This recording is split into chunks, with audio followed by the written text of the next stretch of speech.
gentlemen, a very warm welcome to all of you on this spectacular, beautiful morning. We would like to commence the proceeding of inaugural ceremony, requesting everyone to please kindly have your seat and put your mobile phone on a silent mode or switch off from now onwards. Thank you so much.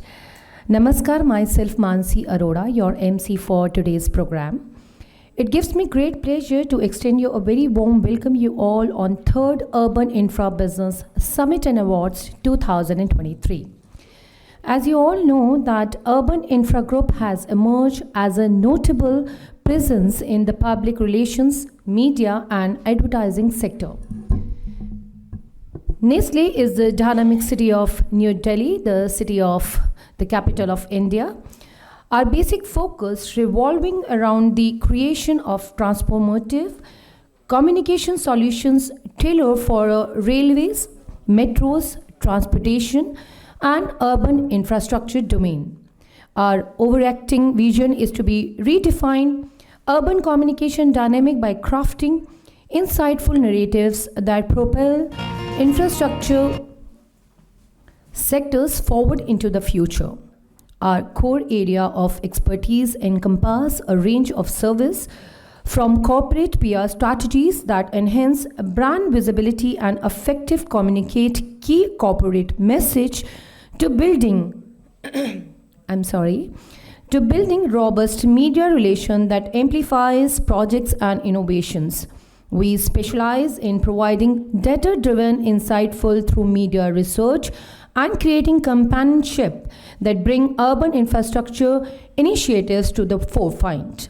Additionally, we offer strategic consultancy providing guidance and a solution for navigating the complexities of the urban landscape. Our organizing basically for Summit and Award 2013. So for that, I would like to thank our conference partner, Metro Rail Today, Urban Transport News and Urban Infra Group for making this conference a huge success. So please give huge round of applause, ladies and gentlemen. So now move forward for our inaugural ceremony. I first request our chief guest of the program, Professor Dr. Manoj Chaudhary sir. He is a Vice Chancellor, Gati Shakti Mahavishwavidyalaya. I request you, sir, to please kindly come on the dais and take your seat. Please give huge round of applause, ladies and gentlemen.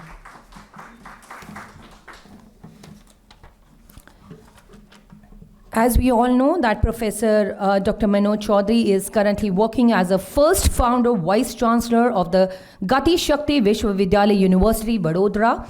Gati Shakti Vishwavidyalaya is a central university under the Ministry of Railway, Government of India, and is focused on the entire transportation sector and logistic. Professor Chaudhary sir is currently as lean from IIT Jodhpur, where he is a professor of electrical engineering. He also served as a Dean, International Alumni Relationships and Corporate Relationships at IIT Jodhpur. He served his PhD degree from IIT Kanpur and his BE in Electronics and Communication Engineering from MBM Engineering College, Jodhpur, Rajasthan. Please give huge round of applause, ladies and gentlemen, for our chief guest of the program. May I now request Mamta ma'am, Mrs. Mamta Shah ma'am, MD and CEO of Urban Infra Group, to please kindly give the bouquet of flowers to our honorable chief guest of the program.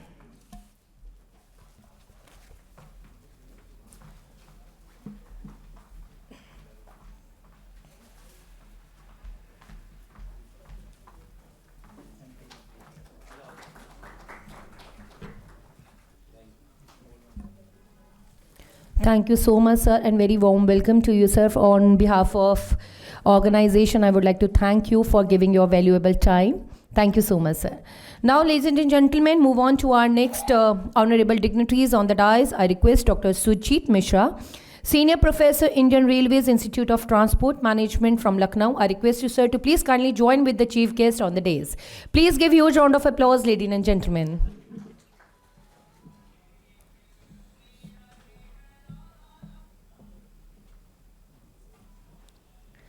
A very warm welcome to you, sir. May I now request Shri Rajesh Agarwal, sir, former member, RS Railway Board, Ministry of Railways. I request you, sir, to please kindly join with the dignitaries on the dais.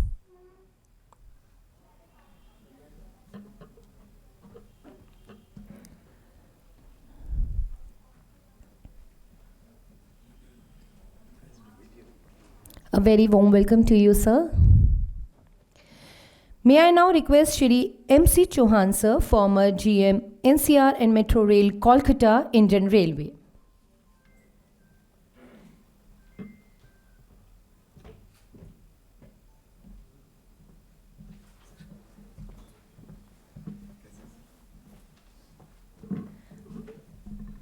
A very warm welcome to you, sir. May I now request Shri Ashish Agrawal, sir, former General Manager, Rail Coach Factory, Kapurthala.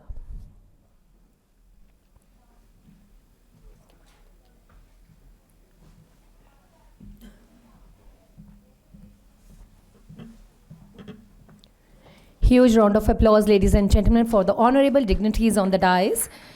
May I now request Dr. Surbhi Singh, Professor, Marketing, GL, Bajaj Institute of Management and Research. I request you, ma'am, to please kindly join with the dignitaries on the dais.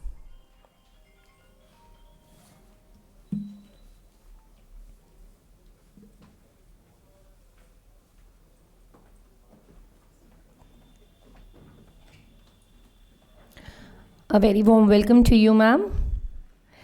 May I now request Shrimati Mamta Shah, MD and CEO of Urban Infra Group, to please kindly present the bouquet of flowers to the honorable dignitaries on the dais. Dr. Sujit Mishra, sir, Senior Professor, Indian Railway Institute of Transport Management, Lucknow.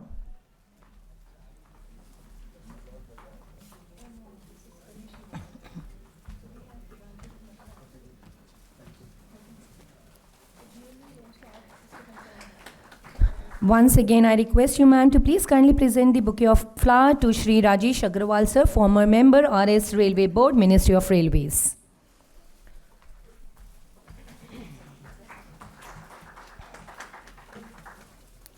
I again request you, ma'am, to please kindly present the bouquet of flowers to Shri M.C. Chauhan, sir, former GM, NCR and Metro Rail, Kolkata, Indian Railways.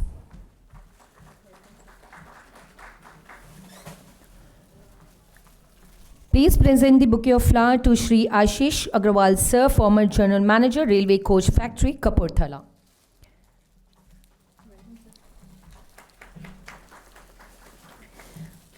I request you, ma'am, to please kindly present the bouquet of flowers to Dr. Surbhi Singh, Professor, Marketing, GL, Bajaj Institute of Management and Research.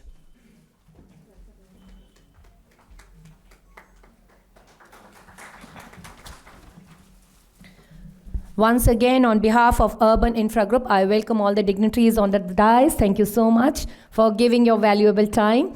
Now I request all the dignitaries. In India, it's customary to invoke the blessing of God by lighting the ceremonial lamp. So I request the chief guest and all the dignitaries to please kindly inaugurate the inauguration for the lamp.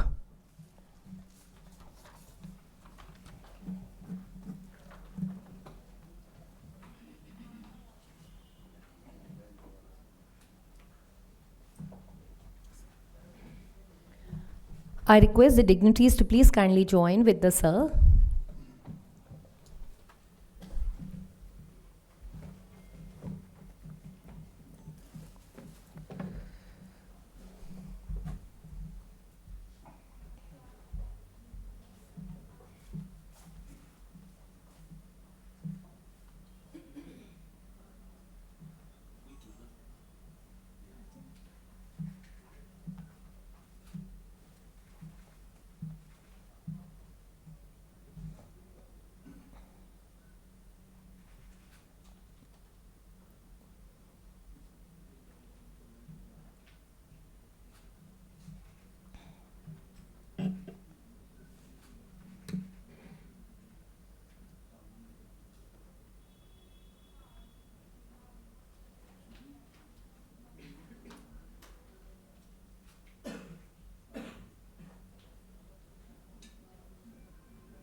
Thank you so much, honorable dignitaries on the dais.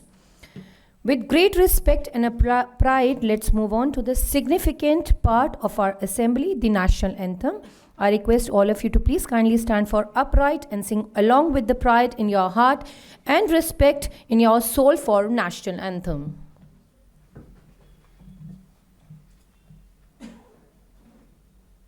जय हे भारत भाग्य विधाता पंजाब सिंध गुजरात मराठा द्राविड उत्कल बंगा विंध्य हिमाचल यमुना गंगा उच्चल जलधि तरंगा तव शुभ नामे जागे तव शुभ आशीष मांगे गाहे तव जय गाथा जन गण मंगलदायक जय हे भारत भाग्य विधाता जय हे जय हे जय हे जय जय जय जय हे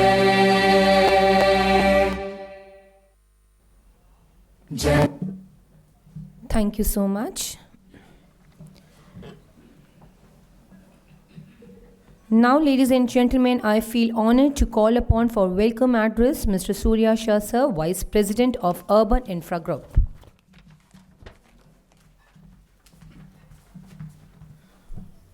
Hi, good morning all of you. On behalf of Urban Infra Group, it is my distinct honor and privilege to extend a warm welcome to each one of you at the 3rd Urban Infra Business Summit and Awards 2023. Today marks a significant occasion as we gather here at the prestigious India International Center, New Delhi, to delve into the realm of opportunities in railways, transportation, construction, and urban infrastructure. We are honored to have with our esteemed chief guest, Professor Dr. Manoj Chaudhary sir, Vice Chancellor of Gati Shakti Vishwavidyalaya, Vadodara. His presence adds immense value to our event, and we are grateful for his participation. I would also like to extend a heartfelt welcome to our distinguished keynote speakers, Dr. Surbhi Singh, Professor of Marketing at GL Bajaj Institute of Management and Research, Greater Noida, and Dr. Sujit Misra, Senior Professor, Capacity Building at the Indian Railways Institute of Transport Management, also known as IRITM. Your insights and expertise promise to enrich our discussions and contribute the success of this summit. Furthermore, I would like to acknowledge the visionaries behind this remarkable event, Ms. Mamta Shah, MD and CEO of Urban Infra Group, Mr. Vinod Shah, Communication Director of Urban Infra Group, and the associated team. Their tireless efforts, coupled with their insightful planning and design, have brought this summit to fruition. Their dedication to excellence has shaped this event into a platform that fosters collaboration, innovation, and growth. To all our guests, speakers, stakeholders, partners, attendees, and participants, your presence here is a testament to the collaborative spirit that drives progress in the urban infrastructure sector.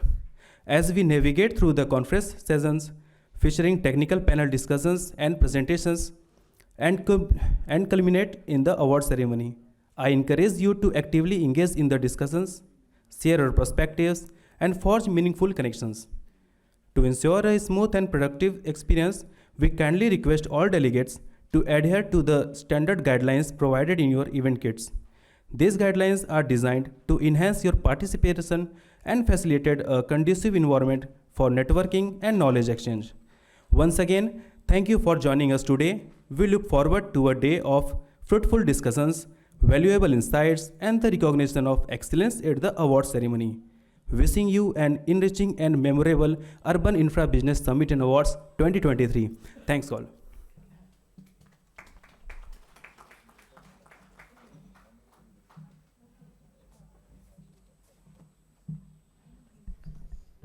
Thank you so much, sir. We all are very fortunate to have with us such honorable dignitaries in our midst. So first, for opening remarks and for keynote speaker, I request and feel proud privileged to call our chief guest of the program, Professor Dr. Manoj Chaudhary sir, Vice Chancellor, Gati Shakti Mahavishwavidyalaya. I request you sir to please kindly give the opening remarks to the honorable gathering.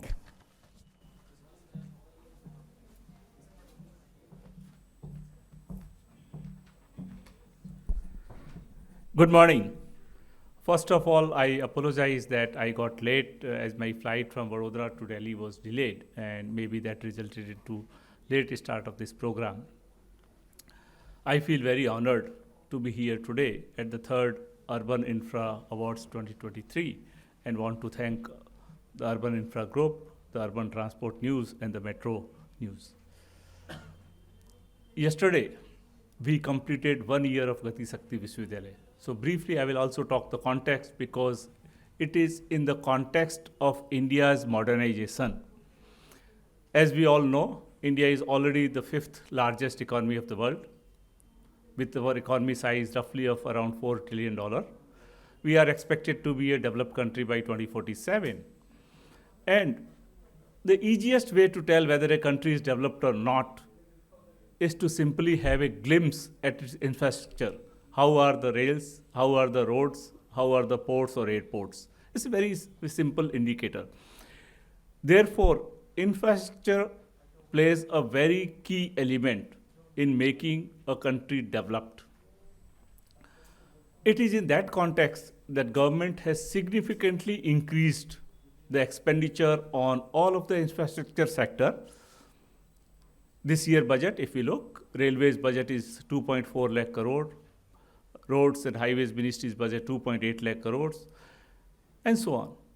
In 2021, government launched a major national master plan, the single biggest national master plan after our independence, that is PM Gati Shakti National Master Plan. That involved 12 ministries, 42 departments, and focuses in essence on integrated development and synergy between the ministries so that the cost overruns or the schedule overruns that happens as part of, that has been the order of the day. Whenever we built a new rail line or a road, always and always we'll come across some hurdles as we go along the path, and that resulted into significant cost overruns or the schedule overruns. In order to curtail that, the PM Gati Shakti National Master Plan was launched in October 2021. This National Master Plan, if we just have a look, not only that 16 ministries, 42 departments, the size of the plan is 100 lakh crore, roughly $1.2 trillion. We compare with the size of the economy, almost 30% of today's size of the economy is Prime Minister Gati Shakti National Master Plan. Therefore, this is a huge, ambitious national master plan. I'm not saying that $1.2 trillion will be spent in a year. It may be for years, next decade or so. However, the plan, the size, the magnitude is very huge.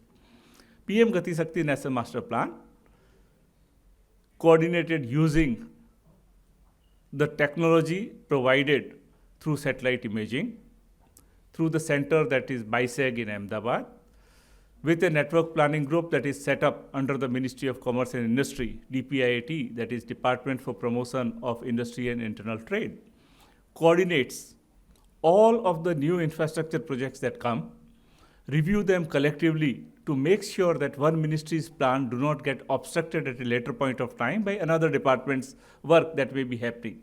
Each of us may be trying to do work that is for the country, but if we do in a synergetic manner, then the chances of some hurdles that are coming down the line can be prevented. So that is the PM Gati Shakti National Master Plan, a significant expenditure on infrastructure to be done in an integrated planned approach using technology. Second important thing related to this is you build infrastructure. Infrastructure is to provide and enable services. Another important pain point for India is the cost of logistics. The cost of logistics in a simple language means the cost of moving people, goods or services from one place to other. How does it impact us? Today, the cost of logistics in India is around 14% of our GDP. All developed countries have a cost of logistics around 8% of GDP. What does that mean? What is the meaning of cost of logistics? In a very simple language, if I have to say, for example, if coal is mined in Jharkhand and if it were to be used at thermal power stations elsewhere in the country, and the cost of transporting the raw coal to where it is actually needed is very high, as the end user, we will end up paying per unit higher electricity charges because that cost has to be somewhere dealt into. Therefore, cost of logistics plays an important part into domestic prices of within the country. Similarly, as India were to become a developed country, our exports have to rise significantly. If the cost of items we are manufacturing, designing in India, and the cost of taking them to the ports, because much of the international traffic is still handled by ports, around 85% or 90% by ports. If we take those items that are manufactured in India for export to the port, and then they go through the sea route to whichever country they are destined to, if the cost of transporting to the port is very high, from where they are manufactured to the respective port, that adds to the overall cost, and therefore export competitiveness of the country is impacted in a negative manner. That is the impact of cost of logistics. Today, our economy size is roughly $4 trillion.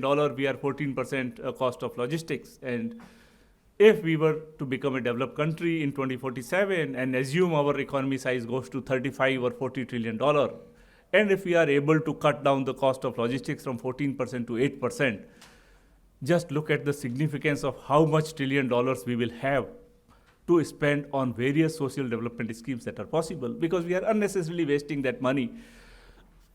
Therefore, infrastructure development has to go along with leveraging and enabling that infrastructure to provide better logistics services, because ultimately infrastructure, whether railways, roads, highways, ports, shipping, whatever we do, is for moving goods, people or services from one place to other.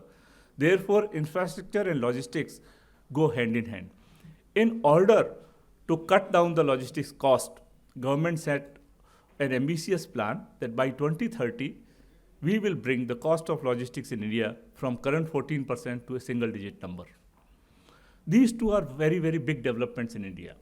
The third part, when we are spending $1.2 trillion to modernize our rails, our highways, our ports, our aviation sector, the question is, who will do? In democracy, as we always say, it is development of the people, for the people, by the people. Do we have specialized talent who are specialized in the sector, who will do this thing for India to become a developed country over many years? Because such a huge expenditure cannot merely be done in an unplanned manner. It is in that context that last year, through an act of parliament in 2022, India's first university focusing on transportation and logistics sector, called Gati Shakti Vishwavidyalaya, was established by the parliament in 2022. It was operationalized on 6th of December. Yesterday, we just completed our first foundation day. We had chairperson Railway Board as our chief guest, and we also held our convocation ceremony. So what does Gati Shakti Vishwavidyalaya do? It will cover all the transportation sector. We have already started with railway engineering as the programs. We will move on to highways. We have signed up big MOU with Airbus. Airbus and Boeing, as you know, are the two biggest airline companies in the world that make commercial aircrafts. In India, as the aviation sector is expanding, there is a need for 27,000 aircraft maintenance engineers, and there is no university that does that. Gati Shakti Vishwavidyalaya has been mandated through that MOU with Airbus to cater to this real need of India. Similarly, we have signed big MOU with Ministry of Port, Shipping, Waterways, Indian Maritime University to start programs and joint programs on port and shipping logistics. Our current 5 programs that we launched this year are BTech programs, just like all IITs. However, each of these programs have a specialization in rail engineering. That creates its only and the unique degree in whole of India offering rail engineering. For example, if someone does a BTech in civil engineering, he or she definitely will study building materials, surveying, construction, geotechnical engineering, water resources engineering, all things. However, in Gati Shakti Vishwavidyalaya BTech in civil engineering, he or she will also study 20% of his course curriculum as railway track technology, railway bridge technology, railway station design, cargo terminal design, railway tunnel technology, railway land management, and so on. Similarly, if someone does a BTech in electronics and communication engineering, he or she will do 80% similar to that in IIT Bombay, like analog electronics, digital electronics, communication systems, signal processing. But for 20% of the content that is rail engineering focused, like railway signaling systems, communication-based train control, European train control system, cyber security, Kavach, and many of these aspects, thus making this India's only university to offer a curriculum related to rail engineering. Rail engineering is a starting point. In next year, we are launching programs related to aviation technology along with Airbus. We are launching programs related to shipping technology for the Ministry of Ports and Shipping, because this is an infrastructure sector. Similarly, we offer programs on MBA. Two programs that we have are, one is in logistics and supply chain management, second is on transport economics and management. I know today one of the session we are going to talk about infrastructure finance. So every single program we launched is this. Programs are at bachelor's, master's level, and next year we are introducing MTech programs, PhD programs, and so on. That is the first mandate, that is to prepare young graduates for the sector that is growing in India, where there is a need for specialized manpower. Second aspect is, we are living in 21st century. What is the meaning of 21st century? If I have to simply explain, today every single thing that we are doing, whether you browse social media sites of Facebook, WhatsApp, Instagram, whatever, is all 21st century product. All companies that were created in 21st century, whether you book a shared ride in terms of shared transportation, Uber, Ola, everything is 21st century product. Whether you watch a Netflix or a YouTube or you do shopping using Amazon, I have to highlight that this is 21st century. We are only 23 years in this century. The meaning or the message I want to highlight, re-emphasize is, in 21st century, two things have happened. Firstly, the rate of technology development has intensified significantly. Technology is changing our lives very fast. I am not even talking about AI, machine learning, quantum technology, so on. I am only talking about what has already been established. And therefore, you can expect how this technology, the new technologies are coming and how they will change the world much sooner than what we expect. Second thing, what has happened is, once a technology is developed, the rate of its deployment into human life has intensified even further. Hardly 3-4 years back, you will see some technologies developed. Today, ChatGPT, maybe 1 year back, today almost every student is using. Whether for right or wrong reasons, that's a different part. So the technology deployment has accelerated even further.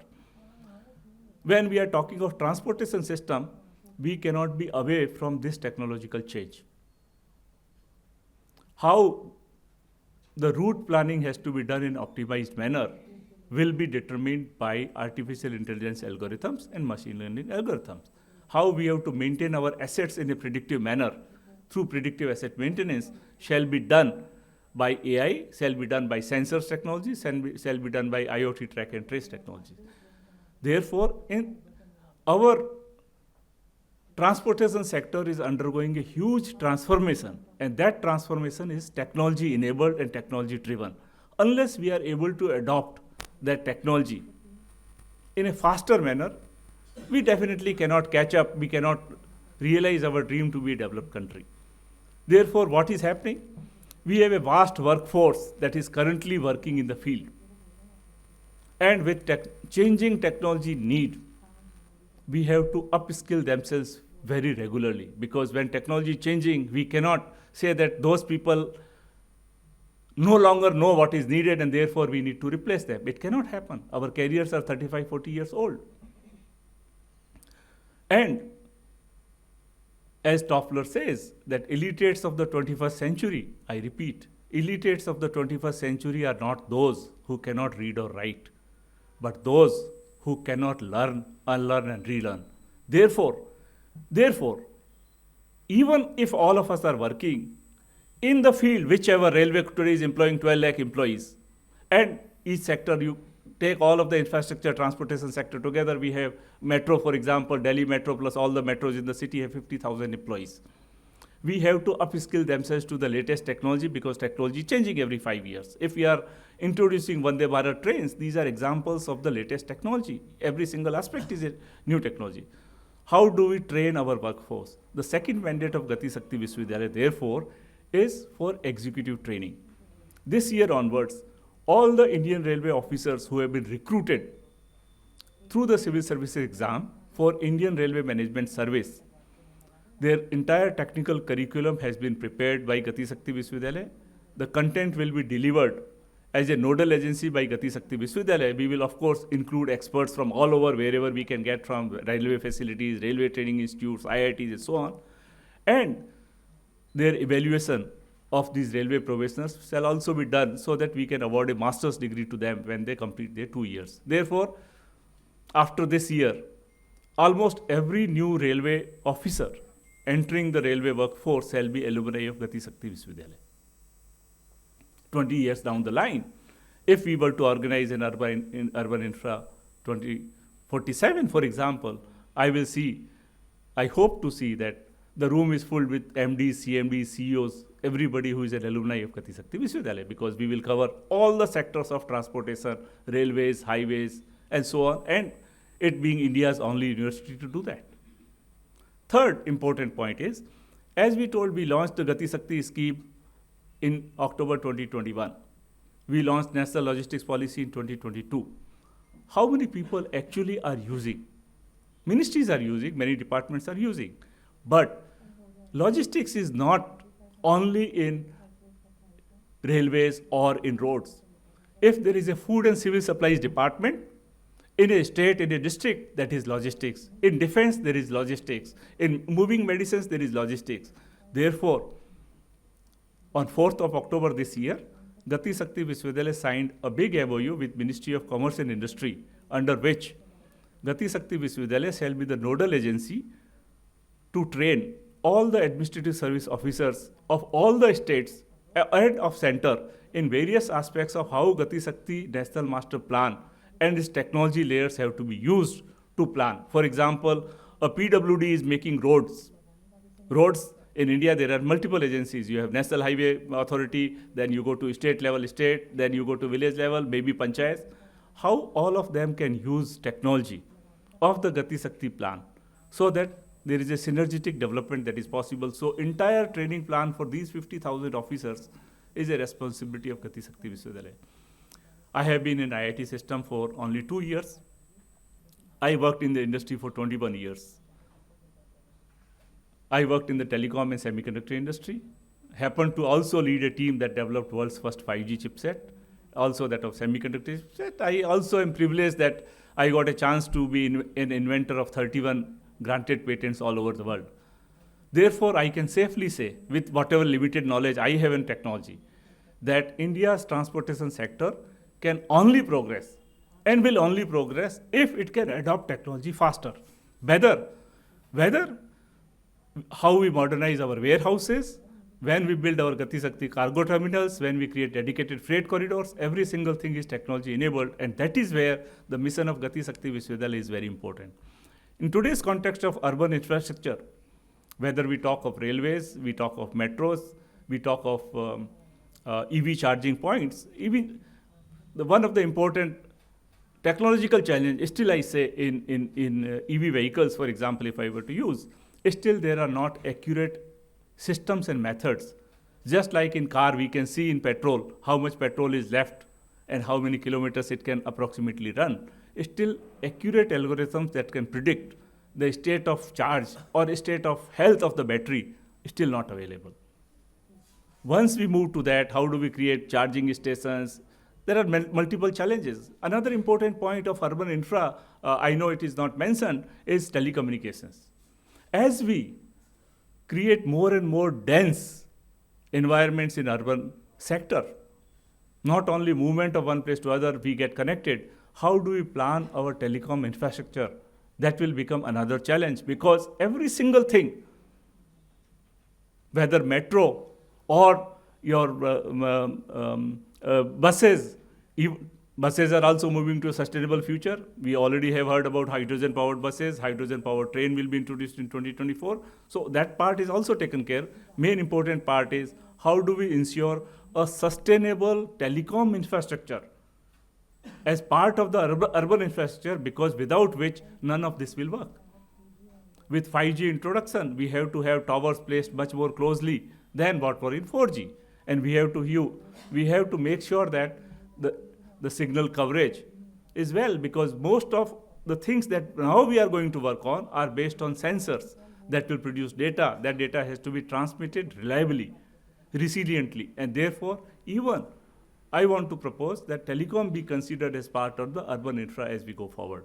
Once again, I want to commend the organizers for organizing this important conference on urban infrastructure, where we will cover many aspects today. I looked at the program, the aspects related to sustainability, aspects related to metro, related to rolling stock, signaling operations. Many of the important aspects will be covered. I really want to commend the organizers for that. And I believe that it is only people, it is only and only people who will create whatever we want to do. And I want to end by saying that India is changing. We are all aspiring to achieve great things. And if we want to have something which we never did, then we have to do something which we never did. Thank you so much.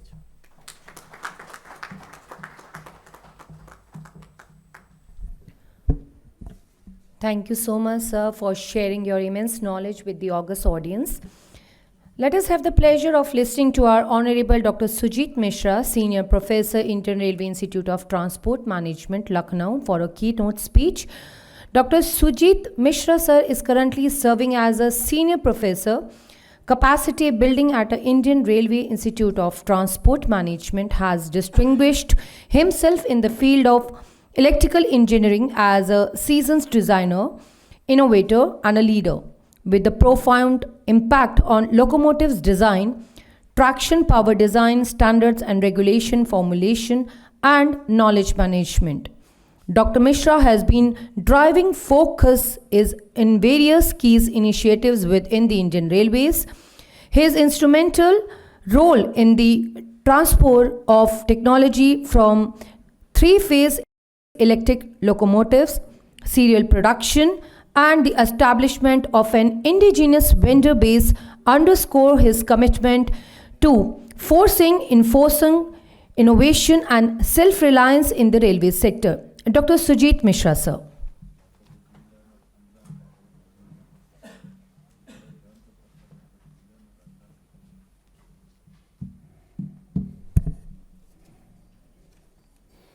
Namaskar and good morning.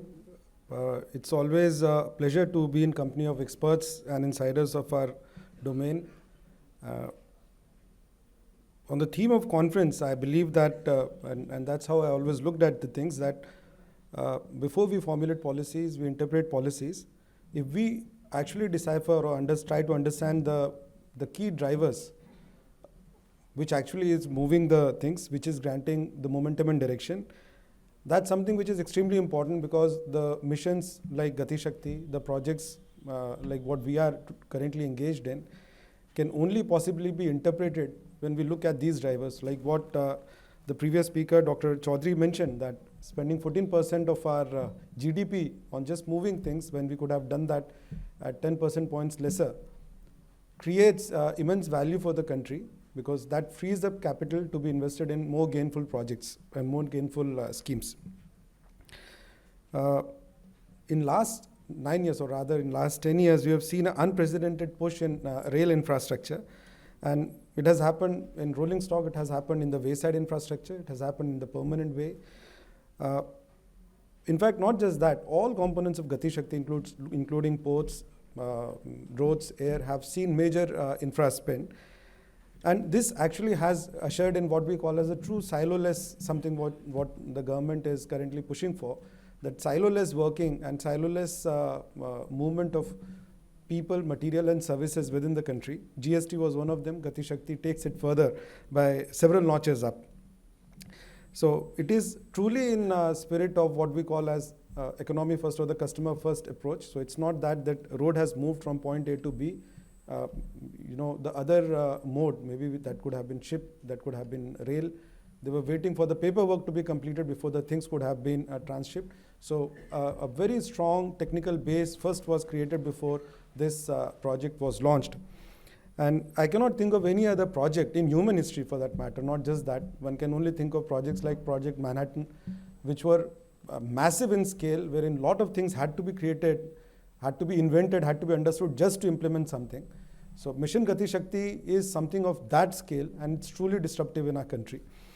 I'm extremely glad to know, sir, before Gati Shakti Vishwavidyalaya became Central University, it was National Rail Transportation Institute, and I had the privilege to be its OSD.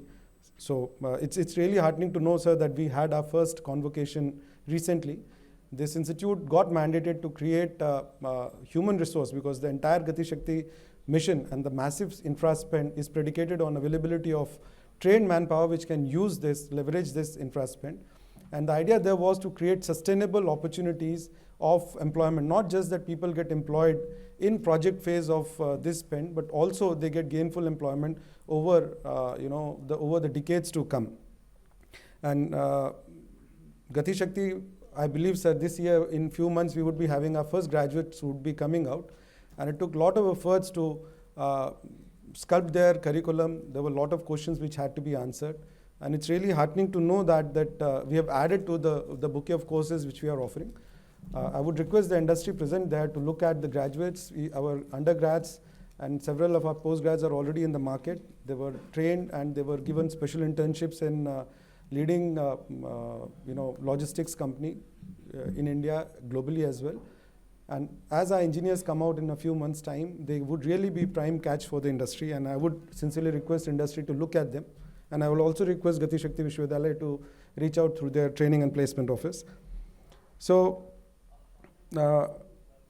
if we look at Gati Shakti, we talk a lot about something which has been the visible part of it, the infra spend, because the project phase of any endeavor is the most attractive and the most glamorous phase. We create something which never existed.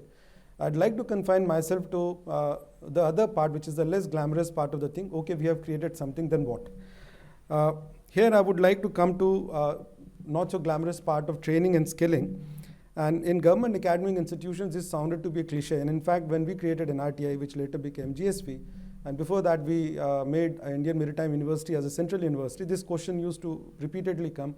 What about, okay, you are just any other university, how you're going to distinguish yourself? Here the Prime Minister gave a very interesting thought, and we used to debate a lot on this, that most of our training, and especially executive training, was based on what we used to call as rule-based training. So we used to give a rule book, and that's how actually most of the training programs all over the world work. You want a training in GST, you're given a rule book, and you go through clause by clause what it means, what it interprets. But as government servants, government employees, and also the people who are providing interface to the government services, the PM said that you now need to shift from rule to role-based training. So it's not just that I can throw a rule book over you. I must be in a position to offer you a solution. So the entire shift, whether we look at GSV, whether we look at India Maritime University, or we look at the central training institutions which are there in the country, which are mandated to create human resource to serve the citizenry, this has to now not just throw the rule book at the citizen, but must offer a solution to the citizen. So major shift which has now happened, which I believe adds glamour to the otherwise a cliched part of training, upskilling, retraining, relearning part of the thing. In this, I'd like to further go to a very important point which happened, which was when we moved from rule-based to role-based training, there was a need which was felt that how do you measure the maturity of training institutions? So we have very jazzy buildings which have come about, and at some point of time we started thinking that creating a beautiful building, having well manicured lawns is what a university or what a training institution should look like. So National Standards for Civil Services Training Institutes, it's a 59-point metric which was created And a process of accreditation was started to measure maturity of every civil services training institute, which spans right from Mussoorie through Hyderabad, NP Hyderabad, Customs, Excise, whatnot, and various railway academies. Each now has to be measured on its maturity, not just on the beauty of the building, but also on the presence of institutional mechanisms to deliver high quality content consistently and also get into continual quality improvement. And here I'd like to, with certain sense of pride, say that there are only 2 academies in the country which have been rated 4-star, the 5-star being the highest, and by design it's an aspirational level. There are only 2 academies in the country which are 4-star, and we happen to be one of them. That's Indian Railways Institute of Transport Management, and we are located in Lucknow. Now coming to the next part, lot of infra, say for example, private sidings are getting created outside the standard government-owned network, and this network has to work with our network. So many of our non-railway entities had an issue in owning and operating these assets.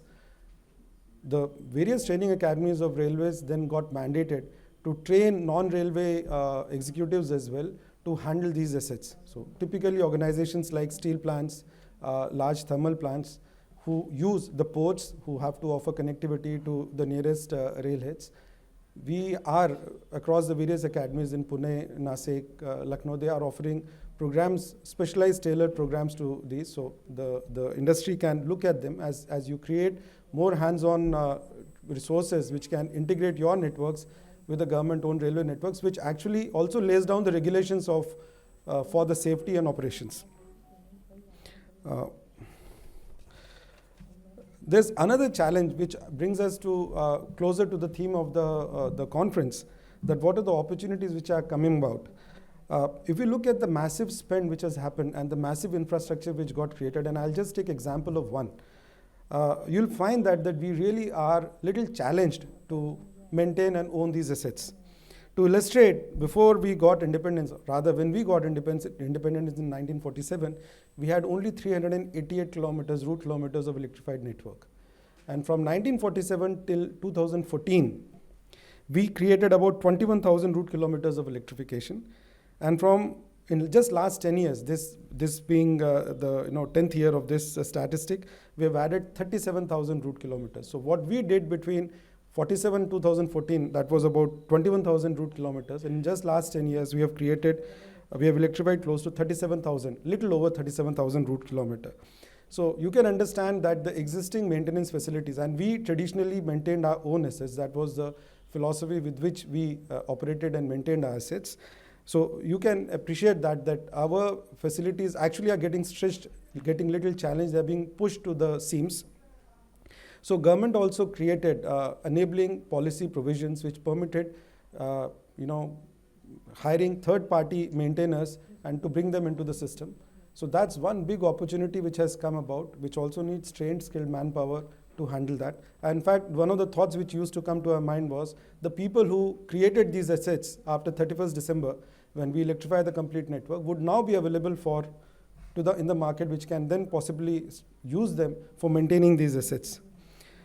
But if we go towards the third-party maintenance, it opens a few challenges. A part of our network, so for example, if you take the oldest operating steam locomotive, you can still steam a locomotive after 150 or 160 years, but you can't maintain or repair a 10-year-old television. So that's a paradigm, and in fact, you'll find that many parts of the railway network offer these kind of varied challenges. So part of our segment can be readily made amenable to third-party maintenance, which can be possibly our track or wagons, which don't have many active components, which, like the previous speaker, Dr. Chaudhary, talked about the control communication equipment, and I'll also like to add power electronic equipment in that. So these elements actually are more readily amenable for third-party maintenance without tweaking many of our existing contracts. But if we look at the other part, which typically would cover locomotives or train sets or the EMUs, which have many power electronic and several advanced control and communication equipment, the existing contracts need to be tweaked, and also the way we look at maintenance philosophy, the essential maintenance philosophy of Indian Railways also now need to be tweaked on that. And we can possibly take cue from what we call as right to repair, which is a Ministry of Commerce initiative to foster a circular economy. Their customer has right to approach a third-party maintainer who is certified, qualified, and without voiding his warranty, he can get the maintenance done or repair done, possibly at a lower cost.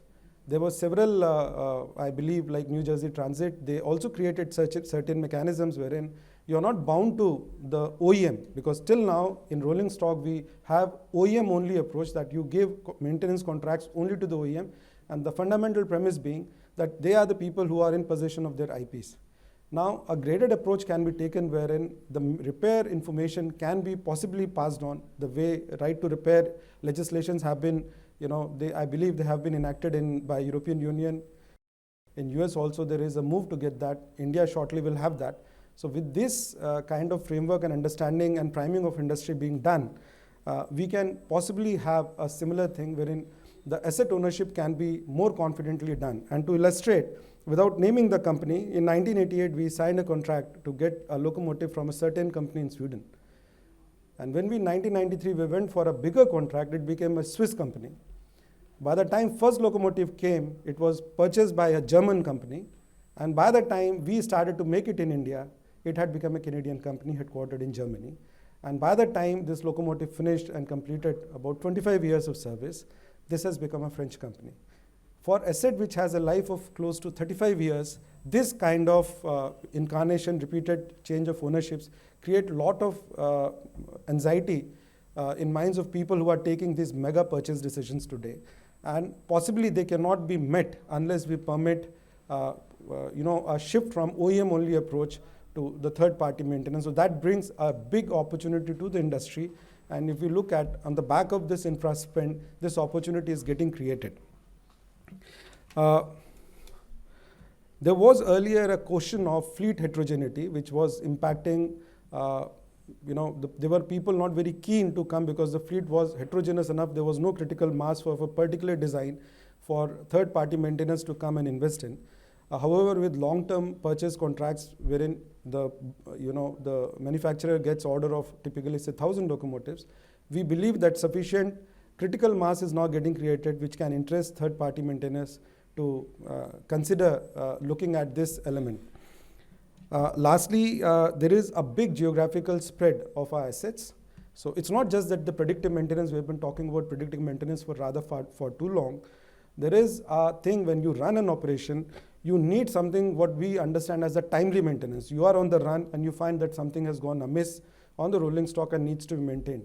Now, in the current way in which we run the network, it becomes extremely difficult. So unless it passes through, and you would have noticed that in night, if you chance to see outside of your coach, you will find that there are many people on their hunchback, they're sitting with their torches or with a tube light, they're looking at the undergear of the locomotives or of the coaches or the wagons which are passing by. Now that can only happen when you have traversed few hundred kilometers. And if the rolling stock is coming with certain deficiency, you don't possibly get a chance, or you don't have that kind of granular vision which a human being possibly can have to know that something has went out of geometry. He can only look at the gross things, that something is smoking, he can smell something. But if something is out of shape, is something which he cannot see in the current system. So the timely maintenance, it's not predictive maintenance, it's not even preventive maintenance. So as we push more trains, as we are getting less time to maintain, the timely maintenance by induction of technology becomes something which is very important, which again, I believe is a big opportunity. Our metros, which are much geographically small, I believe I heard of one such project which was being pushed by MMRDA. So such things surely will come. That brings a lot of opportunities to our training academic institutions. And lastly, we are investing big in infrastructure. So there is a need to take technological leadership in this segment, because then only we can derive the true value over the life of the asset. And that's where we created an RTI for that. Gati Shakti is there, and the way Gati Shakti is moving ahead with the other MOUs which they are trying to partner with leaders in the technology, I believe they would be able to spearhead along with the CTIs, taking leadership in those technological fields. Thank you so much. Thank you.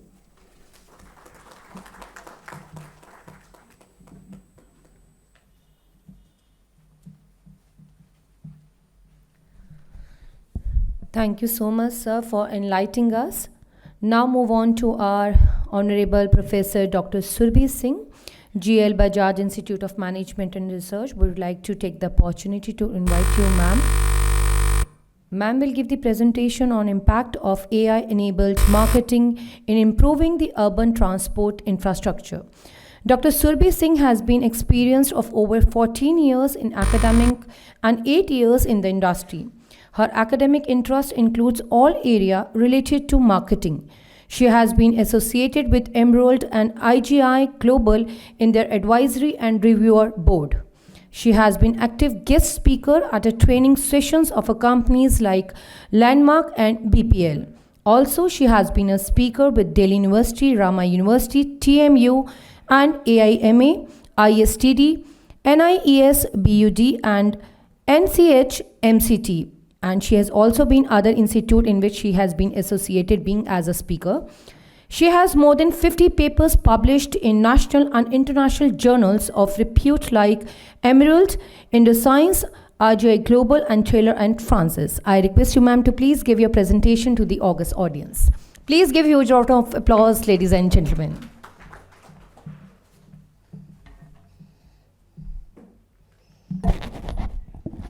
Good morning, everyone. I really feel honored, and of course, I would like to thank Mamta ji and Vinod ji for inviting me to this forum where we can actually share, our knowledge and insights on how to improve the urban transport infrastructure. So basically, I would like to talk on, AI-enabled marketing, how it can improve the urban transport infrastructure.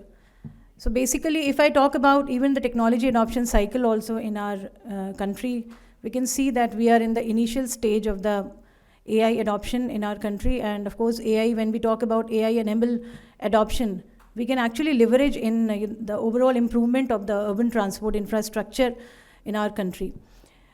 Apart from this, again, when we say that AI-enabled marketing, then there is a big role also of this kind of a marketing where we are looking at the urban mobility also solutions which are possible also for different cities in different countries in the world.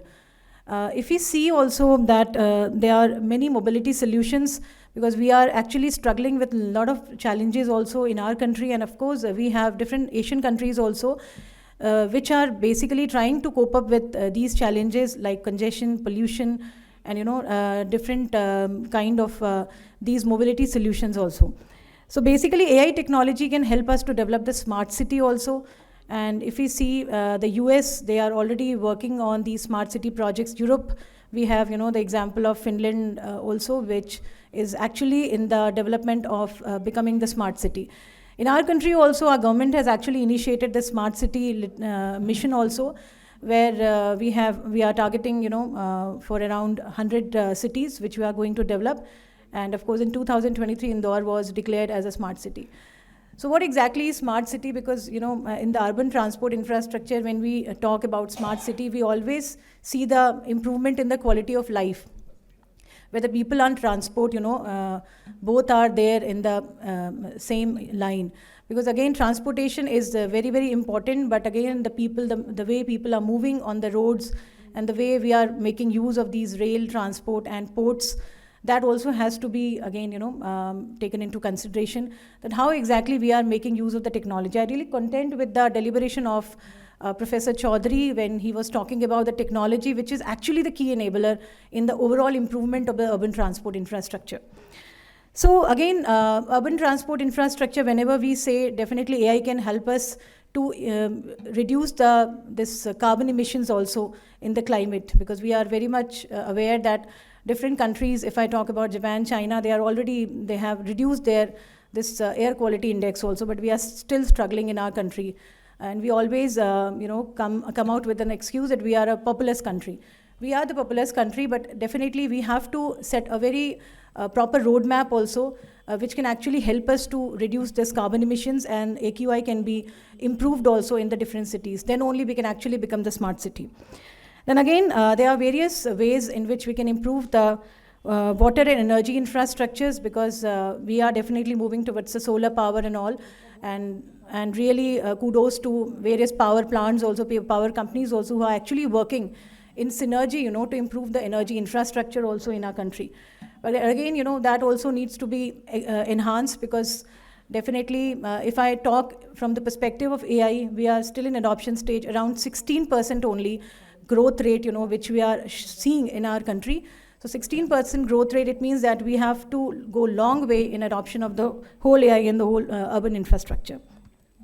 Again, since AI-enabled marketing, we know very well that it gives a lot of benefits also. I had one slide also. I don't know whether I have a key. Can I use that? I want to show the graph actually.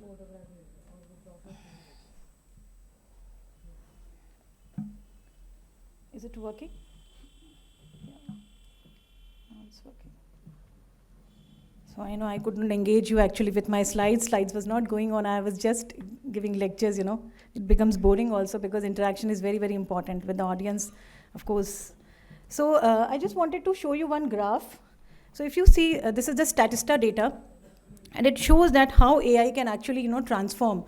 It can bring a lot of changes, in the coming years, and of course, since we are already moving towards $5 trillion economy, US dollar economy, so we are definitely wanting also that a lot of technology usage has to be adopted, which can only transform the urban transport infrastructure. So few suggestions also are there, and few examples which I would like to quote also.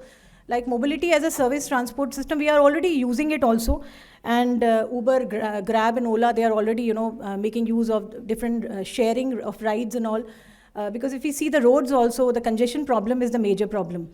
Now, how to cope up with that? Definitely, AI can help us to move ahead, and definitely a lot of governance also need to be activated, because it is all about the governance, that how we are basically, coming out with a lot of initiatives which can actually transform the movement of the cars also, because everybody has the, cars and, two-wheelers and all. So definitely we need to work on, these curbs on the movement of these vehicles also on the roads, and for that governance is really required.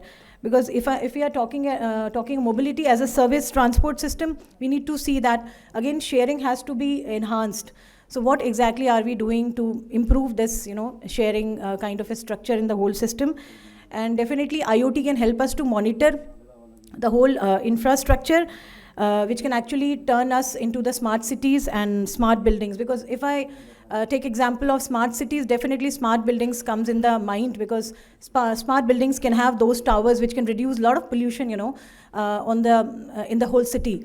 So if we can work towards that can really transform the urban transport infrastructure. And again, technology is the only key, because it can help us to again connect with the IoT. If we take example of London also, they have a very, very strong implementation of IoT, and that is why they are considered to be a smart city.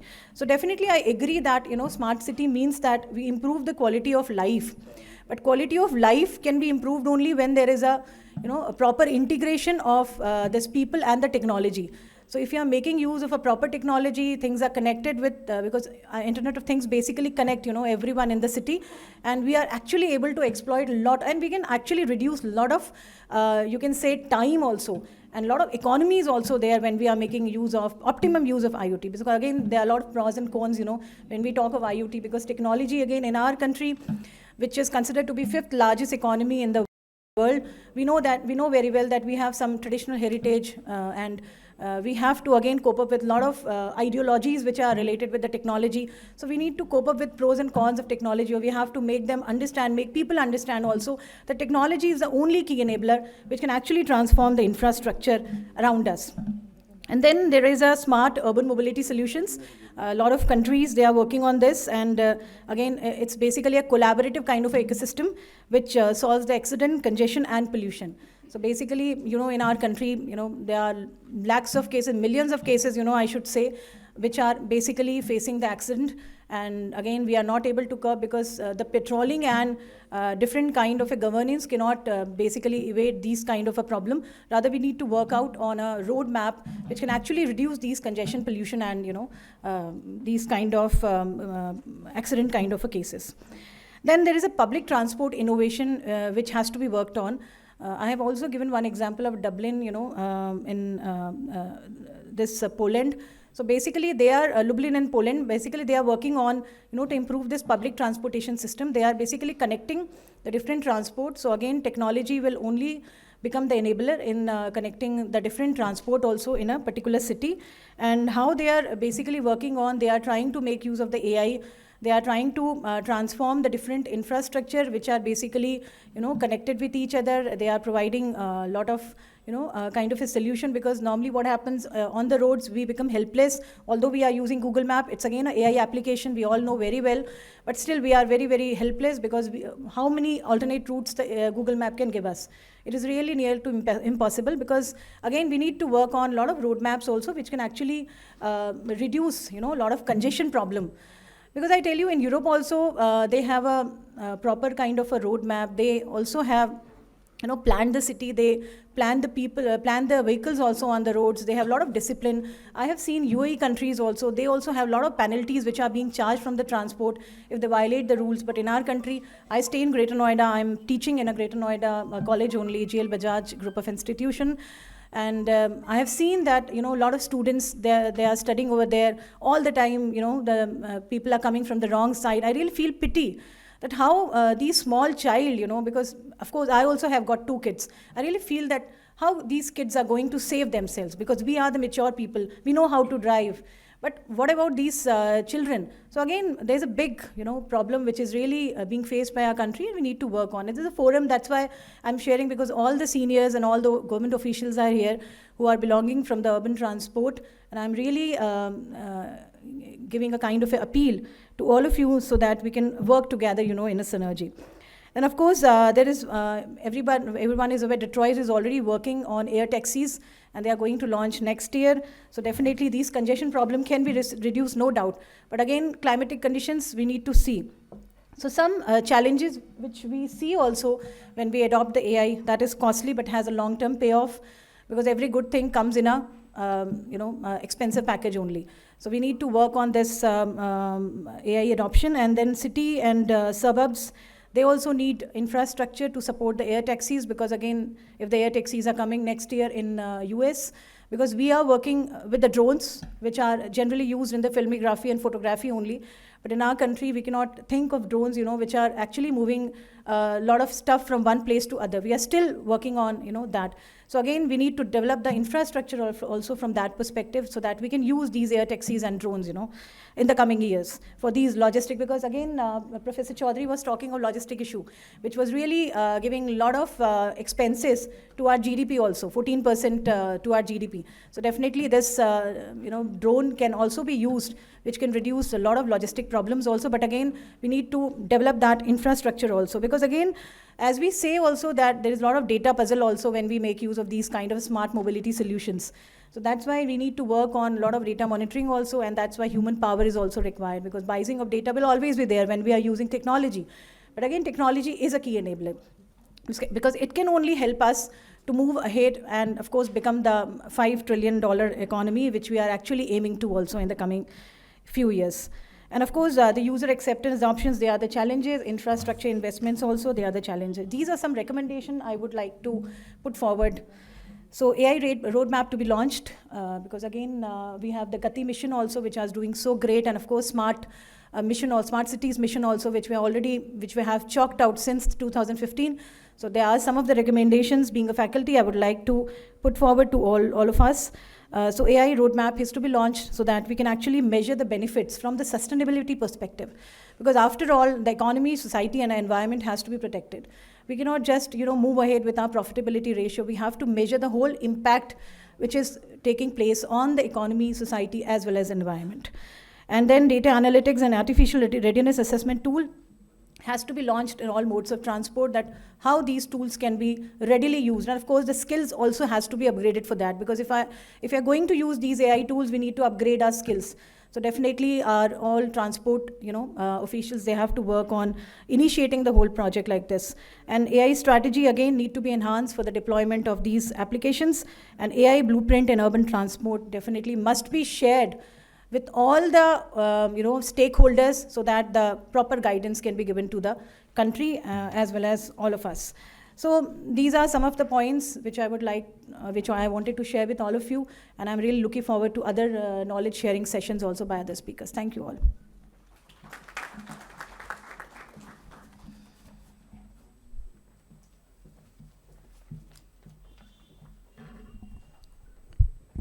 Thank you so much, ma'am. Now I would like to request Mr. Anil Solanki, sir, Director Works, Metro Mumbai Metropolitan Region Development Authority. I would like to call you, sir. Due to some exigency, Dr. Sanjay Mukherjee, sir, IAS and Metropolitan Commissioner, MMRDA, would not join us. In place of him, Mr. Anil Shivaji Solanki, sir, will present the insight on how is MMRDA transformation Mumbai into a role model of sustainable urban infrastructure. It will work on. Mr. Anil Shivaji Solanki is a highly accomplished engineer professionally with a rich background in civil engineering and extensive experience in the field of transformation and transportation infrastructure development. With over 32 years of dedicated service in the industry, Mr. Solanki has earned his expertise across various domains. Notably, he boasts 18 years of specialized experience in the tunneling and stations, coupled with the additional 14 years in evaluating the structures. I request you, sir, to please kindly come on the mic and give your presentation.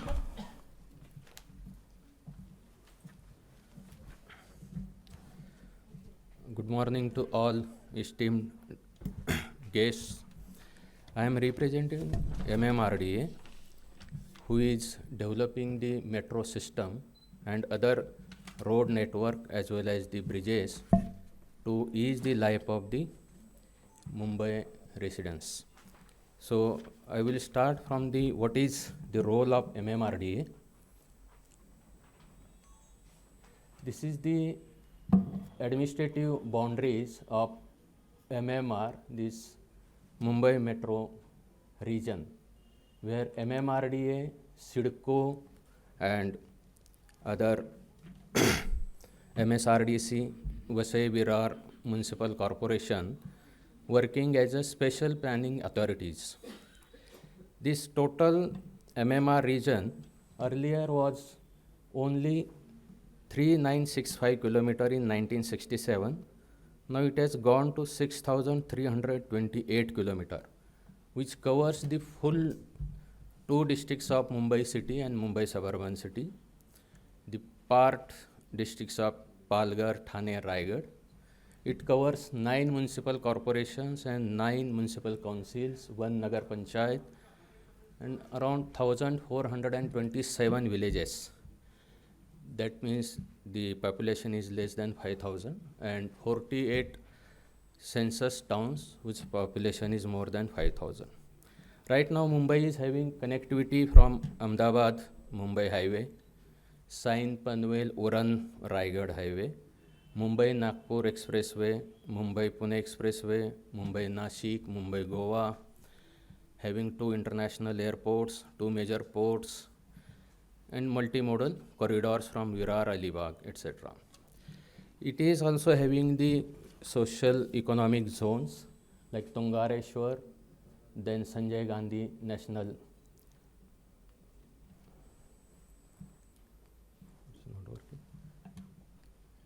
Now, MMRD project portfolio covers the comprehensive transportation study, implementation of metro projects, multimodal integration, monorail. Also in infrastructure, we are building the Mumbai Trans-Harbour Link, extension of Santa Cruz Chembur Road, then various flyovers. We are done the comprehensive transportation study number 2 for 2021-2024. The objective that to revise the mode-wise travel, demand in 21, 26, 31, and to prioritize the metro rail, suburban rail, and highway corridors.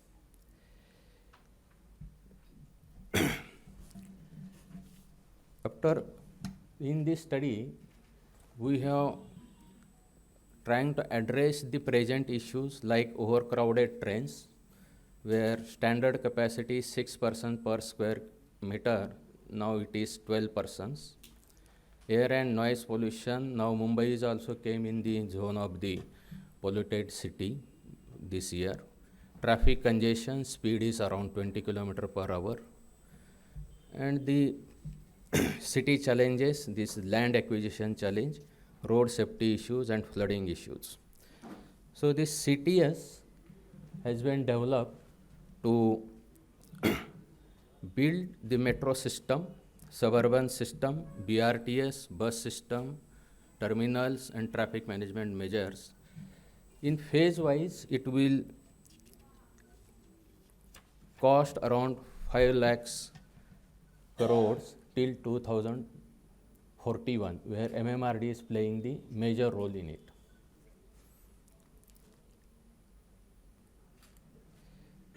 This is the map. Actually, it is not very much visible, but at the end of 2041, the metro system, LRT system will be 487 kilometer, suburban rail will be 232 kilometer, and highway network will be 819 kilometer.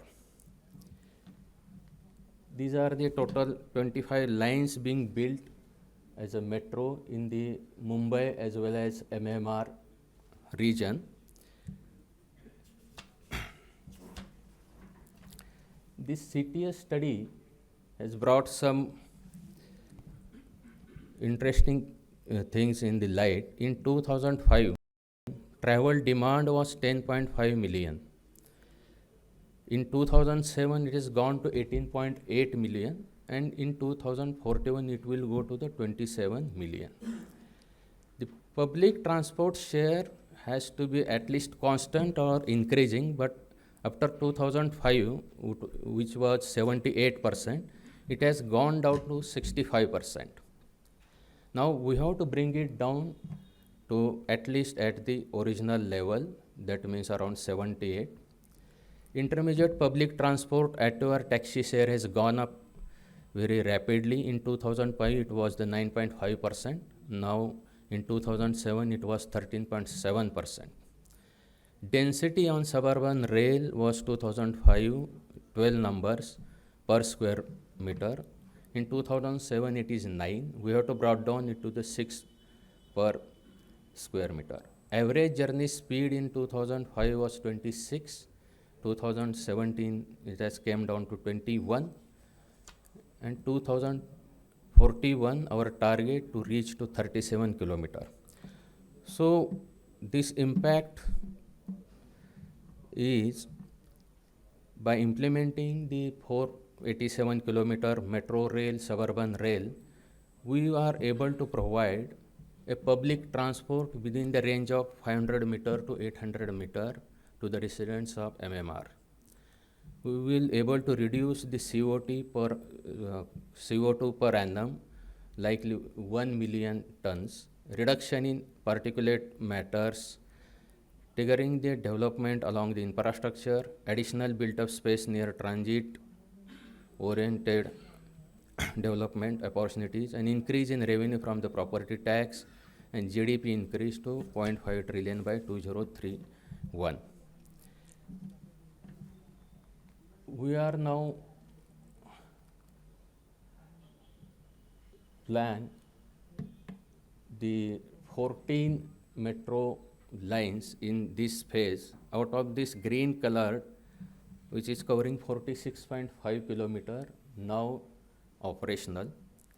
Now 145 kilometer is under construction, and other 42.6 kilometer lines are under tendering process, and 103 kilometer in a DPR stage right now.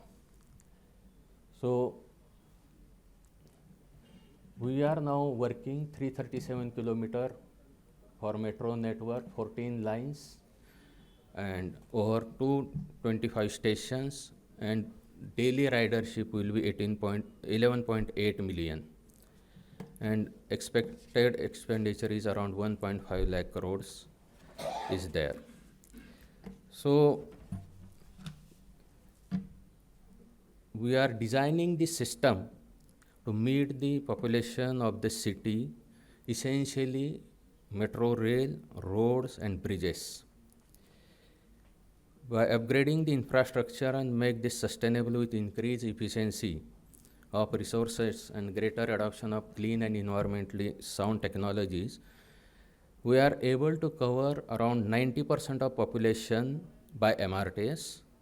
Mass transport modal share will be improved from 65 to 88%. There will be relief to the suburban system by around 30%. There will be relief to the best bus system by 30% and relief to traffic on major roads reduction around 12%. It will ultimately help in reduction in the population, will enhance the passenger safety and saving in fuel and cost. For that, MMRDA is systematically implementing these measures by preparing the DPRs, incorporating the recommendations, transport systems by local urban bodies, by special planning authorities, development authorities, respective MCGMs, corporations. We are reviewing and updating the transport investment plans and priorities for every 5 years, implementing policies to promote TOD, introducing travel demand management measures and implement NMT measures, implementing integrated fare structure and common ticketing among public transport system. This MMRD basically engaged now in a MMR sector where we are trying to improve the life of the peoples, those are residing in Mumbai and MMR region. Thank you all. That's from my side. Thank you.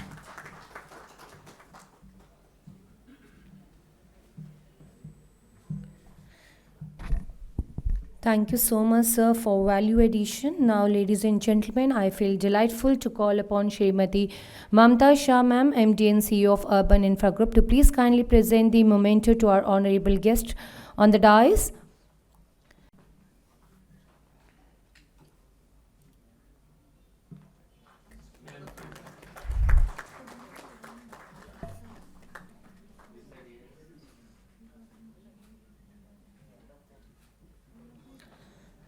I again request you to please ma'am kindly give the memento to Dr. Surbhi Singh, Professor Marketing, GL Bajaj, Institute of Management and Research.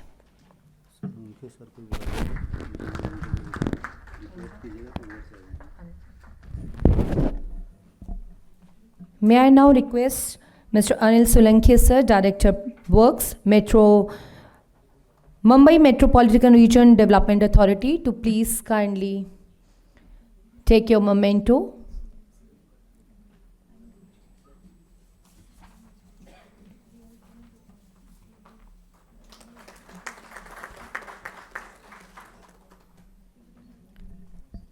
Thank you so much, ma'am. And once again, on behalf of organization, I would like to thank the honorable dignitaries on the dais for giving your valuable time. Let's move on. We are not taking, because of the paucity of the time, we are not continuing with the tea break. So we have to continue with the session. So thank you so much, honorable dignitaries on the dais.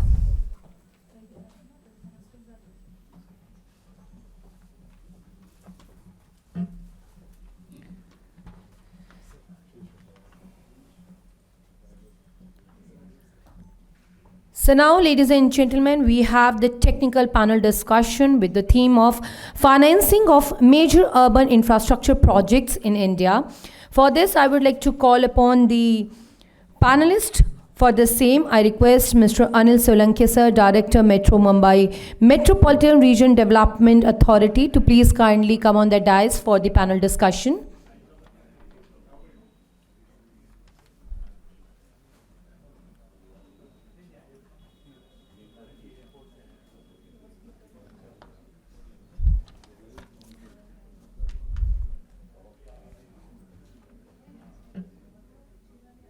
Very warm welcome to you, sir. Now I request Mr. Abhijit Sinha, National Program Director, Ease of Doing Business. I request you, sir, to please kindly join with the dignitary on the dais. Mr. Abhijit Sinha is a National Program Director of the Ease of Doing Business, Program and Country Director at ASSAR. He additionally leads the National Highways of Electrical Vehicles project. Very warm welcome to you, sir. Now I request Mr. Nitin Kumar Sir, Director Transport and Logistics, PwC India, to please kindly join with the dignitary on the dais. Mr. Nitin Kumar Sir is a Director of PwC specialization in the transport and logistics sector, possesses 20 years of experience in infrastructure implementation and consulting. His expertise includes feasibility studies, development strategy, project structuring, financing, development, and procurement through PPP and EPC formats and contract management. A very warm welcome to you, sir. Now I request Dr. Namrita Kalsi, Chief Architect, HMRTC. I request you, ma'am, to please kindly join with the dignitary on the dais. Ma'am is a Chief Architect at a Haryana Mass Rapid Transport Corporation, is a distinguished government officials with expertise in metro rail, urban planning, transit-oriented development, and the real estate ecosystem. With a strong background in building by law and legal processes, she has lead significant role at a Delhi Metro Rail Corporation, New Delhi, and Municipal Council. I request you, ma'am, to please join with the dignitary, and thank you so much and very warm welcome all the dignitaries on the dais. Now I request Mr. Abhijit Singh, Project Director, National Highways for EV and National Program Director, Ease of Doing Business, to please kindly give the presentation on future of mobility, what's driving India's push towards EVs.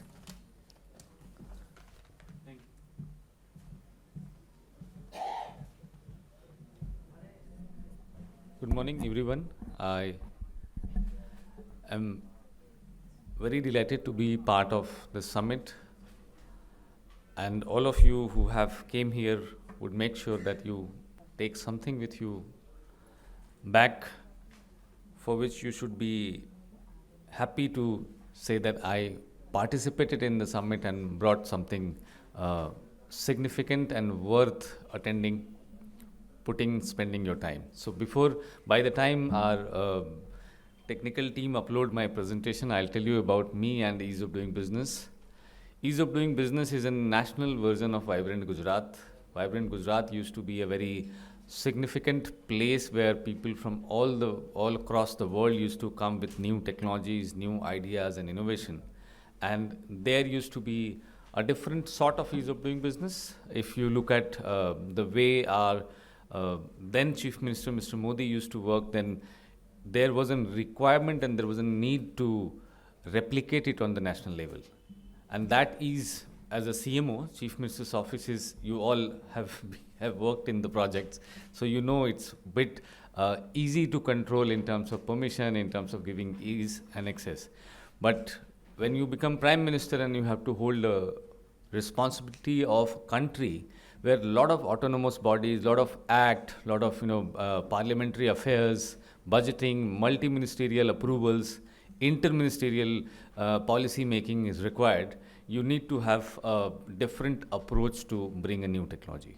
So with this approach, this organization, this what we call today, it's our 10th year, from 2014 to 2013. In March, we will complete our 10 years. This Indian primarily premier piloting agency who only works on the piloting of emerging technology. So we are not that ease of doing business, which does the company making and ROC filing and tax and other thing.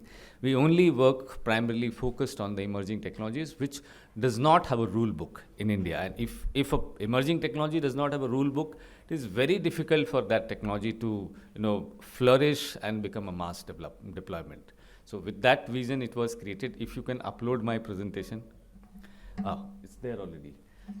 About me, I have been in the 2013, so you can call me a bit mad that we left our highly paid job from international organization. Not me only, 200 more people with, I think, 4,500 outreach agents who worked to bring this new thought process of reform, perform and transform in 2013.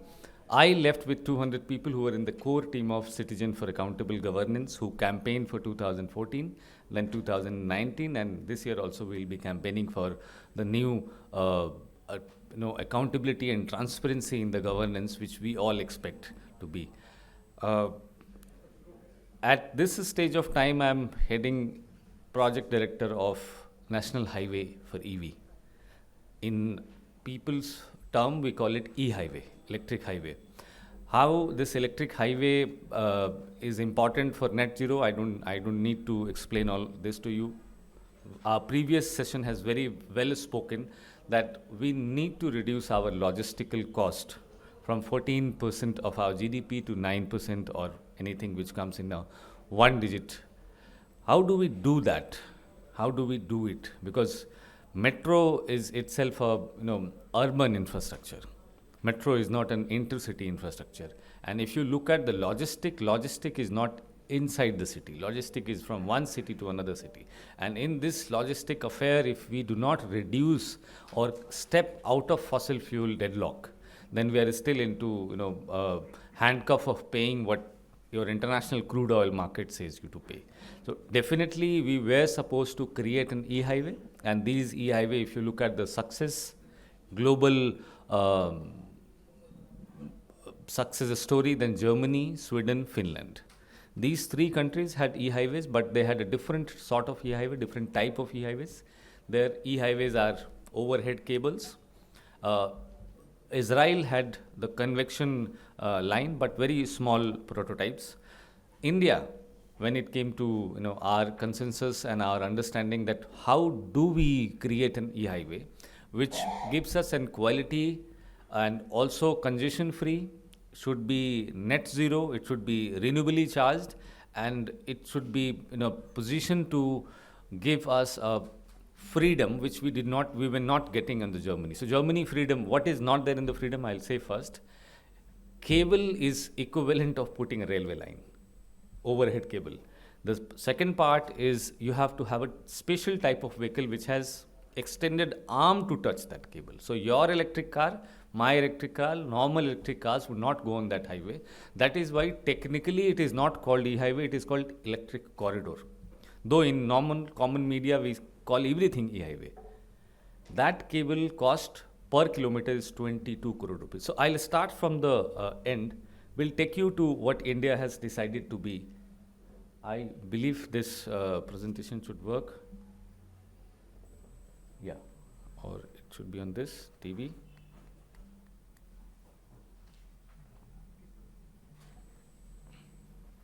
So I guess it is visible on the screen, and this is one of the station.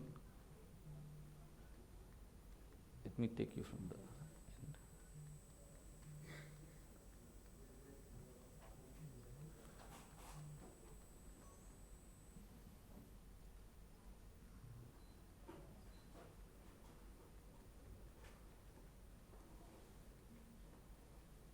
Yes. So here we are globally from where it start, though it comes in the slide at last. Germany has a first trial in 2021 is a 10 kilometer. India has a first trial in 225 kilometer between Delhi to Agra on the Yamuna Expressway to create that e-highway. German had the second trial on 12 kilometer between Autobahn 5 and their federal Munich airport to Berlin airport to the interchange, Lübeck interchange.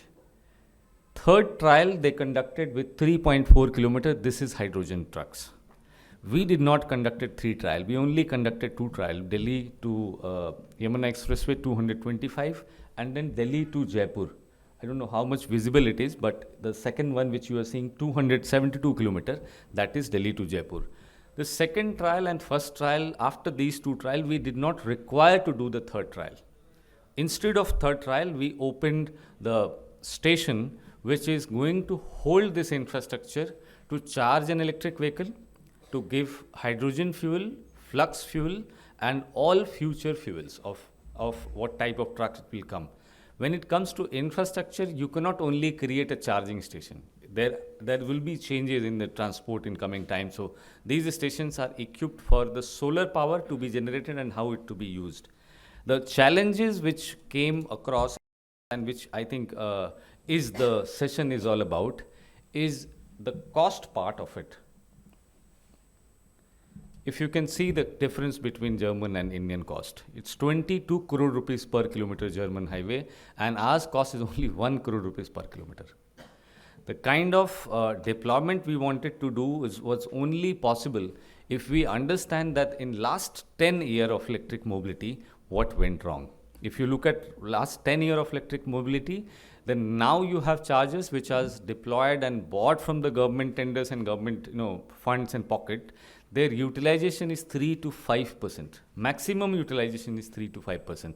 You can imagine the break-even period of 45 years. In 45-year break-even period, at least 4 to 5 generation of cars will change, electric cars. Right now, we are in the second generation of electric car. So that's the scenario which we wanted to change.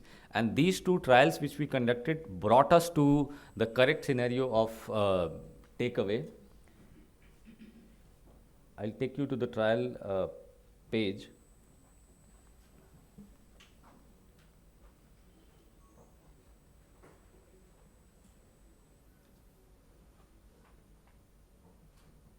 This is first trial. So first trial had these 4 results. First is when we define difference between German highway and Indian highway, there has to be a clear distinction that when we are not having the overhead wire, then how are we assuring the logistic support? So if any vehicle shut down within 30 minutes on that particular breakdown venue, the nearest station is in capability to send backup with charger and with battery. So that's the kind of technology which ensured in the first. Second, the EVs which we are buying, or the vehicle which we will buy in India, would be 30% less in price, because battery is something which you are not going to buy if you are running on these highways. You only have to buy vehicle. Battery is owned by a company which is leasing a battery to you. To put it in small words, you remember Reliance India Mobile, which used to be 500 rupees mobile phone to you. It created a lot of exigency, and it created a lot of hype on the on the mobility side. Is the same. We don't own the mobile. Mobile is owned by somebody else. You are only owning the subscription. Third is 30% capex utilization. Right now, the current utilization in the city is 5%. So we pulled it up to 30% by the fleet operation and bus and cars, which will be deployed between 2 cities. And the last but not least, the break-even period, which was 45 years of a normal charging infrastructure settled today, it shrink to 40 months, 36 to 40 months. So how this all has happened, it's a detailed discussion. You can read about it on internet. The second trial is the strength of the project, which usually we forget, and that I believe personally is the reason why electric mobility did not flourish the way it should have flourished. The basic understanding, आप सब लोग इससे agree करेंगे, that diesel और petrol से electric mobility सस्ती होती है, ऐसा बार बार बोला जाता है, कहा जाता है. पर किलोमीटर रन सस्ता होगा अगर आप इलेक्ट्रिक पे जाएंगे तो. लेकिन if it is actually cheaper, then why it is not translated to the user? If I ask you, you are going to buy a car which is going to cost you 6-7 lakh rupees, Swift Desire, and I tell you that electric वाला सस्ता होगा, आप electric गाड़ी खरीदो, and then you have to buy a car which is costing you 25 lakh rupees. Then सस्ता बाद में होगा, आपके पॉकेट पे महंगा पहले लगेगा. This is how it is perceived. So total cost of ownership, run down, then maintenance, so n number of calculation will be shown and thrown to you to make you convinced that yes, you are buying something which is cheaper. We did not did that. We simply said a bus which you are taking from Delhi to Jaipur, a car which you are taking from Delhi to Jaipur, you are paying this amount of money, 1,000 rupees or 1,200 rupees. We are taking you into 367 rupees. So the exact cost of less running is being transferred to per someone who is using it. The second part is one-day EV fare. If you are taking a Innova or maybe Swift Desire on rent to go to Jaipur, you end up paying for Innova, you end up paying around 10 to 12,000 rupees. If Innova Krista is a good car. And the Swift Desire, you end up still paying 6,500 to 7,000 rupees. We are giving you electric car in 4,200 rupees, which is MG ZS EV or maybe BYD. These all vehicles are as good, as sophisticated as Innova, very nicely made by the OEMs, and then you are still on less than half. So this become our power, which usually when you translate transportation from a diesel transportation to metro, you also do it. So in that scenario, we proven to be more powerful to be funded, and then funding, obviously, it has also changed the trend. And the last is the emission cut. So emission cost and per kilometer upgradation cost that I have already shown to you.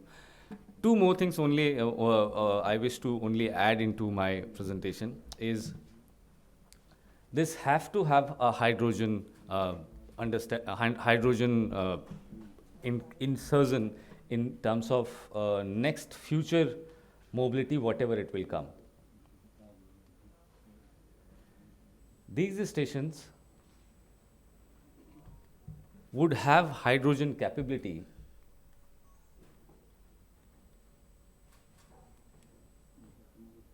Sinha sir is not there on this panel, but he was there in the financing and the signing of this project's MOU. So hydrogen and the financing, these two parts which I want to cover before I end, is when you are financing a project or when you are getting finance or arranging finance for a project, we need to be utterly 100% sure that how it is going to look like on the Excel sheet and how it is going to look like on the business. From the business point of view, in last 10 years journey of India, there is no bank or conventional NBFC ever came to finance an electric mobility infrastructure. All financing which you will see from banks in EV is for the EV, about the EV. It's about the vehicle. It's not about the infra.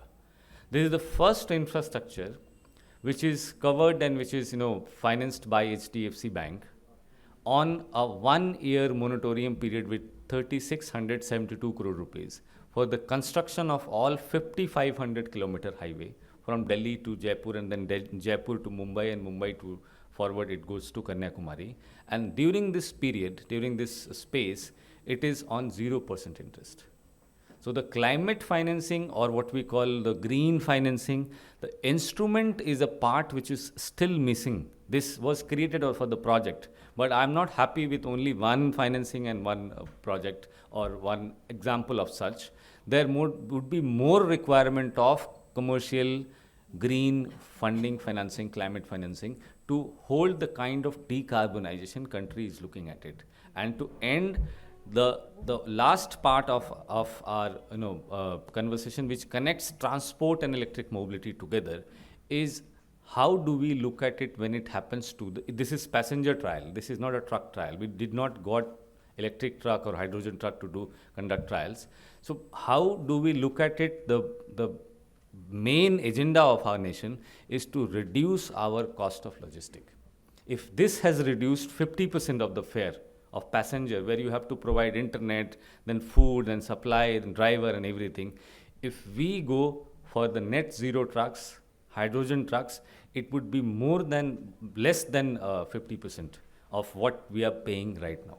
So these costs and these numbers are to be kept into our high tables. We need to come out with an instrument which can be immediately used by NBFC or banks or formal financing agencies. There should not be our startups or green hydrogen, green mobility, electric mobility, fossil fuel, or future mobility startups running around investors to get it. They should be eligible for a conventional and official financing and funding. That's what I wanted to create, and that's what I wanted also to pass on to our group. Thank you. Have a great day, and look forward to the discussion.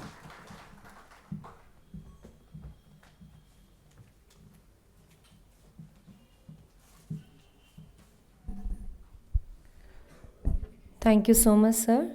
Now I request Dr. Namita Kalsi, Chief Architect, Haryana Mass Rapid Transport Corporation, to please give the presentation to the august audience.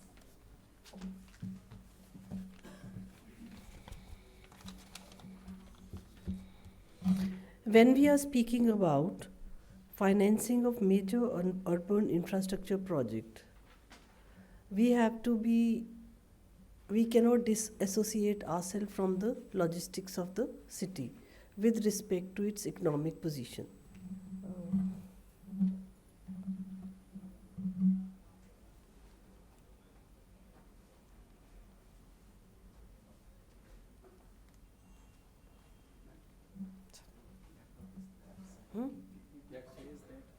Oh. So you will see that it's a very small state which is having very high income. It has got presence of majority of the Fortune 500 companies. It has presence of large companies like DLF and Maruti. And in addition to that, their industrial policy supports industrialization with lot of land reserved for industrialization. And then it is also service center to the IT industry.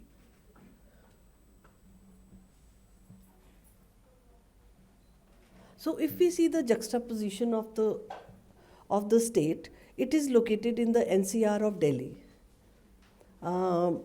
southwest of Delhi. And we know that the NCR Planning Board has a lot of thought and a lot of action for this area as far as economic development is concerned. Sorry. Next.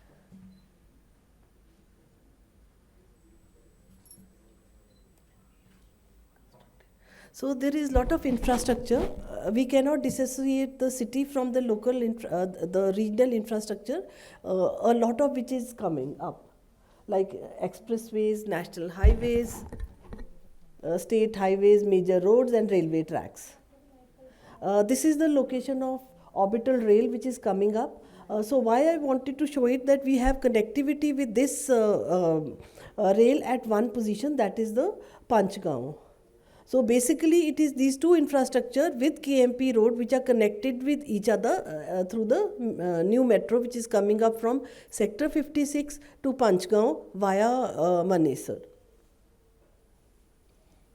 Sorry.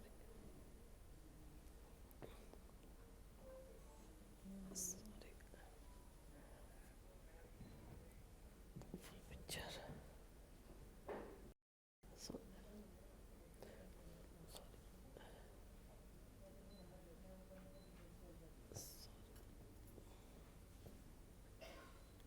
Chalo, anyway, what I want to say over there is that there is a mobility plan which has been designed by the Gurugram authority. In the by that we see that by 2041 the population of that city will be touching 50 lakh.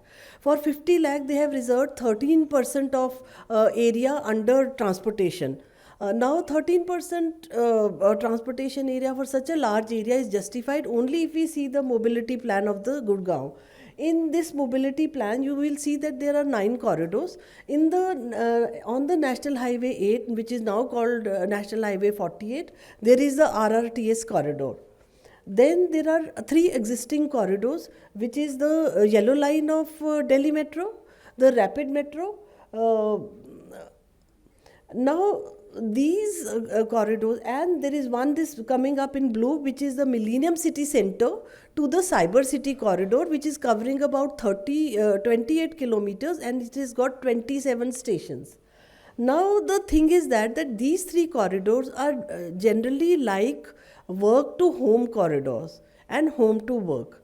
But the other 3 corridors, like if you see the mobility plan in the solution, they have TOD. Rather, I would say that the ministry is really plugging TOD for the country, because if we are living and working at the same place, rather than land use kind of planning, then the need to travel is less. So in Gurgaon, in the mobility plan, they are also showing TOD. So now why I brought this thing, because this is the innovative solution for financing in this area. In addition to that, you will see that there are other corridors which are planned. One is on the Dwarka Expressway, also known as NPR. There is another corridor on SPR, which is called the Golf Course Extension Road. Then there is a third one, which is starting from Sector 56 and going to Panchgaon. These plans, if you see, they are emerging as TOD corridors. Sorry, उल्टा चल गया.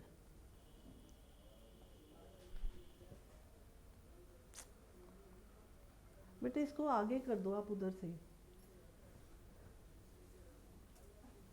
हाँ, next कर दीजिए.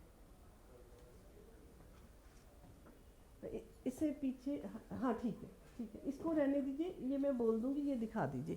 Now what the state government has done, that they have marked these corridors on the master plan of Gurugram Manesar urban complex, and they gave a window for this policy that we will start sanctioning plans on this, so that the instrument of value capture finance will start yielding the money for the metro. बेटा next कर दो, next कर दो. ठीक है. Now if we juxtaposition it with the policy where they are giving 1.75 FAR extra for TOD, which is beyond 1.75 already permitted without TOD, this slide I have prepared after taking information from town and country planning, where we would see that about 72 projects under this format are coming. So there is this hyper potential road of golf course road, where you will see in the cyber city 3 red dots which are already built up TOD projects. The blue dots are on the high density area of Gurugram, and the red dots on golf course extension road are already built projects. Green are the sites which have been identified by HSVP for TOD projects, but the most interesting are the orange dots, which you see distinctly on the TOD roads of Gurugram, which are the projects on the move. So in the future, we will see these projects coming on this road as TOD, and what will happen over here is that these corridors will give convert the city into a very high rise area, and the center will be like low rise. So we had visited that area yesterday, and we can already see this result on the footprint of the city urban complex.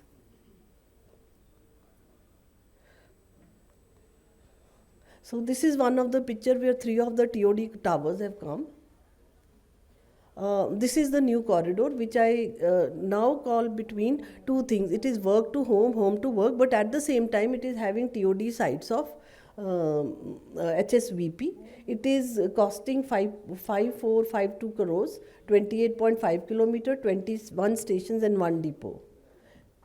So this is a slide in which I have taken all stations and tried to juxtaposition the land use of the city onto this, and then you will see a very emerging pattern that yellow is residential, blue is commercial, red is the institutional, purple is the industrial. So you will see a very distinct pattern arising here, that people will move from the residential to the workplace and workplace to the residential.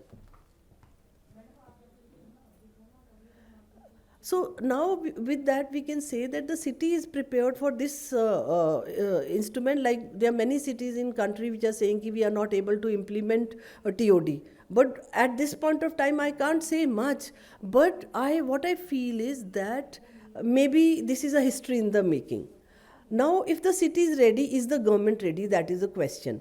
So we have this HMRTC, which is a partnership between state government, HSVP, DC and GMDA. And we keep on saying good things about Singapore, in which we have land use and transport. In this partnership, we are having distinct this thing, that there is GMDA, which is the transport. Land use is being handled by Town and Country Planning, Haryana Shahri Niwas Pradhikaran, and the HSIDC, while the metro is in between, which will dynamize both the things. Land use on one side, transport on one side, and metro on the other side. And if we see the funding, which is the topic of this session, it is 2020-60. So 60 is the funds which we have to take from the multilateral agencies. But there is still a gap there. So there are two value capture instruments which the state tries to this thing. One is other than fare box. This thing is FAR cost, and second is from the registry. So this FAR cost will go into a fund in the Directorate of Town and Country Planning under two heads. One is infrastructure augmentation, second is the transport fund. So this fund is supposed to come to metro, and other will go for upgradation of infrastructure created due to the TOD requirements. So this is just two slides which I had taken from my work in Delhi Metro, which actually shows the projects during maturity, because at this point of time the department is at this step when the company is under formation and various tenders are in the stage of being floated. But over a period of time the landscape is going to take this shape.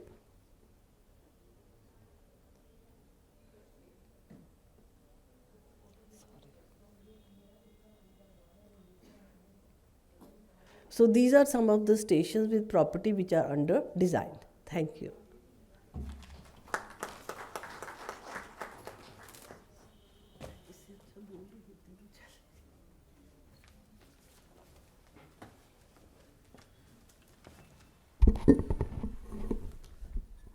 Thank you, ma'am. Good afternoon, all. Being a paucity of time, we will be making a very brief note, and I would like to structure my presentation around three key areas. First would be, we'll speak about the quantum of the infrastructure we are talking about. What's that in terms of the investment sizing? Second area which I would be talking about is in terms of what is so uniqueness about the infrastructure, why we are so concerned infrastructure and infrastructure financing.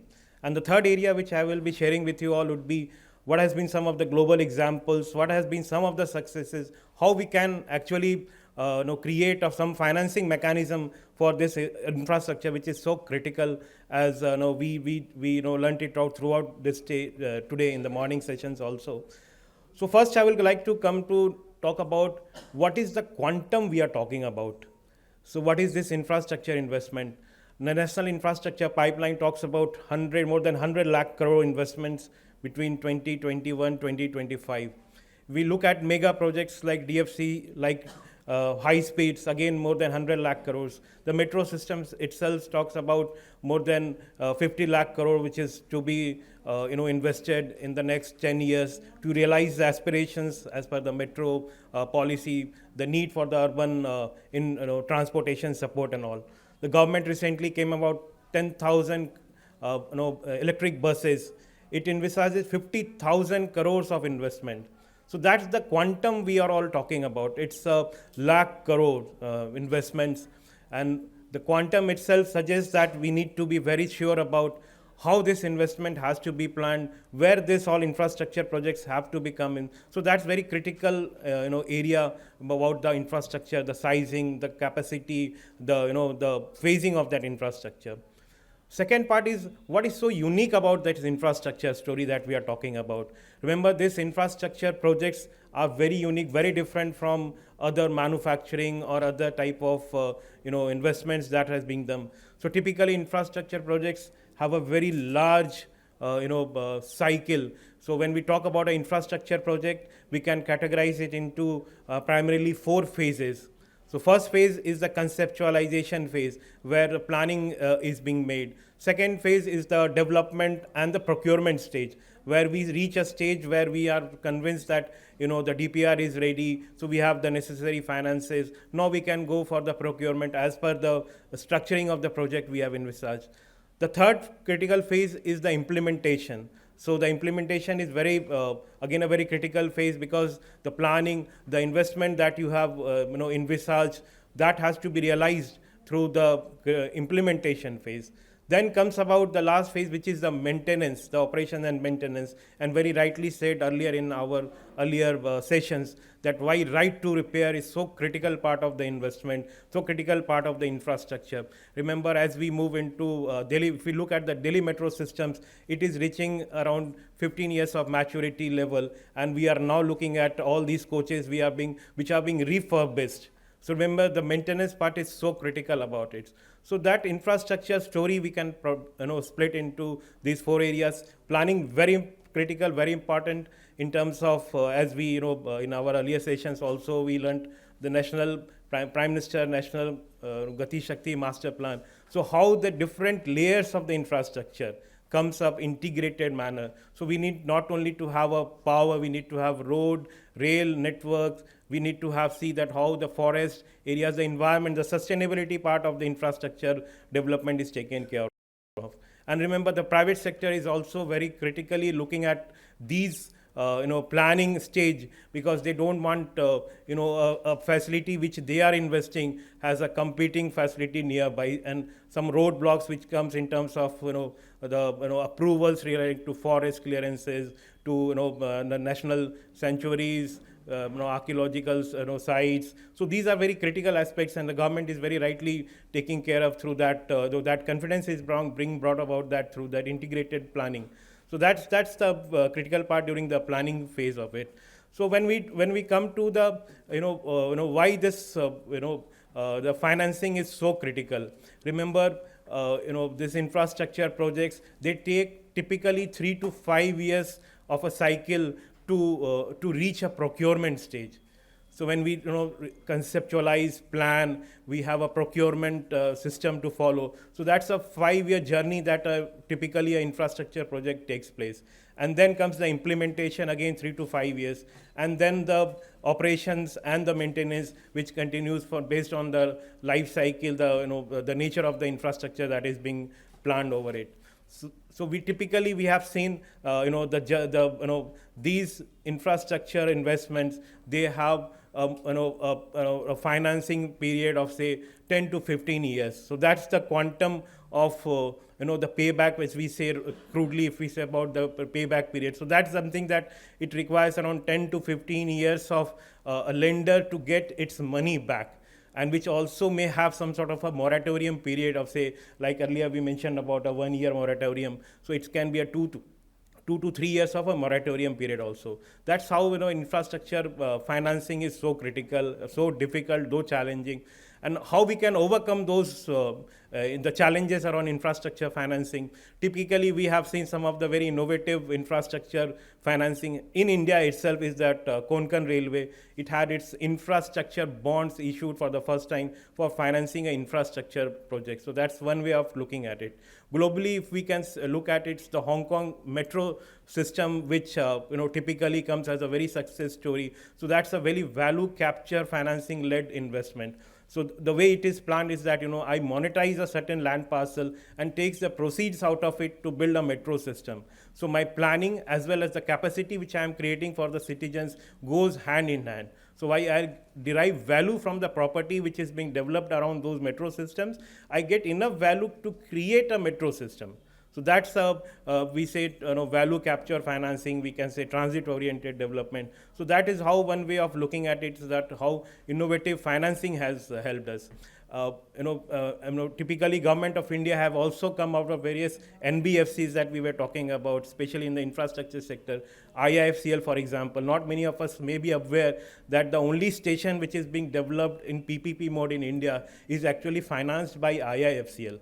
So that's the support from an institutional perspective that these financing mechanisms help. So we have to encourage and develop such financial institutions to help the growth of the infrastructure sector, to finance that infrastructure sector. So how it helps that? It helps in terms of availing a long-term financing. So that's a very critical part of getting a finance for 10 to 15 years. Maybe the banks are not ready to finance it 10 to 15 years because of the challenges which is inherent during the construction phase. Some of the challenge can be in terms of the traffic risk, the revenue risk that the infrastructure project comes of it.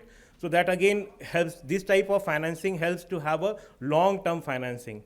Ultimately what happens, the project get itself refinanced. So once you get into a operation phase, many of the banks do refinance at maybe even a 1 to 2% lesser cost of financing. So that's the way we have to just initiate that initial static friction, so that how to fund that static friction. That is through the financial institutions that we have seen. It has not only helped in Indian projects, globally also we have seen this type of infrastructure-driven financial institutions. That again brings us to the point of the infrastructure funds that have come in India.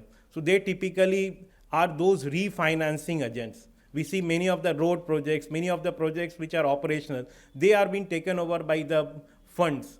So they look at a regular revenue stream, they look at a very stable project. So that's how it helps the infrastructure story. So the initial investment which a developer, like we say, GMR and the other peoples, which have invested initially, they unlock the value that they have created, and they again get back that capital to finance other projects also, the other infrastructure projects. That helps in unlocking the value and making that capital available for subsequent infrastructure projects. So that's about how infrastructure funds are helping us in financing these infrastructure projects. So in terms of concluding my keynote, I would like to impress upon that there are 2-3 key takeaways that we have to realize. We have to ensure that the risk from the projects are well taken care of. Unless and until the risk in terms of the traffic risk, revenue risk, in terms of the approvals, in terms of whether we are going to have this traffic risk passed to a private sector, or or this is more a user fee based model, or is it a typically when we say KPI, service driven model. That's where a financial institution looks at it when it appraises a project. The other aspect which the government rightly is taking care of in terms of is that it's not only important that financing is a financial appraisal. We should look also at the economic value of that project. So typically these infrastructure investments, they lead to quantum multiply in terms of the GDP. There's a correlation between the investment in infrastructure and the increase in the GDP, the employment. So that's also one important aspect that we look at infrastructure financing. The government and every financial institution should also look at this economic value that is being generated from the project.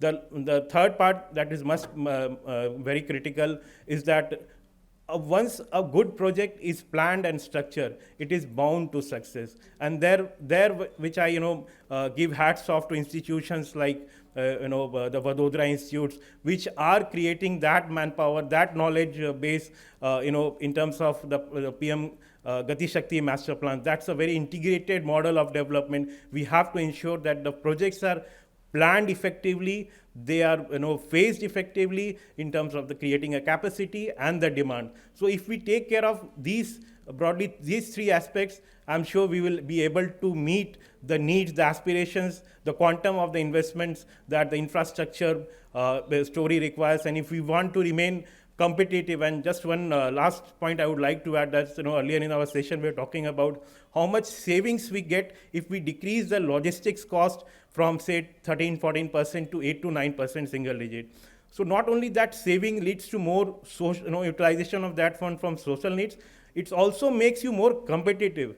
Remember, a product which we are selling globally at 100 rupees, if you decrease the logistics cost, you are being more competitive, you would be able to sell it at a 95 rupees. That's how the global economy works. So that's where the infrastructure, the logistics side of it is very critical. That's how I would like to end my session. Thank you all. If you have any queries, we will feel free to interact with you, sir. Thank you, sir.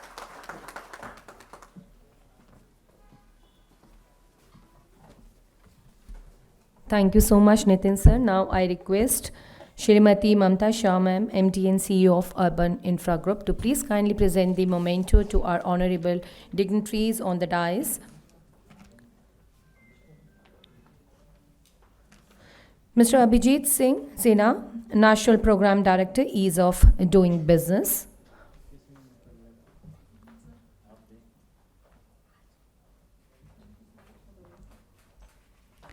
Please give round of applause, ladies and gentlemen. I request you, ma'am, to please kindly present the memento to Mr. Nitin Kumar sir, Director, Transport and Logistics, PwC India.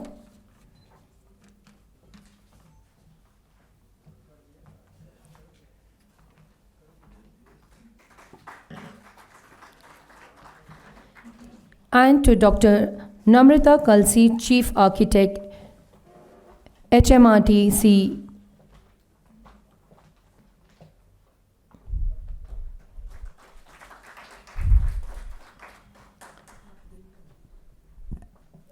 Thank you so much, honorable dignitaries on the dais, for chairing this panel discussion. Thank you so much. So, due to the paucity of the time, let's move on to another session of the day. We have another technical session with the theme of new business avenues in railways and urban transport sector in India. For this, we have with us Mr. Rajesh Agarwal, former member, Railway Board. I request you, sir, to please have your seat on the dais.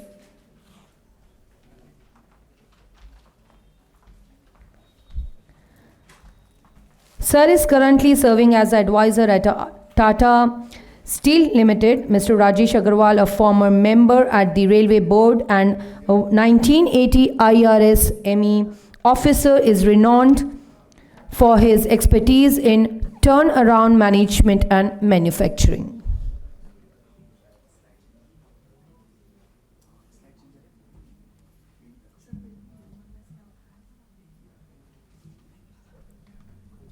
Very warm welcome to you, sir. Now I request Nanduri Shrivas, Director, DFCCIL. I request you, sir, to please kindly join with the dignitary on the dais.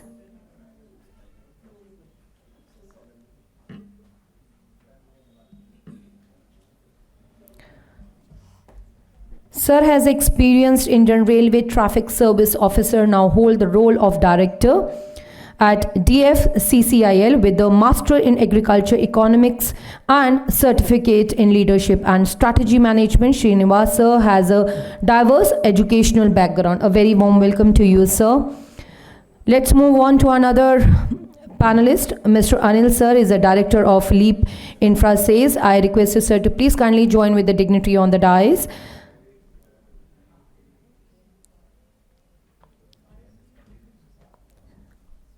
Mr. Anil sir is a current director at a LEAP Infra Sales, is a seasoned professional in the railway industry known for his insightful leadership. His tenure at a LEAP Infra Sales has led to notable accomplishment, positioning the company as a stabilizers in railways infrastructure. Let's move on to another panelist, Mr. Hukum Singh Chaudhary sir, Director.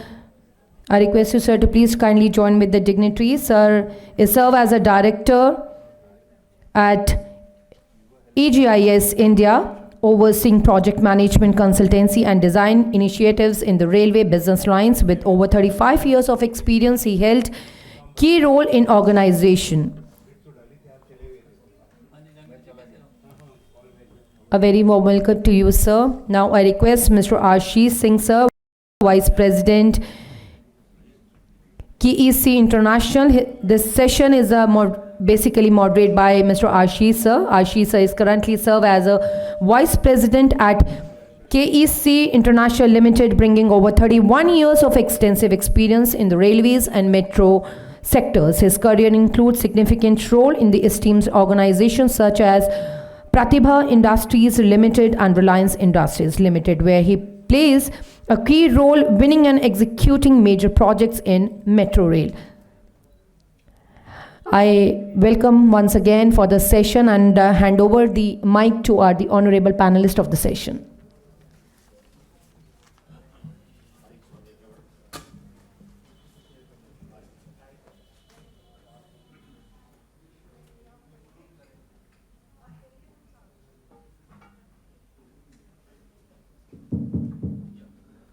Yeah, very good afternoon. So, first of all, let us welcome the eminent panelists of the dais and have a clap for them. थोड़ा session में energy लेके आते हैं मेरे तरफ, काफी देर से थोड़ा सा डर हो गया था like that. And it is a very, since the panelists is a very knowledgeable in the session, knowledgeable in their field, I would like that let me ask some questions with them, and then probably the forum will be open for the question and answer. Now the session topic is new business avenue in railway and urban transport sector. So new avenues means anything which can be capitalized for the business, then only it has some meaning. So probably the basic avenues which I can see in the infrastructure development is probably the bullet train, metro, semi-high speed rail, conventional railway with the technology of Kavach, your capacity augmentation ABS, probably LTE as a spectrum. So there is a lot of things which is coming. Now also 2025 as an upcoming opportunity, rolling stock, cutting edge technology of digitalization, artificial intelligence for productivity, maintenance, safety, passenger enhancement, adopting new energy, probably which we are talking the hydrogen or the solar, something which can be utilized, smart ticketing, integration with other mode of transport, safety and security, skill development, all these things. So first of all, I would like to start with Srinivas sir.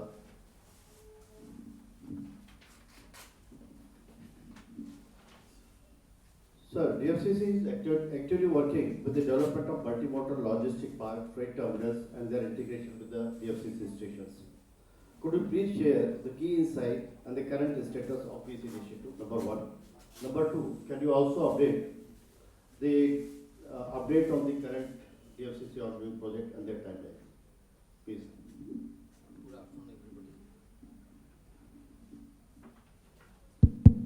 Good afternoon, everybody. Basically, DFC is. Sir, just a minute. Yeah. I would like request that probably we will limit our answers to 2.5 to 3 minutes. Keep Sure, it in time. sure. I'm aware everybody is going to be hungry, so we are already late by 45 minutes. So I'll try to finish it off in 45 seconds. 81% of our DFC has been completed, and trains are already running.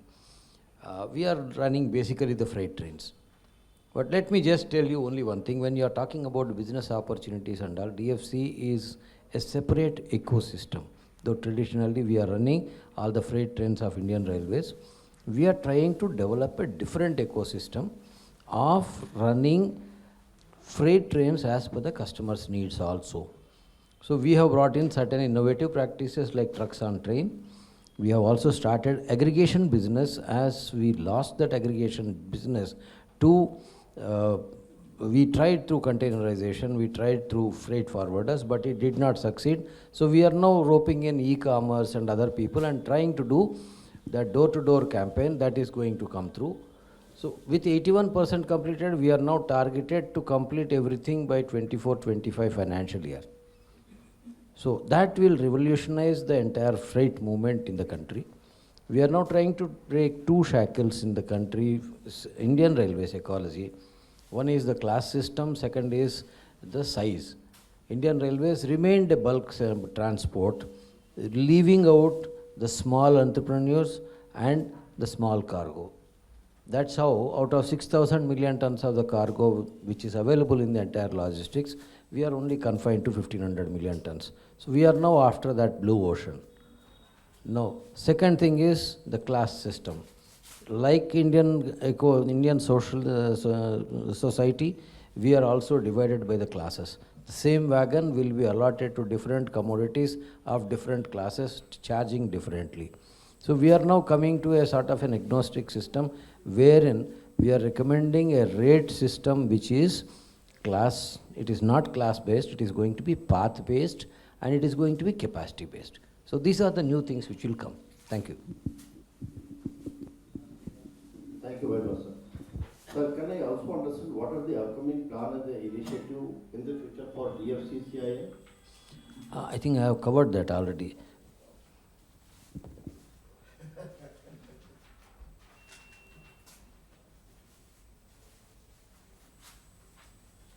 Now, next question is to Mr. Agrawal. In March 2023, Tata Steel and the Indian Railway enters into the partnership, entering the supply of lightweight seats and the interior panels for the Vande Bharat trains. Can you update the status of this project? Number one. Yeah, as you're all aware, you know, Tata's is already into interiors of vehicles in all categories worldwide. They've got the best of interior furnishing. So they ventured into the interior furnishing of the Vande Bharat trains. The interior furnishing of the Vande Bharat trains is a subject, not much addressed as yet by the Ministry of Railways. We are still looking more at the exterior of the train, not too much at the interiors. So Tata has brought in new technology, new materials, new designs to improve the seating system, which was a major cause of complaint for the existing Vande Bharat trains. So we have one of the largest orders for seats and one of the largest orders for the interior furnishing of panels.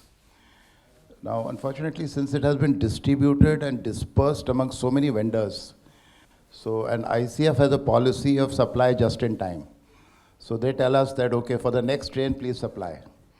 And as and when they tell us for the next train, please supply, we supply.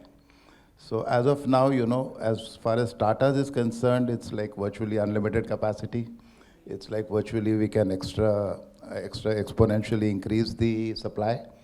But it will depend on ICF's telling us that please complete the supplies in the next 2 months or next 3 months. So that's where we are. We would very much like the Indian Railways to consolidate the larger requirement, because just dispersing everything here and there, in a broader sense, we are spending 2.4 lakh crores. Now, where is it going? I mean, is it just being thrown for everybody to pick up whatever pieces they can pick up? Or are we aggregating and consolidating? Similarly, if we are making, let's say, 400 Vande Bharat trains, it will be better to consolidate and tell Tatas that, okay, you give us these 100 trains and this is how it will be. There would be enough scope for everybody. Sir, can I also ask you the question about what are the other projects which you are seeing to work with the Indian Railway or the metro projects? So actually, we would like newer materials to come, because I remember when I introduced the Mahamana Express, it completely changed the way of interior furnishing on railways. I mean, the press was to say that now you don't need to travel in airlines. The railways are giving you similar interiors. Now we've translated all that into LHB coaches and we've converted that into trains. But as we are perhaps all aware, the standard of interiors on trains is far, far inferior to what we might see in a car or what we might see in buses and, the aspirational requirement of the people even right here in the audience. So we would like Tatas to be engaged in taking it to the next higher level and, bringing the basics. So that's where we perhaps can come in. But otherwise, if it's just going to be a dispersed market, it's going to be very difficult to navigate. So, Mr. Jagid, I have a question for you.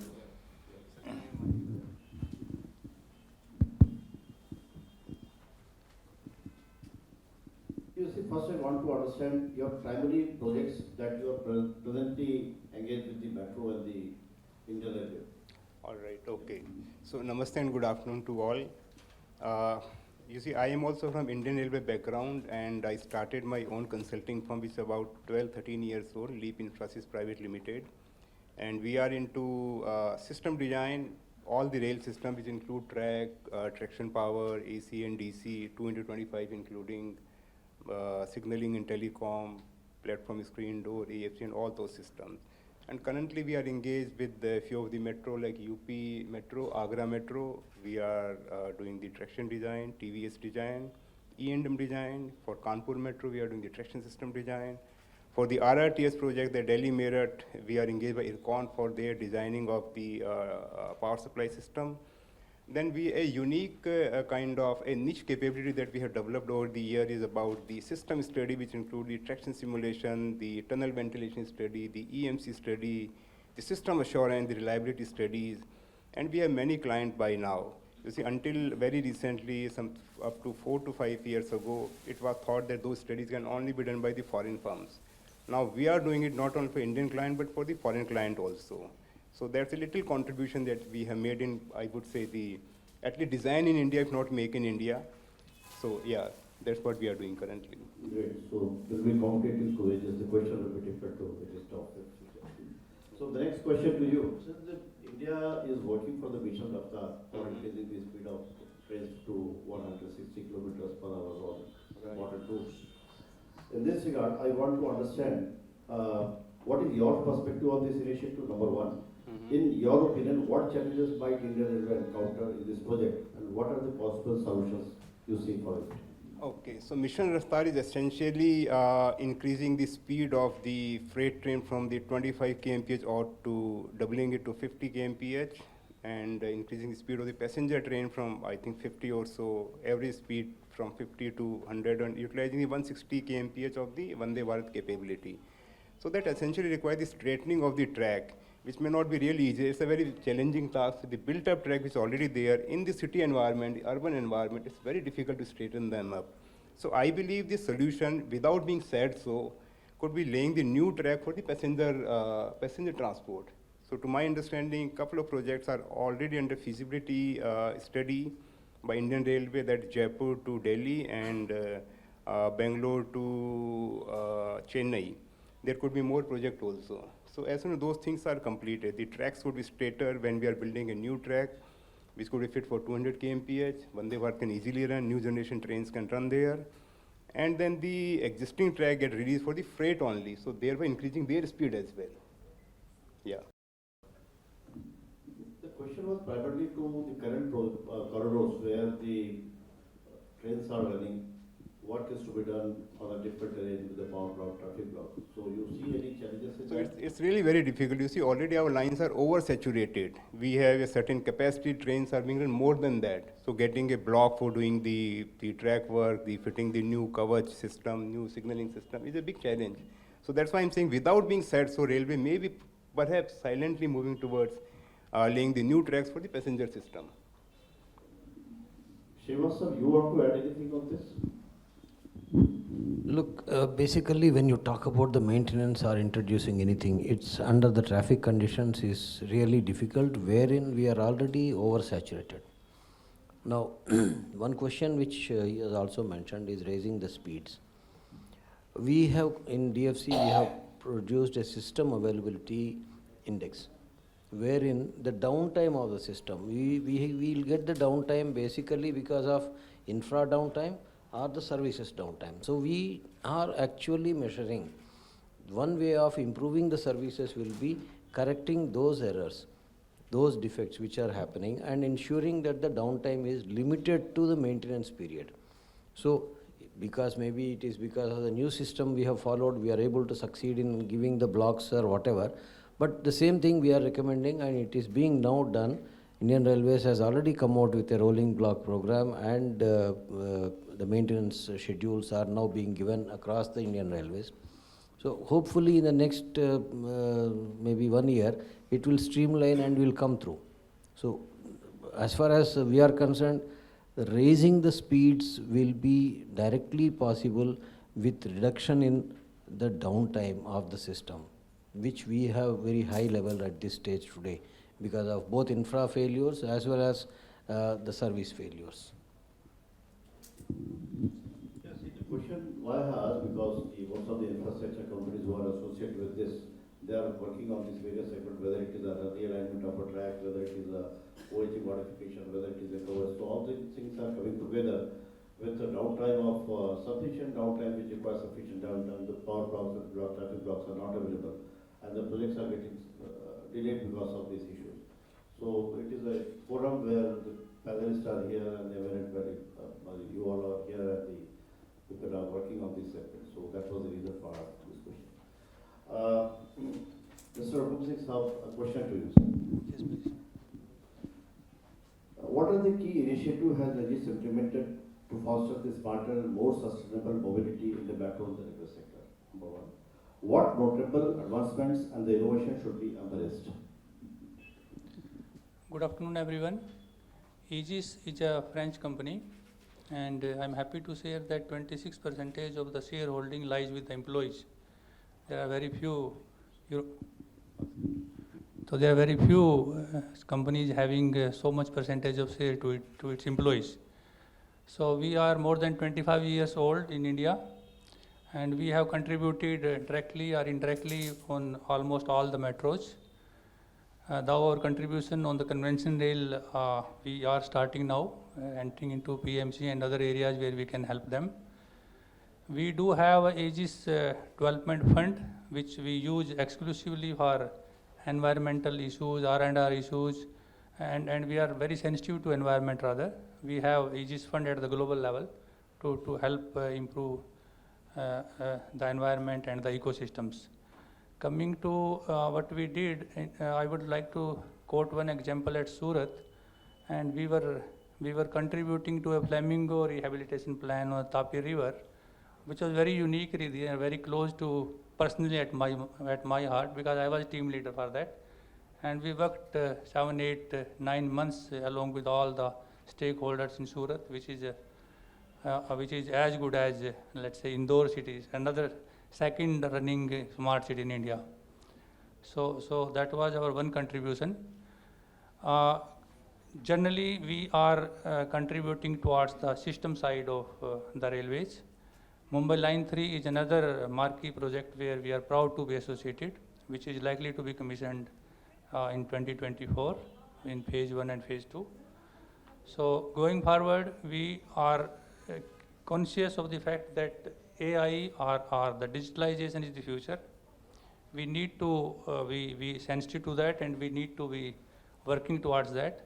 And at the group level, we have a digital lab, we call it, and initiatives are invited across geographies, which way we can help our clients, maybe asset management side, maybe energy conservation side. And one of the tool is a carbon tracker we are having. So we help clients to account for the carbons which are being used and how to have the alternate construction techniques and technologies where we can save carbon and we can account for that. Since you are from a background of international consultancy firm, and what do you see as anticipated infrastructure technological landscape for, say, by 2030 for India?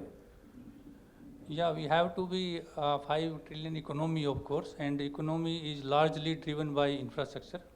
And next would be the service sector, of course.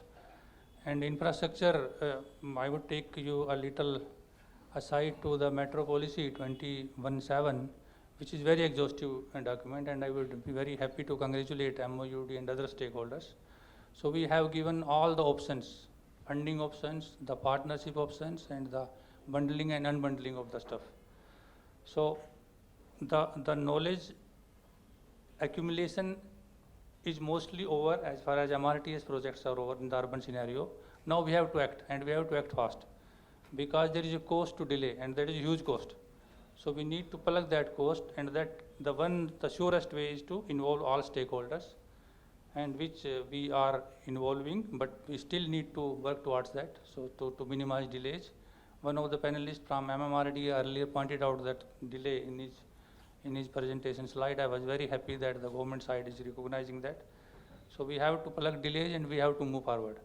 Coming to the pipeline of the projects, the huge pipeline really. We are having because of this online marketing and all that, the new avenues are getting emerged every day. We have to give connectivity there, port is there, high speed are there. We have to upgrade our existing system. You are pointing out towards the delays on the block side and all that. So we have to upgrade signaling system. Even Kolkata Metro, we are helping to upgrade the system with the CBTC, the existing traditional interlocking system. So future is there for infrastructure, and we. I agree. The timeline of such a huge investment is very, very important. The implementation and to accomplish the projects, because you see the DFCC executing 1 lakh crore of a project, and if you get delayed for 1 day, leave aside the principal part, the interest will come around 35 crore rupees per day, which is not recoverable. So for implementation of the infrastructure project on the timely manner is very, very important. Now, one question which I want to keep open to everyone, I think I have asked to Mr. Jagir, Hukum Singh, your perspective on the anticipated future of the metro and the railway sector over the next 5 years.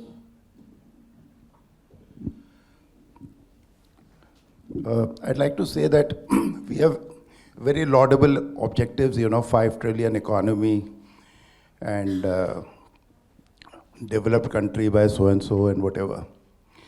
But let's see where we are in 2022. We are spending about 2 lakh crores per year and planning to spend 100 lakh crores in infrastructure. Are we getting the return? Or have we reached that level where we should have, or are we moving in that direction?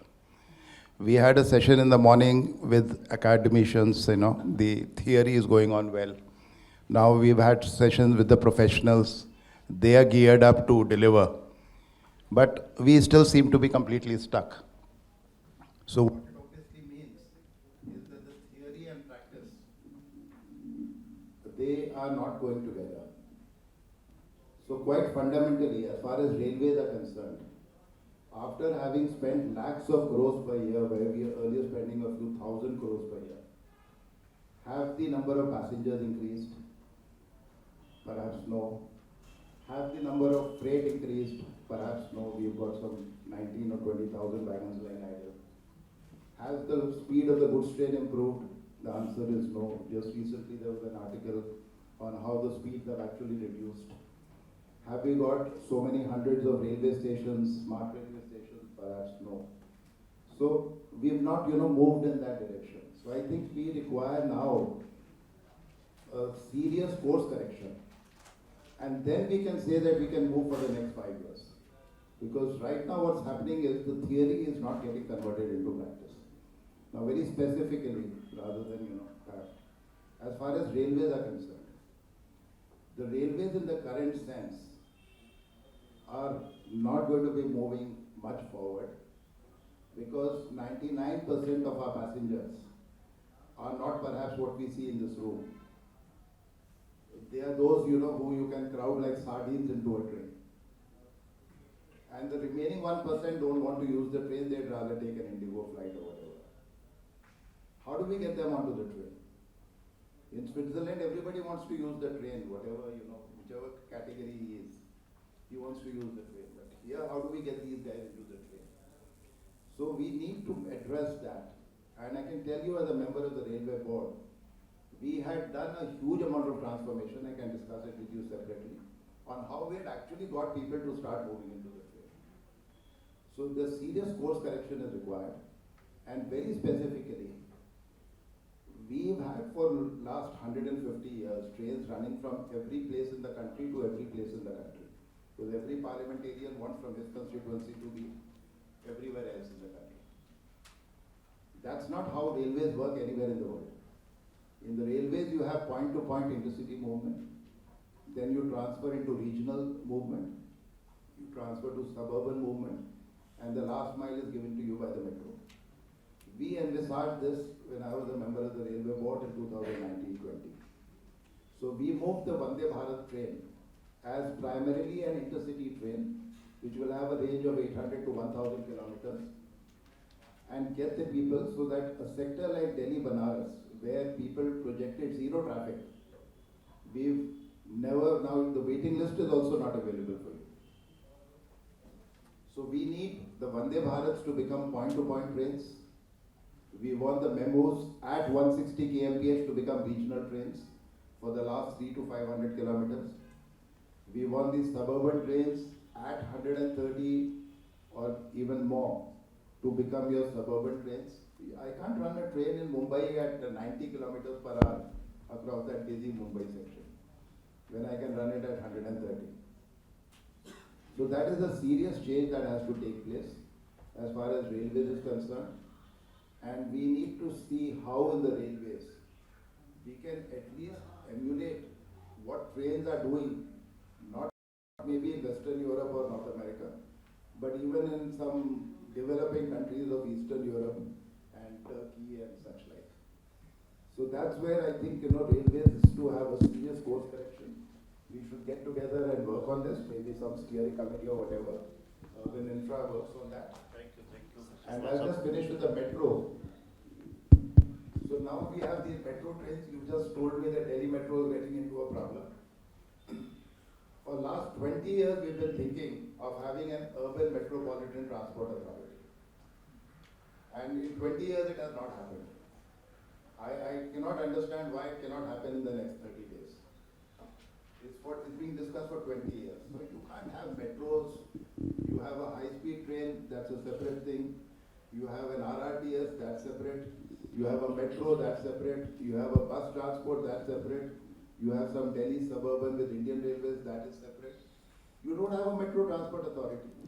So if we are going to run in this, we can keep spending lakhs of crores in urban infra and perhaps only be wasting money, not getting any return. So, Agrawal sir, we have understood. I know that Mr. Agrawal can speak on this topic for long, but without stopping.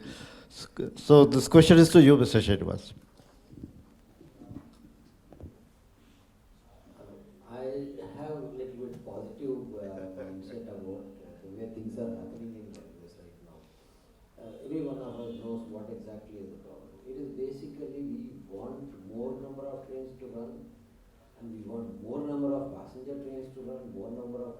We have the capacity, but where is the tracks and where are the tracks and where is the line capacity to run those trains? That's the major problem we have. That's the course which Indian Railways is going now. We are trying to add about 5,000 kilometers of tracks per year. Now, line capacity expansion is the major emphasis that has been attempted. Fundamental. Upgradation of technology and all that will follow, but first you have to have the capacity to run. You can bring 100 Vande Bharats, but in the process, if you can't run normal passenger trains, you are not doing justice to the system. That's the exact point what we are looking at, is creation of capacity. In that, DFC has already taken off. If you see the entire North Central Railway as well as North Western Railway where we are operational, the entire passenger trains are not getting delayed because of fog or whatever. We have taken out the entire goods trains running right from Mughalsarai, DDU now, towards Delhi. Almost 55 trains out of that 75 have already moved on to DFC, decongesting the system. This is the capacity with which we can operate. And DFC is only 50% full. We are still not reached the line capacity. This is the capacity which is needed to be created across the country. We are late.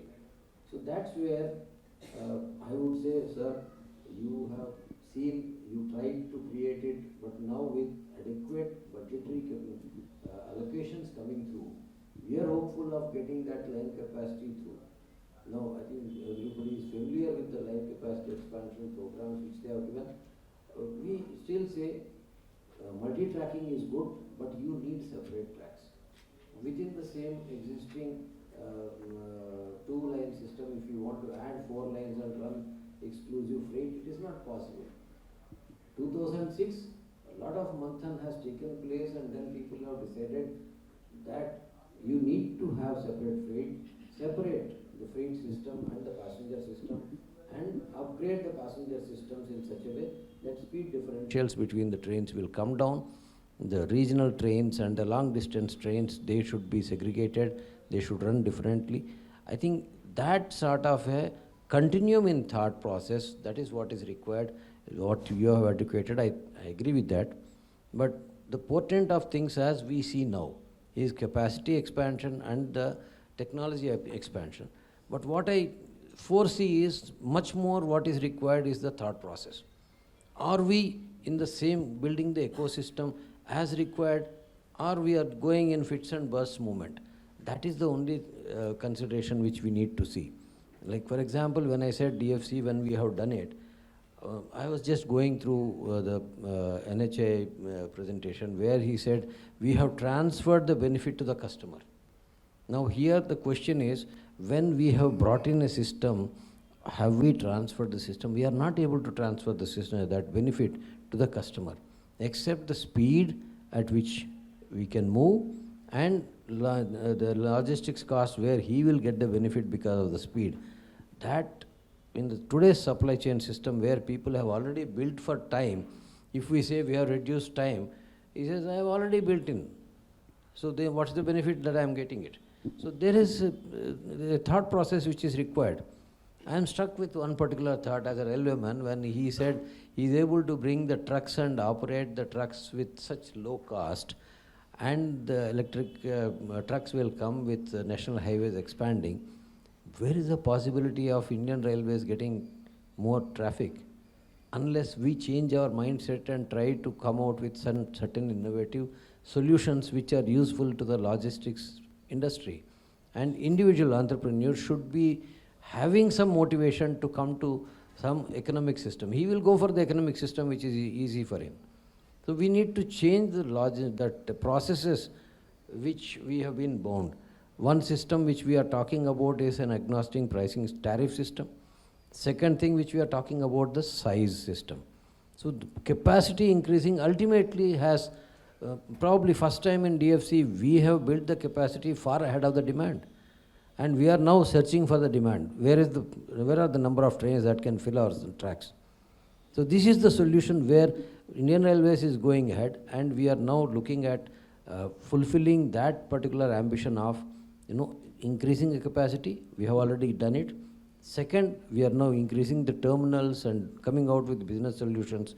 Thereby, that logistics cost should come down. And in fact, one of the things which particularly the urban areas, we came out with a solution which we have given it to the stakeholders, they are pursuing it, is looking beyond the boundaries of finding a terminal and unloading there. We are now coming out with some unique solutions wherein we will now give a distribution system to the customers wherein they don't need to go to a fixed terminal or fixed solutions. It will be a dynamic thing. So where he wants to take this material, that will be possible to do it with a multimodal approach.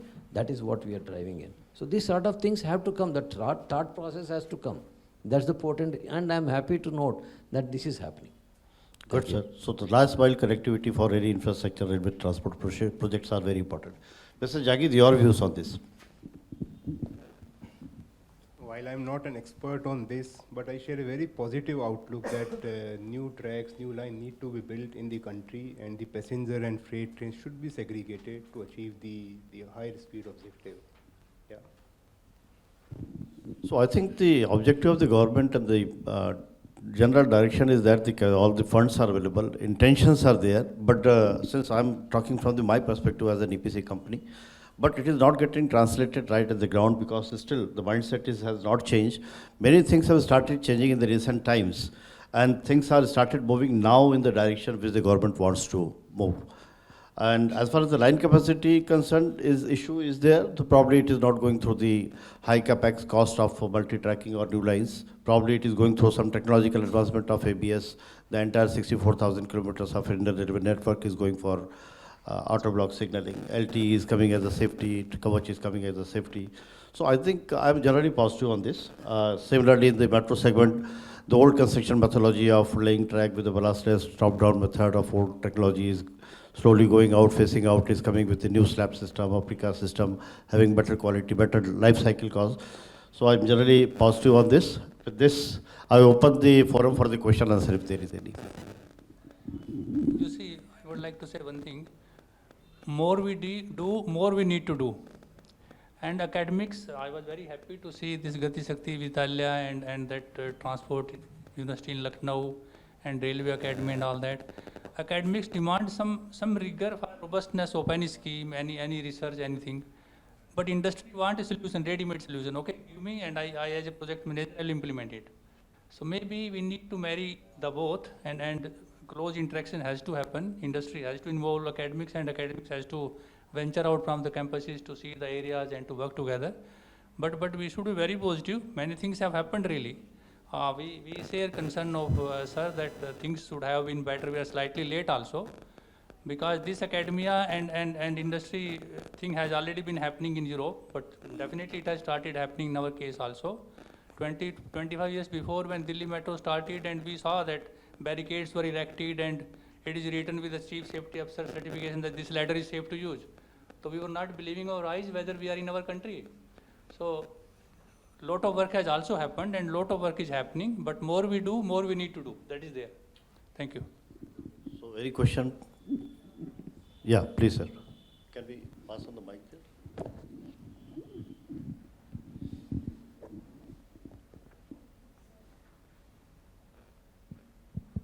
Hello. Good afternoon, sir. I'm J.K. Bhatti. It was really a good panel discussion. Before I ask my question, first of all, my good afternoon, Shri Mr. H.S. Singh Chaudhary, because I have worked with him at Pune Metro from 2018 to 2019. And I know each and everything, nothing to be explained here. Now my question is a common question to Mr. Anil and Mr. Rajesh Agarwal.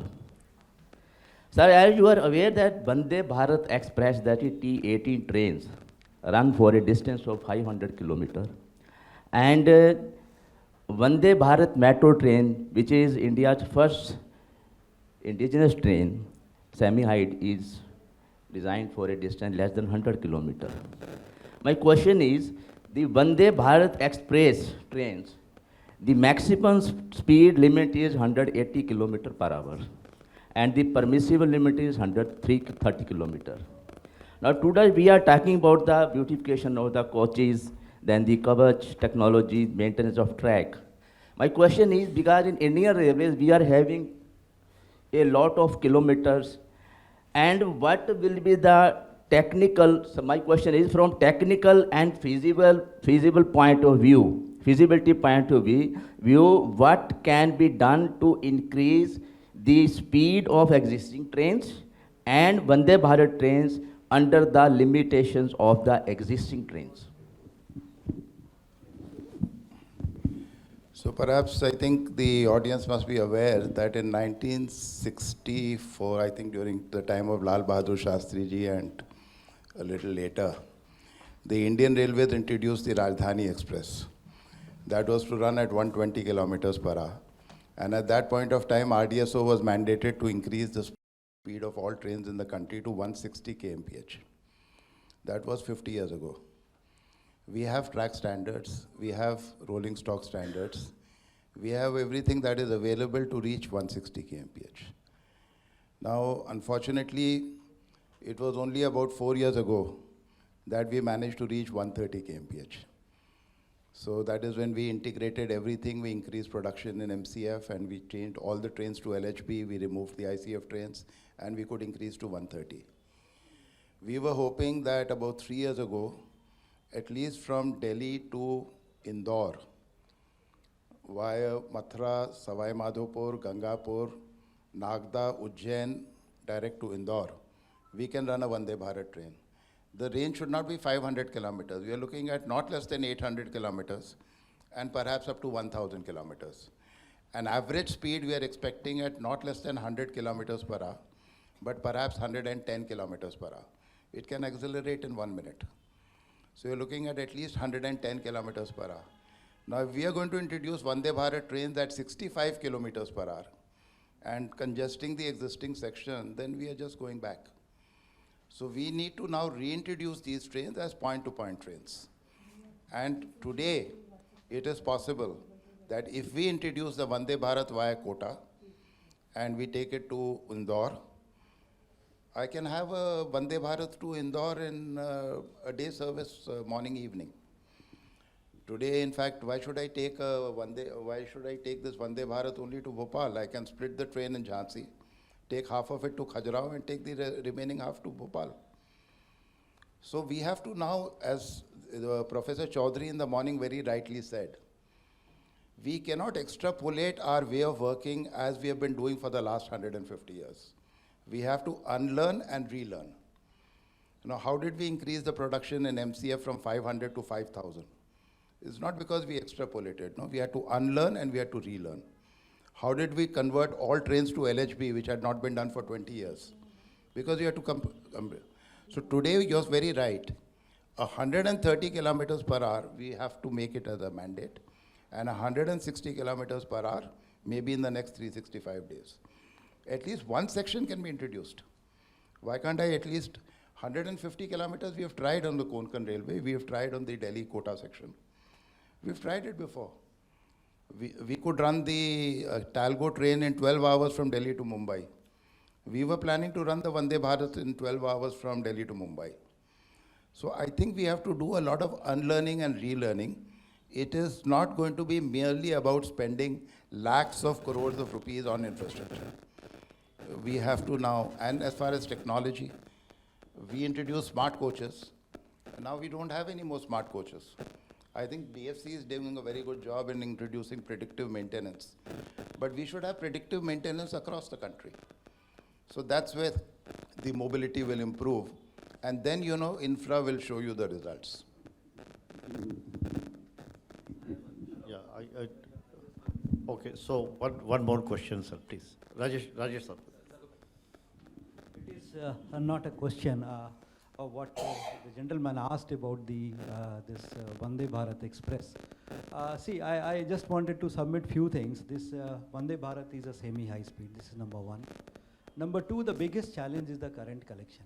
See, it has got the multiple units, and the current requirement is huge, and that is why this 2 into 25 kVA business is now coming up. So this is a requirement which we may have to augment. Otherwise, this Vande Bharat introduction, yes, as Rajesh Agarwal sir has said, that we'll have to unlearn and then relearn. So there are some challenges in this, but the government and the Ministry of Railway is fully focused to implement this. Just a supplementation. Good afternoon, sir. In fact, this topic is very close to my heart, having spent a very long period of my career in the open line. The increasing of speed, that challenge has less to do with the kind of track or the kind of coaches we have, but we have to rethink why we are unable to increase the speed. You just kindly do a footplate in any Rajdhani Shatabdi Vande Bharat from Delhi to Agra or Delhi to Allahabad side, you will understand our major problem. Our major problem lies in the type of interference in the heavily congested areas. You see people taking their motorcycles across this. You see people taking their cattle across this table. They not only deteriorate the condition of the track, they also pose a very huge hazard to the running of high-speed train. Having said that, I would say that the time probably we have lost maybe around 2 decades or 3 decades. Instead of starting DFC, I am very, very convinced that instead of starting DFC, had we constructed high-speed corridor, at least on the golden quadrilaterals with great separators, this problem could have, the losing of passenger and freight, etc., to a large extent we could have lost. And the kind of money that we have spent on DFC, on third line, fourth line, automatic section, boundary wall, etc., that I would say would in a large extent would have been catered towards the bullet train, etc. The bullet train right now, what we are doing from Ahmedabad to Mumbai, had that been in place, at least in golden quadrilateral, our carrying capacity of goods as well as passengers and to a reliably satisfactory level, that should have been much better. That is my suggestion, sir. Good suggestion, sir. But probably problem ये है कि हम एक हाथी को एक पैर दिख रहा है, कान दिख रहा है, सूंड दिख रहा है ना, सब अलग अलग बातें कर रहे हैं. पूरा हाथी को देखेंगे तो समझ में आएगा इलेक्ट्रिकल में प्रॉब्लम है, ट्रैक में प्रॉब्लम है, अंडरपासेस में प्रॉब्लम है. जब सबको क्लब करते हैं तो सोल्यूशन कहीं ना कहीं आता है. I think somebody is there. Yeah. So there is a no.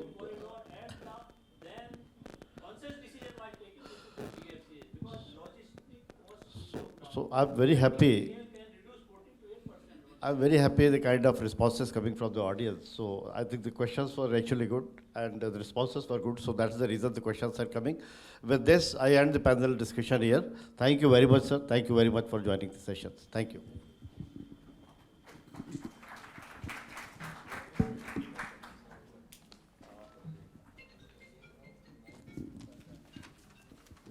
Anybody from organizer side? Thank you so much, sir, for chairing this session. Now I request Mr. Surya Shah, Vice President, Urban Infra Group, to please kindly present the memento to our honorable dignitaries on the dais. To Mr. Rajesh Agarwal, sir.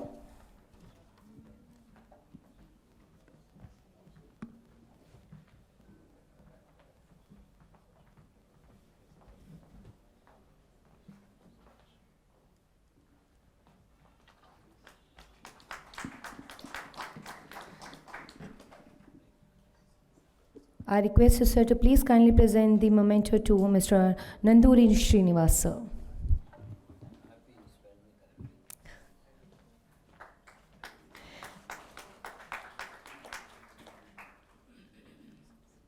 Please present the memento to Mr. Anil, sir.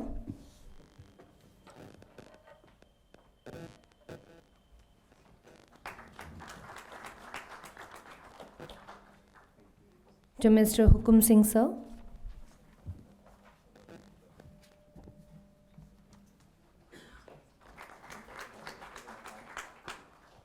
And Mr. Ashish Singh, sir.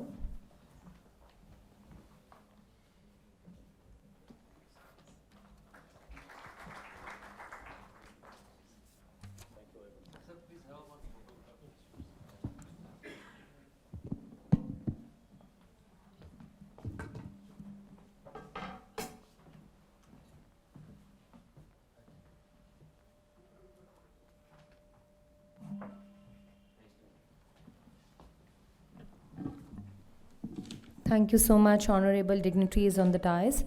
Let's move on to another technical panel discussion with the theme of new business avenues in construction, EPC and heavy equipments industry. For this, we have with us Mr. Rajesh Prasad, Director, RVNL. I request you, sir, to please kindly have your seat on the dais.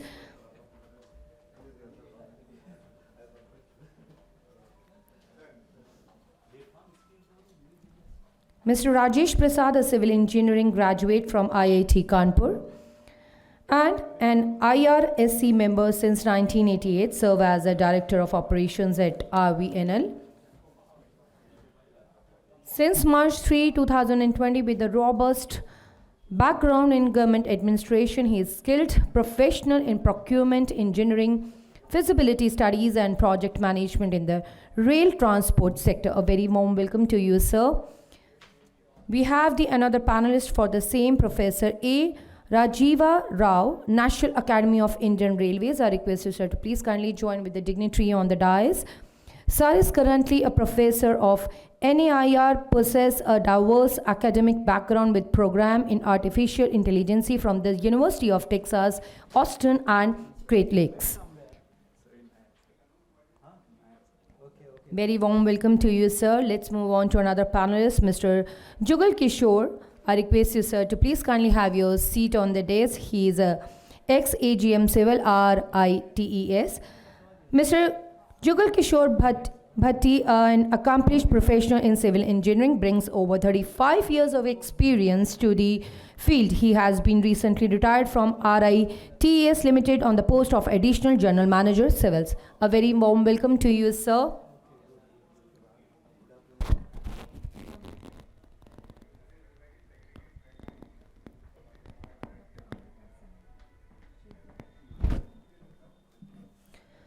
I request Mr. Aditya Kase,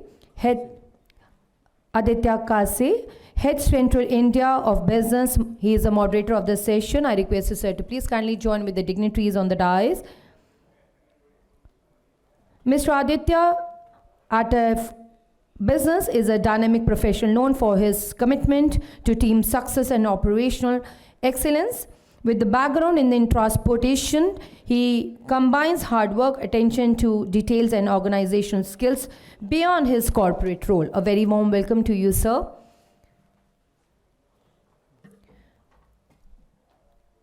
For the presentation, I request Mr. Jugal Kishore, sir, to please kindly give the presentation why multi-modal transport system is crucial for India to become a $5 trillion economy. Sir will speak on the particular thing. I request you, sir, to please kindly organize the gathering and give the presentation.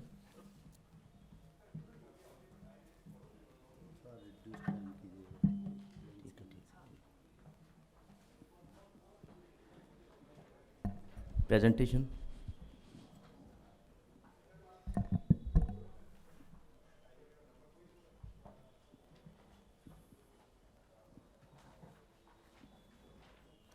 First of all, I am really thankful to organizer of Urban Infra who has given me opportunity to speak on this forum.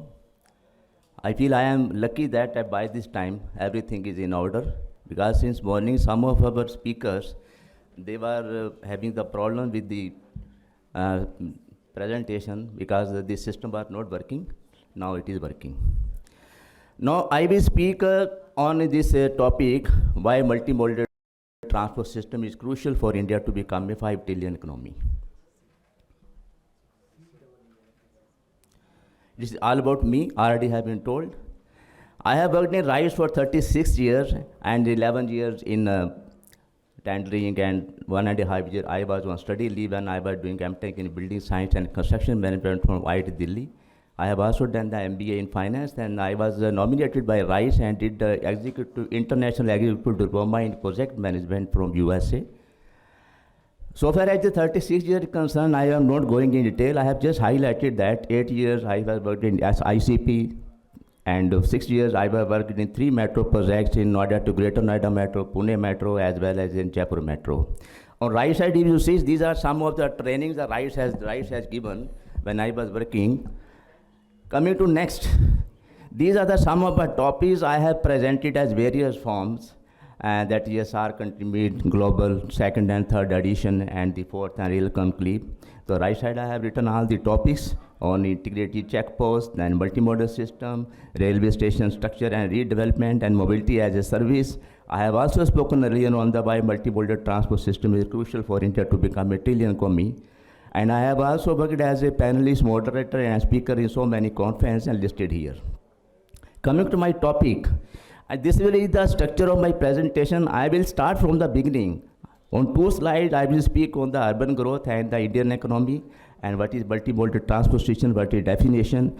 And I will also relate some of the examples and speak on smart city, the Prime Minister Gati Shakti Yojana, and the sports development, multimodal system, and the infrastructure. And I have also spoken on metro, RRTS, and DFC projects. And finally, I will say some about the challenges and what is the conclusion and the way forward. Now coming to urbanized growth. If you see as a whole, so far as the GDP of a country is concerned, only 2 things are most important. One is the urbanization growth, another is the motorization growth.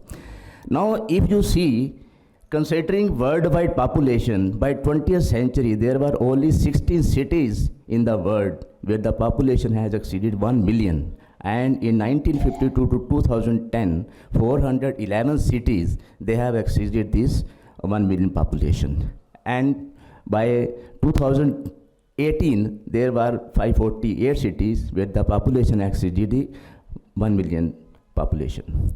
Now it is expected that by 2030, 706 cities, they may exceed 1 million population, and by year 2050, 70% of the global population, they may shift to cities. Now what will happen ultimately? If you see here, there will be urbanization growth. It will have the effect on the labor increase and then the effect on the GDP. These are the 2 figures which are ultimately responsible for the economy of the country. If there is labor increase, ultimately there will be production will increase, and other urbanization growth will have effect on this growth pattern, travel demands like this. If you go on the right side, motorized growth, if you see in 2015, so far as the worldwide cars are concerned, there were hardly 900 million cars, and it is expected by 2040, 2,000 million cars will be there. Now, what will be the effect of this motorization growth? I have written here, it will affect increase in the urban trips, congestion, and emission. If you see as a whole, what will happen at the end? See at India, 32% population that control 60% of GDP, and it is expected that by another 15 years, it will affect 75%. By 2025, it is expected that the logistic cost will also vary from $189 to $250 million. Now, coming to Indian economy. If you see in 1947, we were only having 0.82 trillion economy.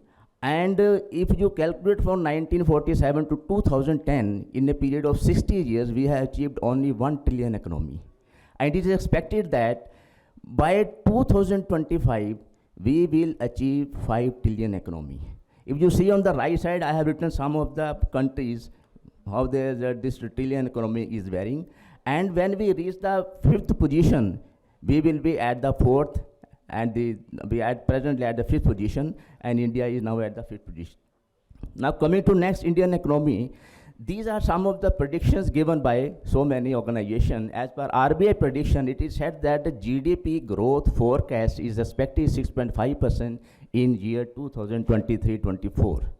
And what the RBI said, they are saying that we We have already achieved 3.5 trillion economy, and it is possible that in 2025 we will achieve 5 trillion economy. If you come to International Monetary Fund, IMF, they have predicted that GDP growth is forecast is 6.3%, and they are saying that India to reach 5 trillion, 9.1% growth over next year shall be the ultimate requirement. If you see worldwide, they have said the economy may grow 6.3%, and coming to Union Minister, they have said, Union Minister, Mr. H. Singh, Puri has said that India may attain 5 trillion by year 2023. Now instead of 5 trillion, he is saying that they will achieve 10 trillion by 2030. As agar Morgan Stanley report you say, they have highlighted, okay, we can achieve the 5 trillion next year. But the thing is, it is not possible unless private sector become much bigger. Now coming to multimodal transport system. Simply saying, what is multimodal transport system? For speedy, comfortable and movement of when there are two or more use of two or more modes of transport, and from origin to destination, the connection is convenient and economical, that is known as a multimodal integration. Now, the global, as the most of the global population, they will live in cities, and what will happen ultimately, multimodal transport system and the public transport system, they are most important so that as the mobility of the passengers and cargo both is concerned. I have highlighted some of the advantages. I will not going in detail because I have been told that the time is very limited. So this is written some of the advantages and some of the disadvantages. I have given one example of multimodal transport system and the intermodal. Only the difference is that in so far as the multimodal transport system is concerned, the operation is only on single contact. If you see on the right side, the operation is on several independent contact. That is the intermodal transport system. Now this I have written one slide is on international trade, how they are doing. Basically, once the payment terminal condition are signed, then the seller will ship the goods via shipping agent from port to port. Then the shipping agent issue bill of lading. I am not going into detail. The seller for the shipping, and ultimately the shipping agent issue delivery note, and it is highlighted on the right side. If you come here at multimodal transport shipment, I have also mentioned that from sea freight transportation, it will be from port to port, and inland transportation, it will be from port to inland, and air freight transportation by air only. Now, I will give some of the examples why these are really responsible to India to become a 5 trillion economy. If you see, I am just giving one example of this Dholera smart city.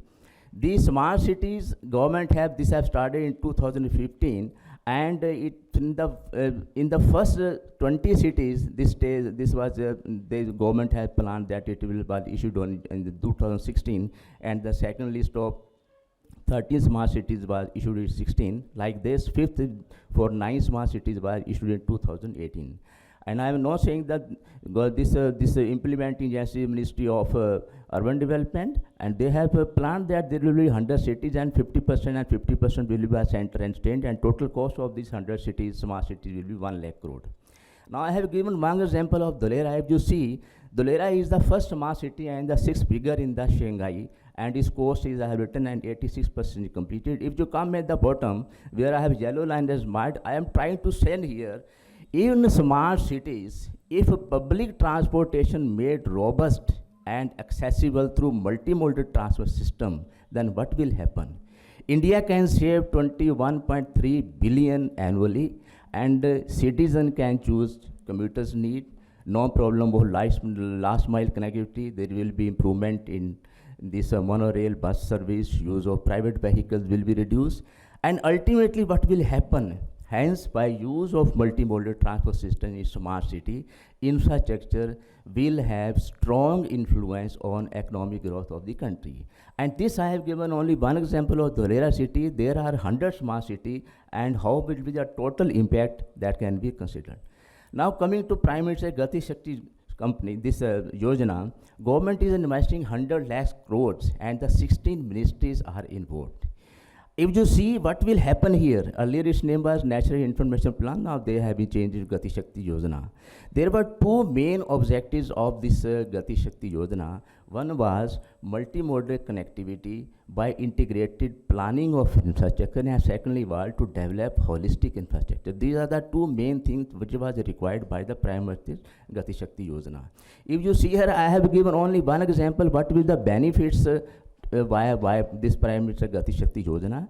Material transported by ship will reach farthest village of the country. Okay, then will enable timely last mile connectivity, save time and cost, and goods and cargo will move faster. These are the some of the ultimately the total logistic cost presently 14% of GDP may reduce to 8%. This is one of the possibility. Then multimodal logistic park. Government is planning that there are 35 logistic parks proposed, and the main purpose of logistic parks will be to improve country's logistic sector, lower overall freight cost, and reduce pollution, etc. Okay. Now, so many issues are there that they will be having warehousing, railway siding cost, or etc. And if you see, once the multimodal MMLP will be constructed, then India, presently if you see logistic cost is 14%, India, and if you compare with the US and Europe, then the GDP, it is the 8% cost is of GDP in other countries. And if we go through these areas, what will happen, India by year 2030 is planning to bring down the domestic cost to 8 to 9% through the construction of these so many MMLPs. This I have given one example of port-led development along Sagar Mala project. In Sagar Mala project, the government is planning there is 7,500 route. If you see on the top, there are 13 ports and so many there, and it will also connect 14,500 kilometer route. And long-term benefits, it will have the components of this coast industry will result logistic cost, facilities, modern infrastructure facility will be there, and ultimately we see at the bottom what will happen, the components which truly increase economy under this Sagarmala projects are logistic intensive industries, efficient ports and seamless connectivity, and Rikuji skill led. These are the some of the, and by year 2025 can boost Indian exports to $110 billion. Okay, then what will happen with after this Sagarmala project will be concluded, will provide access to new growth zones by multimodal solutions, expanding rail, inland water, coastal road services, and ultimately will also help to India to become a trillion economy. Now coming to another example, I have given you MMLP. I am giving here two examples. One is in Jogi Gopa in Assam project, and another is in Gujarat, another. If you conclude at the end, but it will say that again the multimodal transport reduce trucks on roads, improve environment quality, create business these opportunities, and ultimately will again be total effect on the trillion economy. This one project, I have given an example on this Kaladan project. If you see in the figure earlier, from India to Myanmar when we were connecting, and there was a long distance because we are going through road only. Now, if this India to Myanmar we are connecting from Kolkata to Sitwe and Sitwe to Paletwa and Paletwa to Mizoram, ultimately what will happen after doing this, there will be reduction of 1,000 kilometer distance from Kolkata to Mizoram because now we are going through this sea. It will reduce the dependency on Siliguri route. There is a one Siliguri road that is 100 kilometer. That is also known as the narrow Siliguri route because if it is closed, then our activities were blocked. Now the government is planning that we should bypass that Siliguri route, and that was one of the challenges. And while going through this this multimodal transport system, there we will also cut short the travel time from 3 to 4 days. If you come at the bottom again, hence by connecting Southeast Asia, this multimodal transport system project will boost the economy of the country. Now coming to road infrastructure projects, if you see, we are the second position in road network. Okay, economic growth of the country will automatically increase. If I have just, okay, carry on, right. I am not going in detail now. These are some of the metro projects, how we are doing this mono system. And these are the some of the models, how these presently these metros are working 50-50 model, 100%, 426-40 PPP model. This I have highlighted the current status of the metro projects. I have given one example of London Metro, but I am trying to hell here. If you see, even after a gap of 158 years, still there is a scope of expansion of the London Metro. It means whatever the metros we are constructing, there is always there is also scope for expansion. Now coming to next one, I am not going in detail because these are already discussed. Once the DFC corridor will be done, then it will reduce this logistic cost from 15% to 8%, and it will also replace 72 trucks in 1 kilometer, and ultimately there will be benefit in the economy of the country. Now, this population I am just telling, if you see in India, we are having the maximum population in the world, but if you see 65% youth population is less than 35 years. Now, what I am trying to tell here, due to overpopulation, India faces unemployment, excessive dependency, insufficient income rate. These are the issues, but large population can bring significant economic benefits as they represent a significant portion of workforce and potential consumers. If there is a proper multimodal transport system and last mile connectivity, then such large Indian youth population will have a strong influence on economic growth of the country. Now coming to what are the challenges, I have already seen what are the challenges in the single mode of transport system and multimodal. I am not going in detail. Now this I have given one example of TAPI project, that is the Turkmenistan, Afghanistan, Pakistan. Here we were connecting one gas pipeline that which was having near about 1800 kilometer, 1814 kilometer length. And why I am telling here, because if you see in Kabul there was a problem with Taliban, and what has happened that this gas pipeline, they was passing through Turkestan, Afghanistan, Pakistan and India. And what has happened now? Because we were having this natural gas and all these things, these natural gas is used as a fuel and as a feedback at these locations. In power, industrial, Tata, plantation, cement, everywhere is being used. And as feedback in fertilizer, petrochemicals, LPG. In case there is a Taliban is a problem, then this road is totally blocked. Hence, I am giving one example what is the challenge in this multimodal transport system. This is one of the biggest challenge. And we have also seen some challenge in this Ukraine, what is happening today. So as for growth of India, this LP is equally important. So sometimes pose challenges due to geographical location. That is why I have given this example. Then I am coming to conclusion, and multiple transport system is a crucial aspect of infrastructure because it will naturally boost the trade, reduce logistic costs, improve connectivity, create opportunity, and enhance efficiency, reliability. And way forward, the how to overcome the issues and how to achieve the economy. If you see on the left side, we have to formulate the strategy on travel demand, okay, develop multiple transport system, integration of strategy, I have already explained, anti-integrated approach to interlink waterways, railways, airports, and logistic paths, and how the GDP will be achieved is increase the national income, more employment, better corporate, and everything is mentioned there. And finally, I can say that foreign trade and an integrated approach with multimodal transport system and core is important if India to become a 5 trillion economy. Number two, last, to meet 5 trillion target, more supply side reforms are needed. Creating new upgraded existing infrastructure will be key to raising India's competitiveness and achieving the target. Thank you.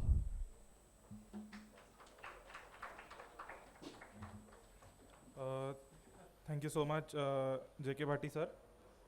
Now I would like to come to the panel discussion, and we are trying to keep it more of a discussion and Q&A rather than being it completely panel discussion. We'll go through questions and both of the speakers will just come and speak on the respective questions.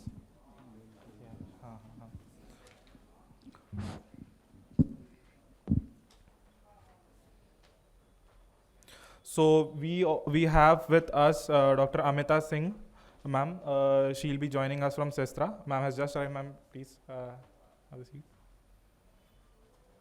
Okay, so coming to the panel discussion, let me quickly introduce myself. Myself, Aditya Khakse. I am managing the Central and Northeast India for Off Business. It's one of India's leading unicorn startup. We are into manufacturing, trading, and finance. All those government projects and the raw material that you see, we trade into that, and we also finance government contractors. Our revenue currently is 15,000 CR with a PAT of 500 CR. We are not like any other traditional startup. Additionally, I am volunteering with Indian Hyperloop, which has been currently developed at IIT Madras.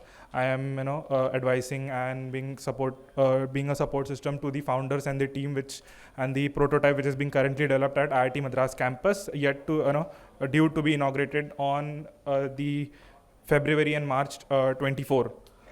Now coming to our panel discussion, I would like to invite Rajesh Prasad sir on the topic that kindly briefly describe the role RVNL is creating railway infrastructure for Indian railway system, how the projects, especially Metro, RRTS and HSR, can be made more viable and are cost effective.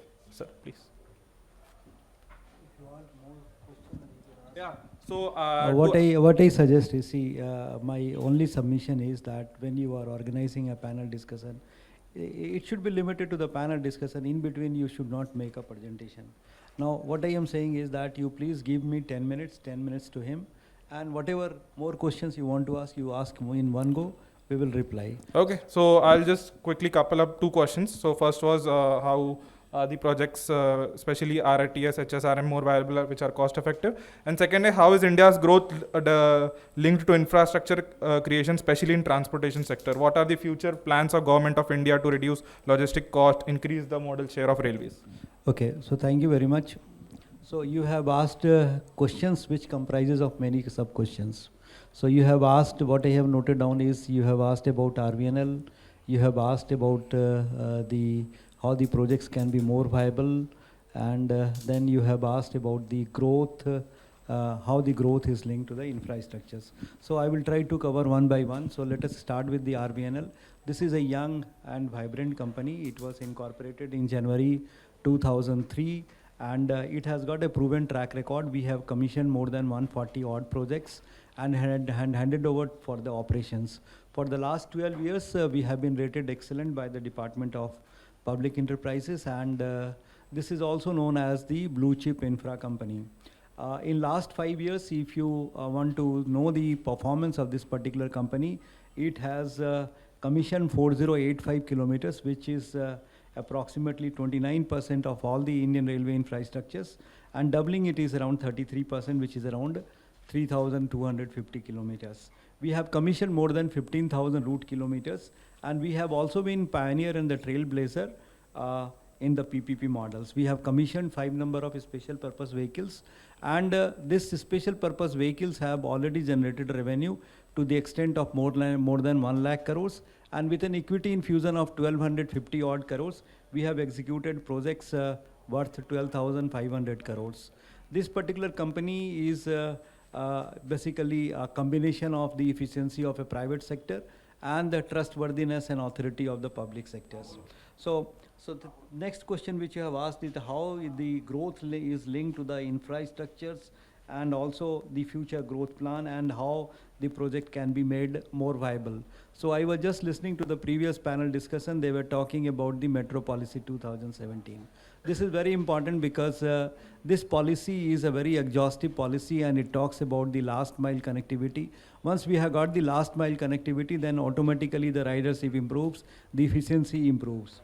See, there are 3 kinds of concepts in this. Number 1 is the project appreciation benefit. What exactly is the project appreciation benefit? See, the moment a metro project or any infra project which is sanctioned, the land, the cost of the land, etc., appreciates. The Metro Construction Act is a very old act. Is initially enacted for Kolkata Metro.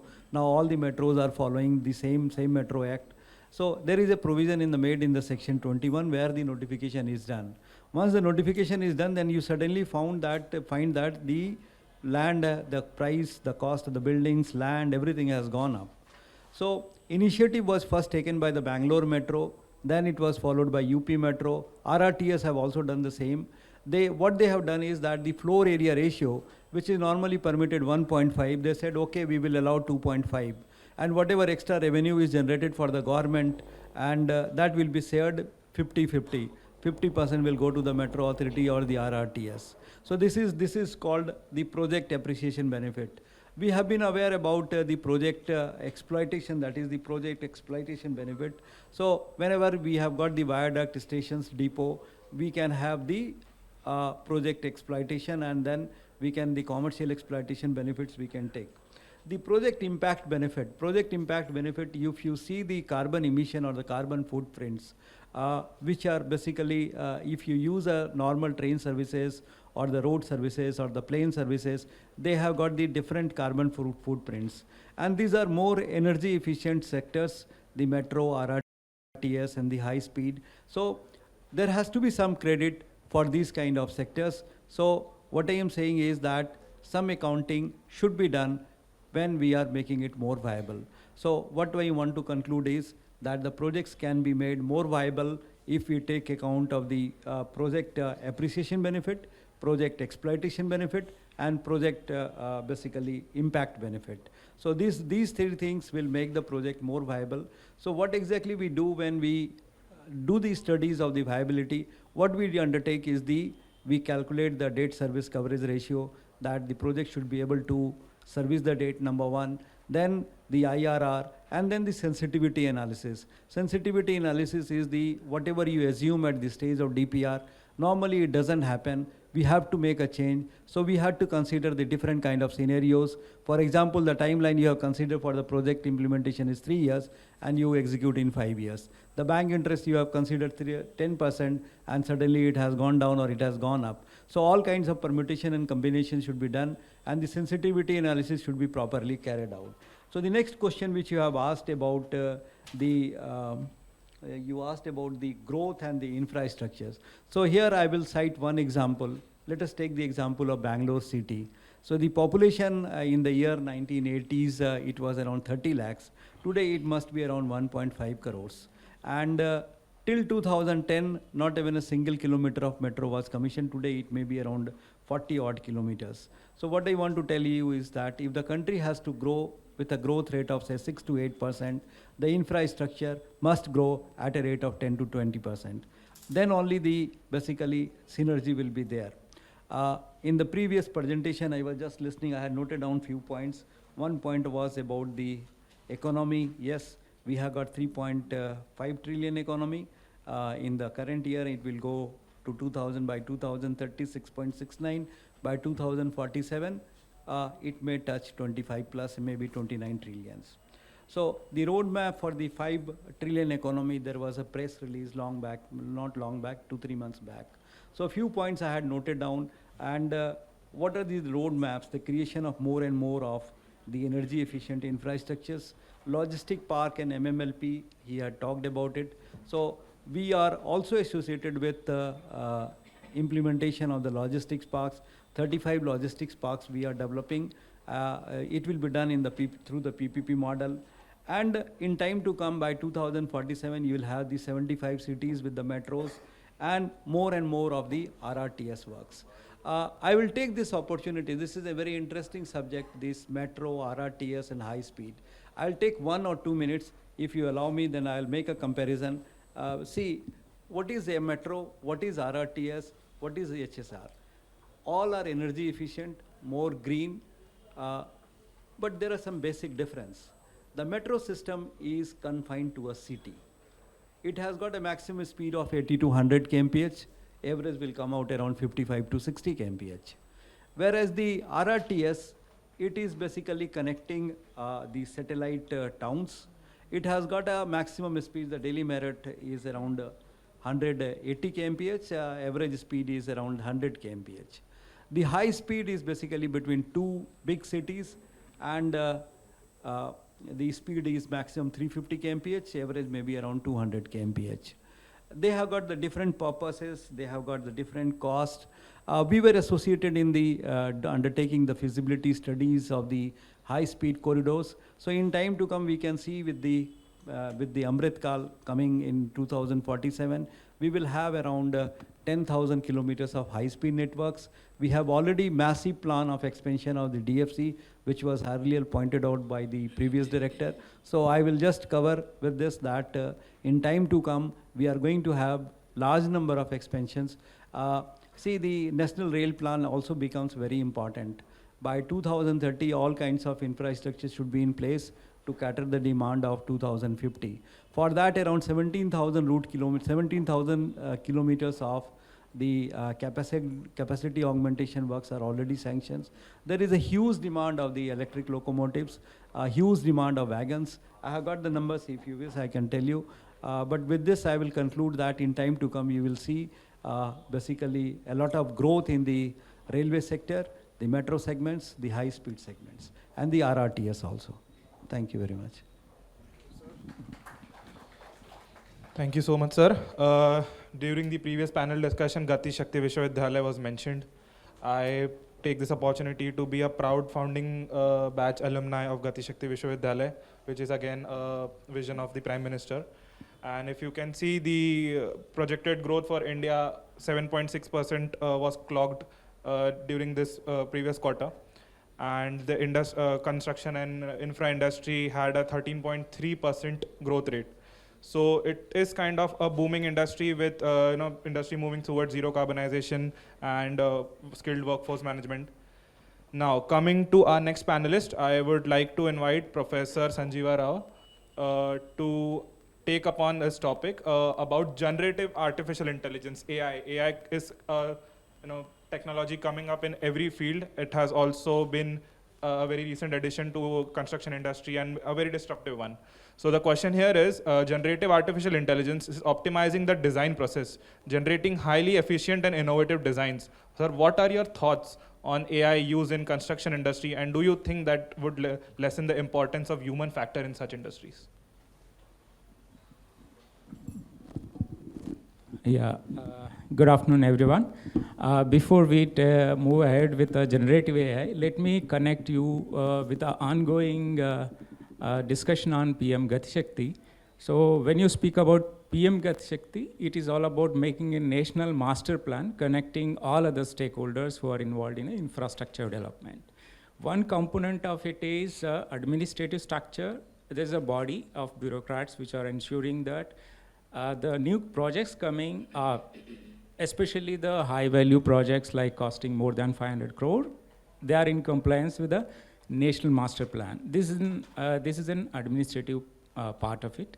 Now coming to the technology part of it, where the AI is spoken about, there is a body called BISAC, which is assisting the implementation of PM Gati Shakti, which does mean that it has developed a digital solution in which all the Indian government organization assets, maybe it roadways or railways or transmission, power sectors, generation, schools, hospital, everything, every asset pertaining to every other organization has been GIS mapped and put it on the portal, right?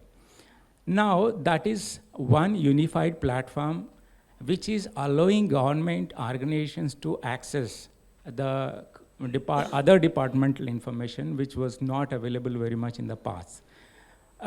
Precisely to tell you, as on date, BISAC has developed about 1,300 layers of mapping.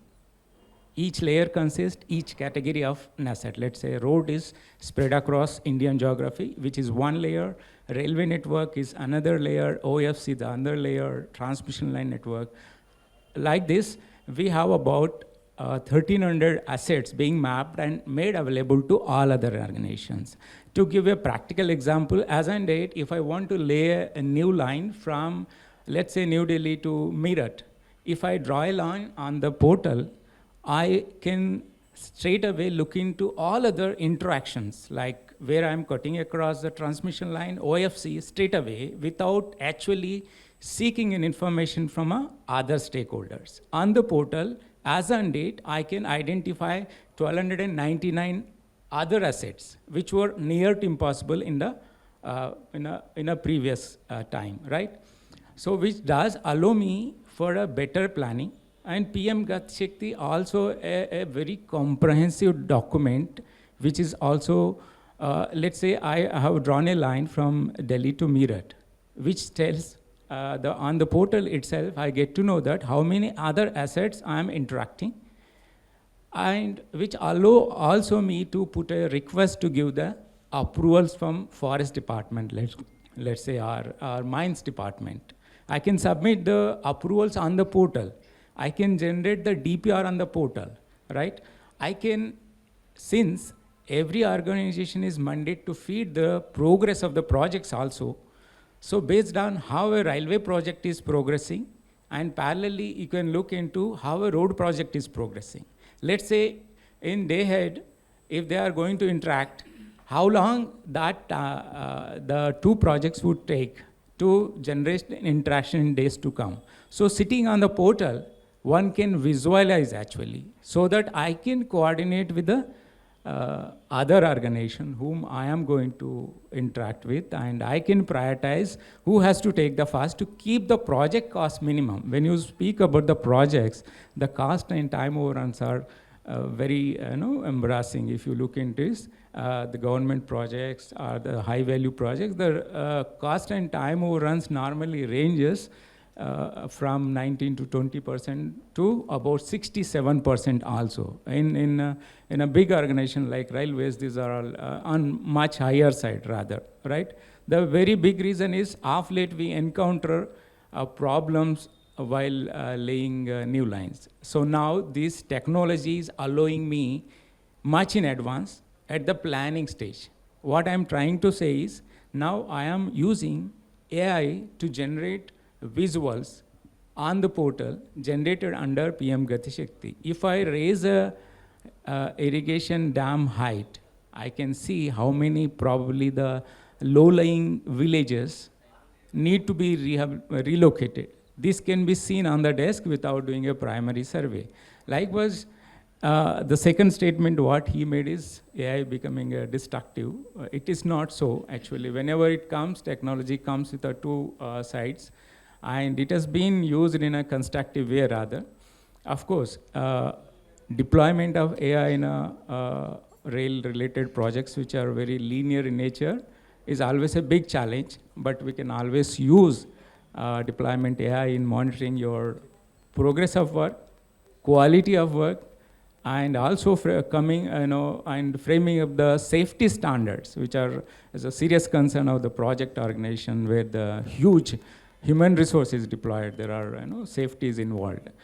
For all this purpose also we can actually deploy AI, which is now the positive side of the story, and you can generate abstracts, you can generate very quick understanding, and generative AI has become very big relief to avoid referring very big and lengthy documents of contracts. Now you can make use of these tools and quickly get a summarization, and the serious and the critical clauses which may lead to disputes. Now you can have a very quick understanding with the AI, right? So these are all the new developments which we can deploy in a construction organization. Thank you. Thank you so much for your insights, sir. Actually, it was a relieving very statement at the end that AI would not have much impact on the human factor, where it is projected that there will be 10 crore job creation by the end of 2030, seeing the growth of the construction industry. So yeah, that statement comes as a relief. Now, concluding the panel discussion, since we are low on time, I would like to thank Rajesh Prasad sir, Sanjay Roy sir, Jugal Kishore Bhati sir, and Amita ma'am for joining us today. And yeah, thank you so much all for joining.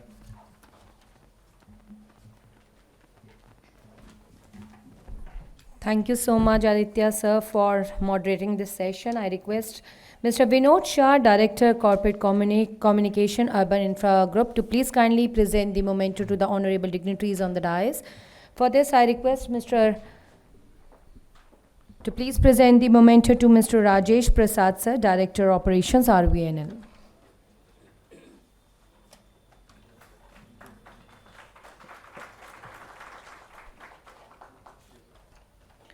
I request you, sir, to please present the memento to Professor A. Sanjeeva Rao, sir, National Academy of Indian Railways.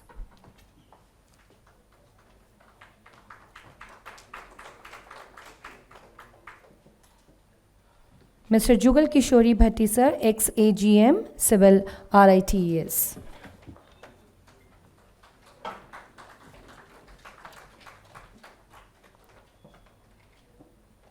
Please present the memento to Mr. Aditya Khakse, sir, Head Central India of Business, as a moderator of the session.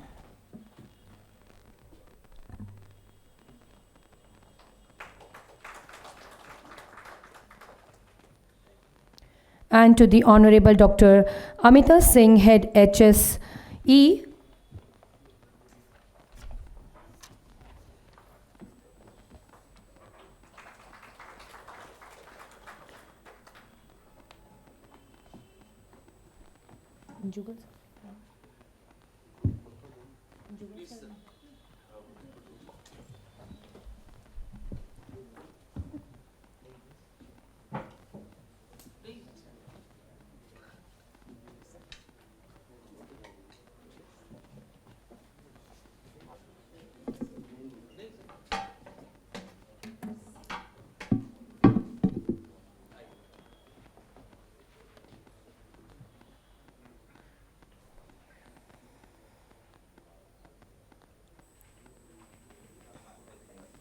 Thank you so much, everyone. Now we will take a break for our lunch. Requesting everyone to please kindly be on time by 2:45.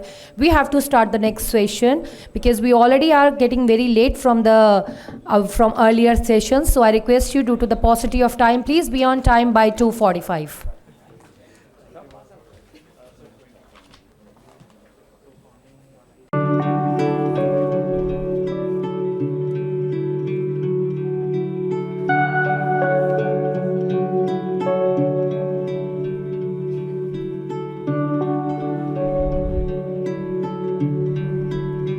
Once again, I request everyone to please kindly come inside so we can start the session of the day.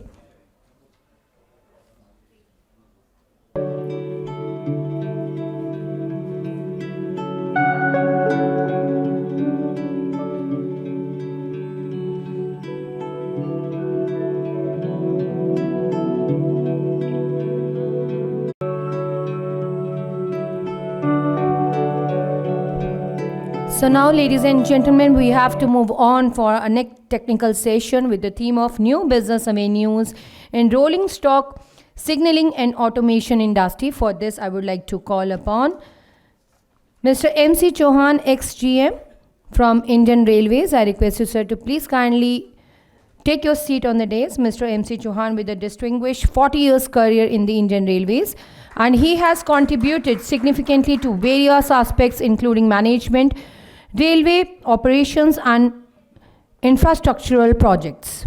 Very warm welcome to you, sir. Let's move on to another panelist of the session, Mr. Devendra Datta Mishra, sir, ED Maha Metro. I request you, sir, to please kindly join with the dignitary on the dais. Mr. Mishra is currently serving as the Executive Director at Maha Metro in Pune, is an accomplished professional with over 31 years of diverse experience in rail infrastructure.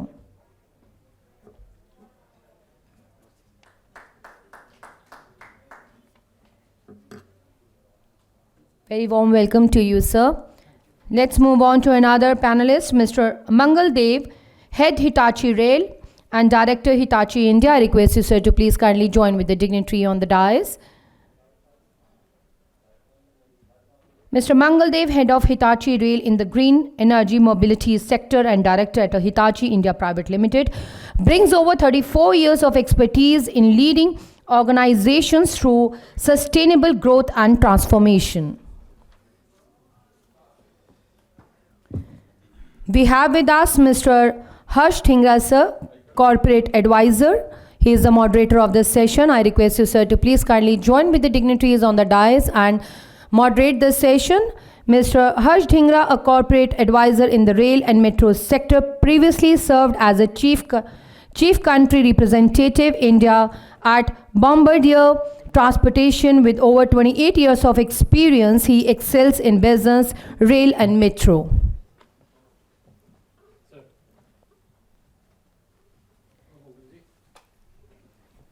Now I hand over the mic to the moderator of the session to please chair and moderate the session, sir.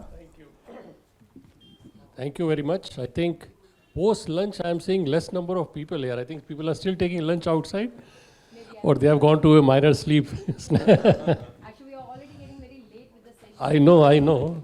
But thanks to you, I think we are able to manage some time loss as we manage. So don't worry, we are 4 panelists, so we'll take care of the balance time. So thank you. Post lunch, thank you to my panelists to be on this discussion today. And let's try to make this panel discussion lively. I'm really happy to have these kind of panelists here who have got really good experience in the field of railways, from the industry, from the railways, and that is the way I think it should be, because we can have the views of both the sides. So first, I think I will straight away go to Mr. Chauhan. Mr. Chauhan, since morning we have been listening from various panelists on the freight side, how we have to do on the freight side, how we can improve the freight. And we have a target of doing 3,000 million ton. We are still at 1,500. We have 5 years time. How will we do it? Good afternoon to everyone. Actually, freight, our GDP growth is at present 6 to 8%, and cargo movement has to be 1.4 to 1.5 times. So we have to, cargo movement would be about 9,000 million ton by 2030, and railways share at present is out of 5,000, only 1,500, that is 28%. By 2030, our target is that cargo movement by railways should be 35%, and by 2047, it has to be 45 to 50%, because lot of our carbon emission, climate change, from road to rail percentage share has to be increased to reduce the carbon emission. And railways has taken multifold steps, manifold steps. First is augmentation of line capacity enhancement. So works which have been sanctioned and are being sanctioned, these has to be improved. Then it has to be expedited. Then automatic signaling works, because it would push more trains in one block section. So your line capacity would be increased. This is also on high priority area. With the introduction of more trains in one block section, power requirement would go up. And with the introduction of Vande Bharat, power requirement is very high. So present existing system, 25 kV traction system, is being augmented to 2 into 25 kV traction system in high density routes and high utilized routes. So this is one of the action being taken. Then there would be multi-fold requirement of coaches, locomotives and wagons. This year, for 1,200 locomotives, 9,000 horsepower, order has been placed to Siemens. These would be manufactured at the Hot Warsaw and would be maintained in 4 workshops.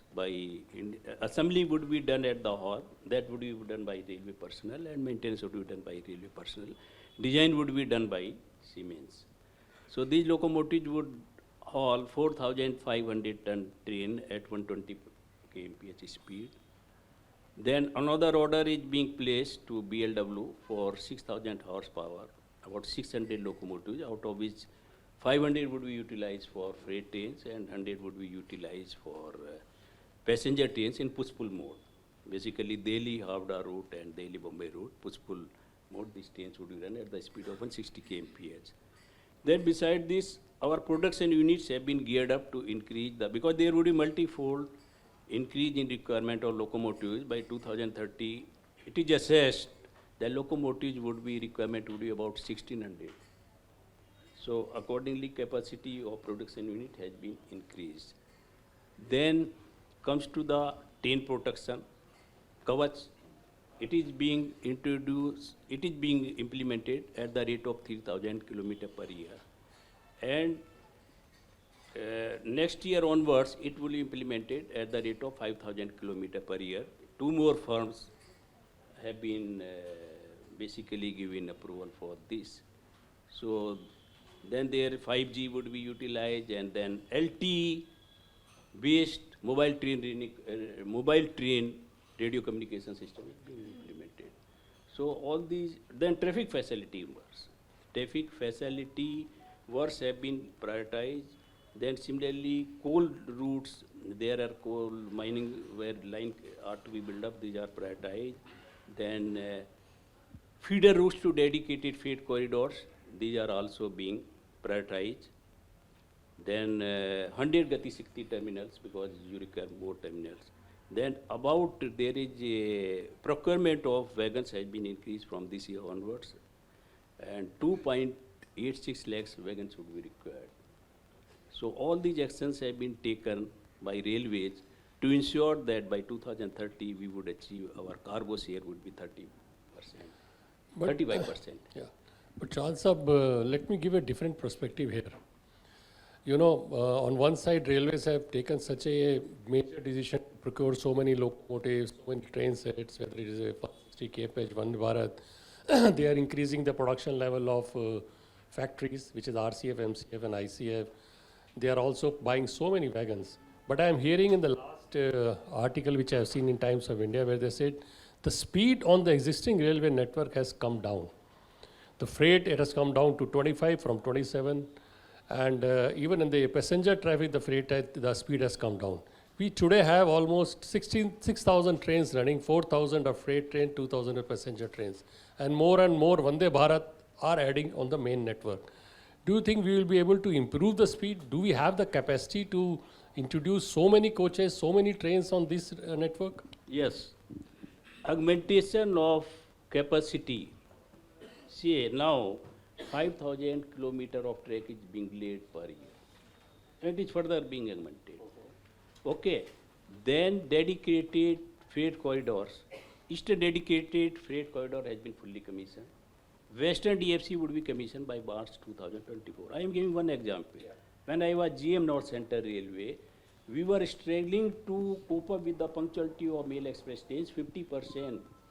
And now on North Central Railway, punctuality after this commissioning of Eastern DFC, punctuality has improved to 80%, because 55 pairs of trains has been switched over from this NCR route to dedicated freight corridor. So it will increase the speed. And then DFC is speed potential is same, because all the freight trains are running at the speed of 100 kmph. What happened when there was mixed running of trains? Freight trains were running at the lower speed, and mail express were also being pushed there, so that overall average speed was reduced. So with these steps, what has been taken to augmentation of capacity, more than bottlenecks, number of rail flyovers have been being made, so that in yard there is not capacity. Bypass have been made. Okay, so all these actions have been taken. I am sure that 50 kmph for average speed of freight trains would be improved. Chand Sahab, I accept the argument for the eastern or western dedicated freight corridors. What will happen to the other freight corridors, other traffic? There the speed will definitely come down. Corridors, lot of works have been sanctioned, say quadrupling works, not even 6 line, 5th and 6th line, where there is a high density network, high utility line network, even 6 lines are being sanctioned. So with when you are laying so much line capacity, you are developing 5,000 kilometer per annum, and that is being increased to 8,000 kilometer per annum. So definitely your capacity will improve. So when you would have less trains and more capacity, so definitely your capacity of the passenger trains would also increase, and other sections also, freight trains speed would increase. Good, very good. Now let me Only come. one, Yeah. I differ on one subject. Yeah. Please. Actually, there was need of 3 more dedicated freight corridors. Yes. Which are not being sanctioned. Correct. Because what happened, advantage of DFC is that Eastern DFC we have only one control center, Prayagraj. However, in normal case, there are 30-40 divisions. And suppose one controller does mistake, he enters the train, the passenger train and another goods train.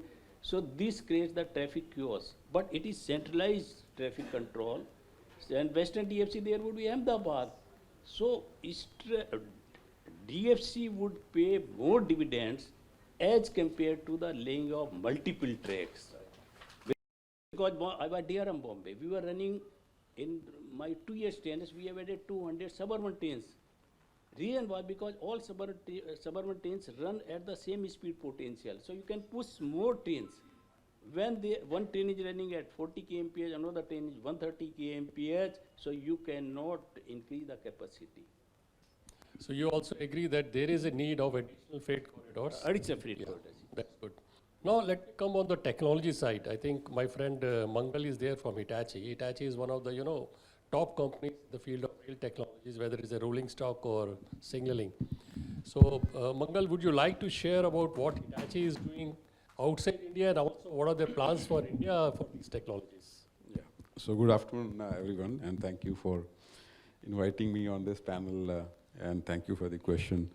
So just to build on what Mr. Chauhan said, so Indian Railways is adopting technology, especially in the area of interlocking.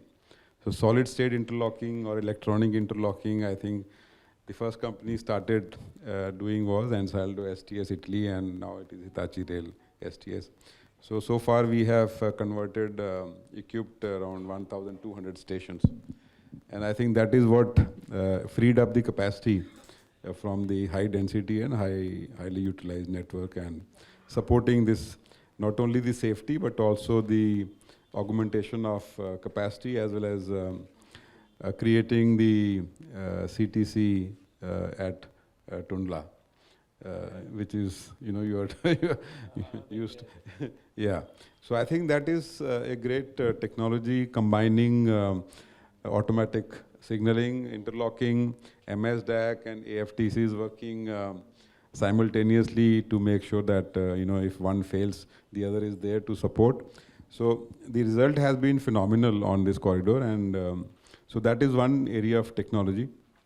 Of course, we were the first one to bring ETCS level 1 on Gatiman route between Nizamuddin and Agra, and of course, after we handed over, we don't know, what really is the situation, but yeah, that is what was helping to take the trains to 160 plus speed, and I think now the idea is to put Kavach, and we wish that the companies which are working on it together with railways bring about the same level of technology and speed up the implementation, and also take the speed potential from what it is today to something like 200 kmph. So that is one of the requirement where we are supporting, because as 1,200 interlockings are there, so most of the routes are done by Hitachi on these HDN and HUN. So we are now linking the interlocking with the Kavach. So that is also very important activity. So far there is no standard interface available, and EU links has been adopted now. So after this, we'll have to do a lot of trials, and which is under implementation. So we will support Kavach as the provider of interlocking and the EU links interfaces. Then moving on to lot of talk on DFC. So the Western DFC, the phase 1 is almost completed. And we commissioned the CTC at Ahmedabad, the OCC at Ahmedabad, and we also implemented the train management system, which is basically does the same function as the COA of Indian Railways. So the entire signaling system on DFC is coming from Japan. Phase 1 is from Hitachi, and phase 2 will be from Kyosan, but we do the entire ETCS level 1 ground side and onboard for the entire corridor. On top of that, we are also brought in now the new digital technology to do remote monitoring and diagnosis of all the signaling, at least to start with, of all the signaling assets. So basically, bringing all what is already being done by the individual system, say interlocking or MS DAC, and other systems, point machine, signals, everything, and create a complete data lake, and then carry out the data analytics and use different algorithms to predict the failure of these systems, and also provide a dashboard to all the operators, the station masters and the OCC, and also equip the maintenance staff to carry out the maintenance. Obviously, by doing this, we will preempt, if there is any maintenance requirement or certain equipment is going to fail. That is one part, but so this will minimize the failures, preempting and taking appropriate action, minimize the failures, and on top of that, if there is a failure and maintenance has to be carried out, so we'll know exactly, so using the systems that we have, which we are adopting, so we'll exactly pinpoint where the maintenance has to be carried out in terms of what exactly has to be replaced. So it will be available on a handheld device for the maintenance staff, to carry with them and then carry out this maintenance there and then. So this will minimize the requirement of maintenance staff, as well as, bring the availability of the whole system to a greater level, and make sure that, the system continues to operate at the desired speed. So this is second part. I will not go to the metro side, because let's talk about railways first. So the next one that we are working on is the high speed.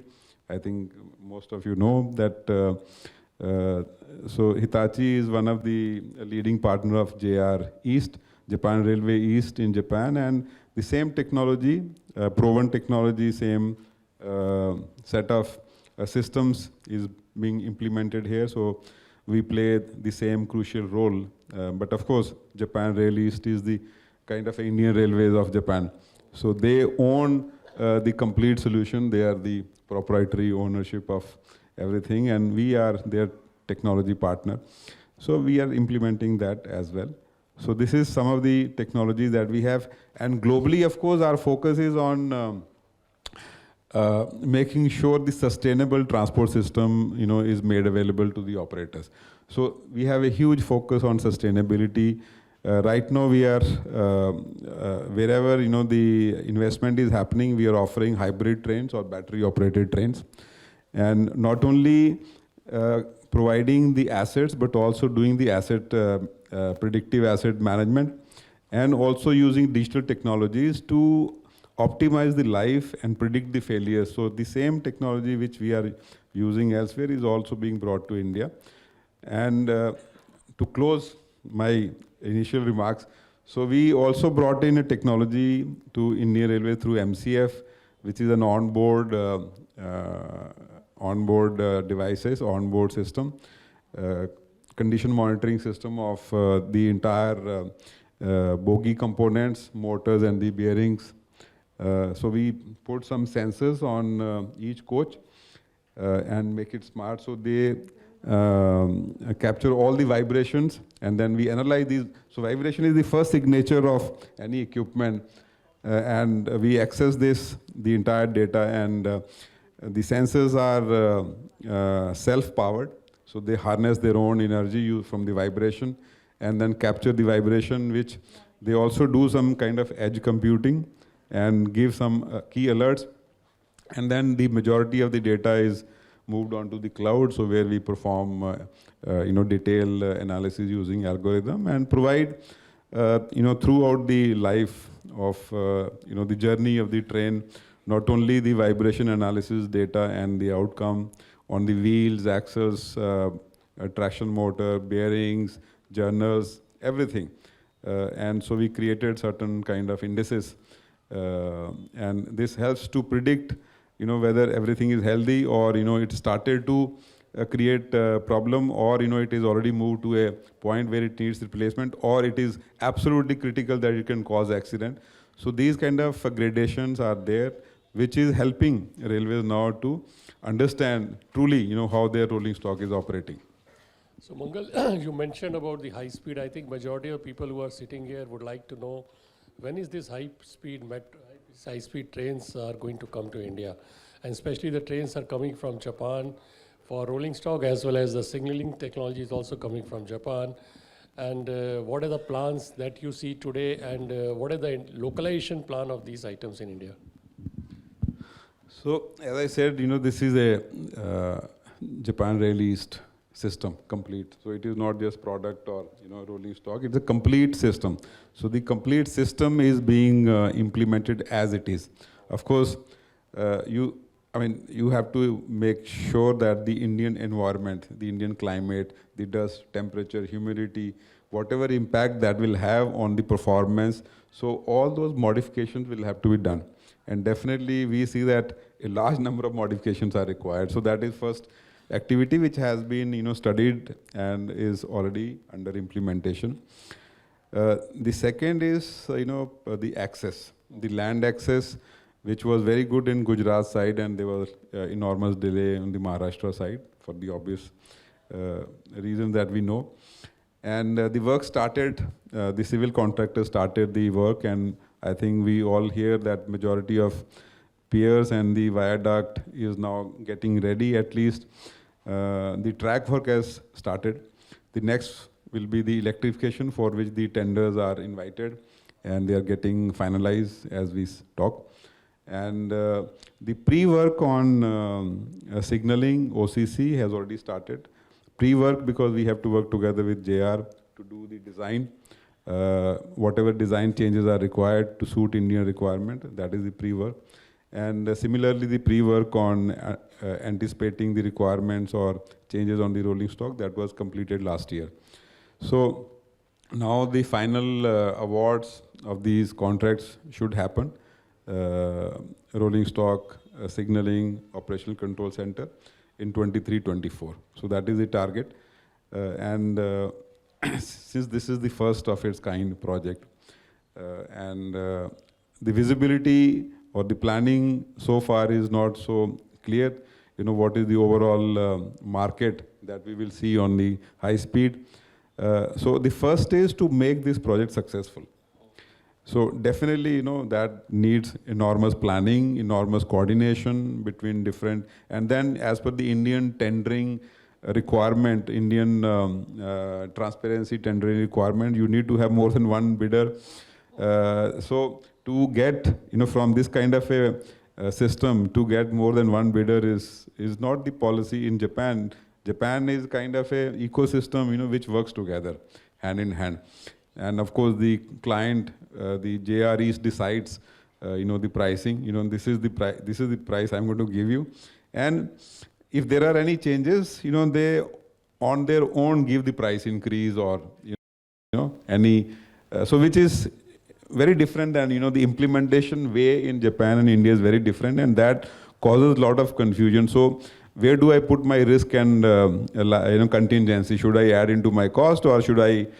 My client will automatically pay me, what happens in Japan. So India, we want to ultimately arrive at L1, and L1 has to be as per the tender requirement. So all these things are getting resolved, and now we are almost there in terms of award of the system packages. The EW, the other package, which is the construction or the installation of signaling on the ground and telecom on the ground. So that is part of the entire signaling package and rolling stock package. So this is the current status, and we are all very eager that this should happen fast, and let's continue to support that. Thank you, Mangal. You see, tactfully he has not said which year the metro high-speed trains will come. Okay, let me come to Mr. Mishra. Mr. Vijay, you have got experience of the rolling stock manufactured by railways, and now from the metro you're also having experience of the rolling stock manufactured by the private player. So I just would like to have two specific questions from you. One is that there has been localization requirement for all the metros, 60%, 70%. Do you think the vendor base available in India is able to meet this kind of requirement? What are the quality challenges? You have seen it. And what are the quality challenges and workmanship? You have seen it from the rolling stock supplier perspective when you started using the trains in the metros where you are involved. Mishra ji. Yes. Good afternoon, everyone.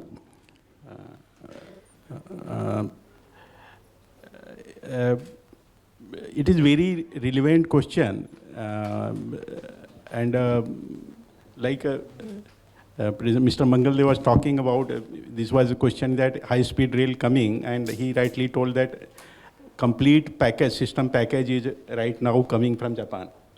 The full stop. But story begins after this project. As he rightly told that if we implement this project successfully, this will create ecosystem.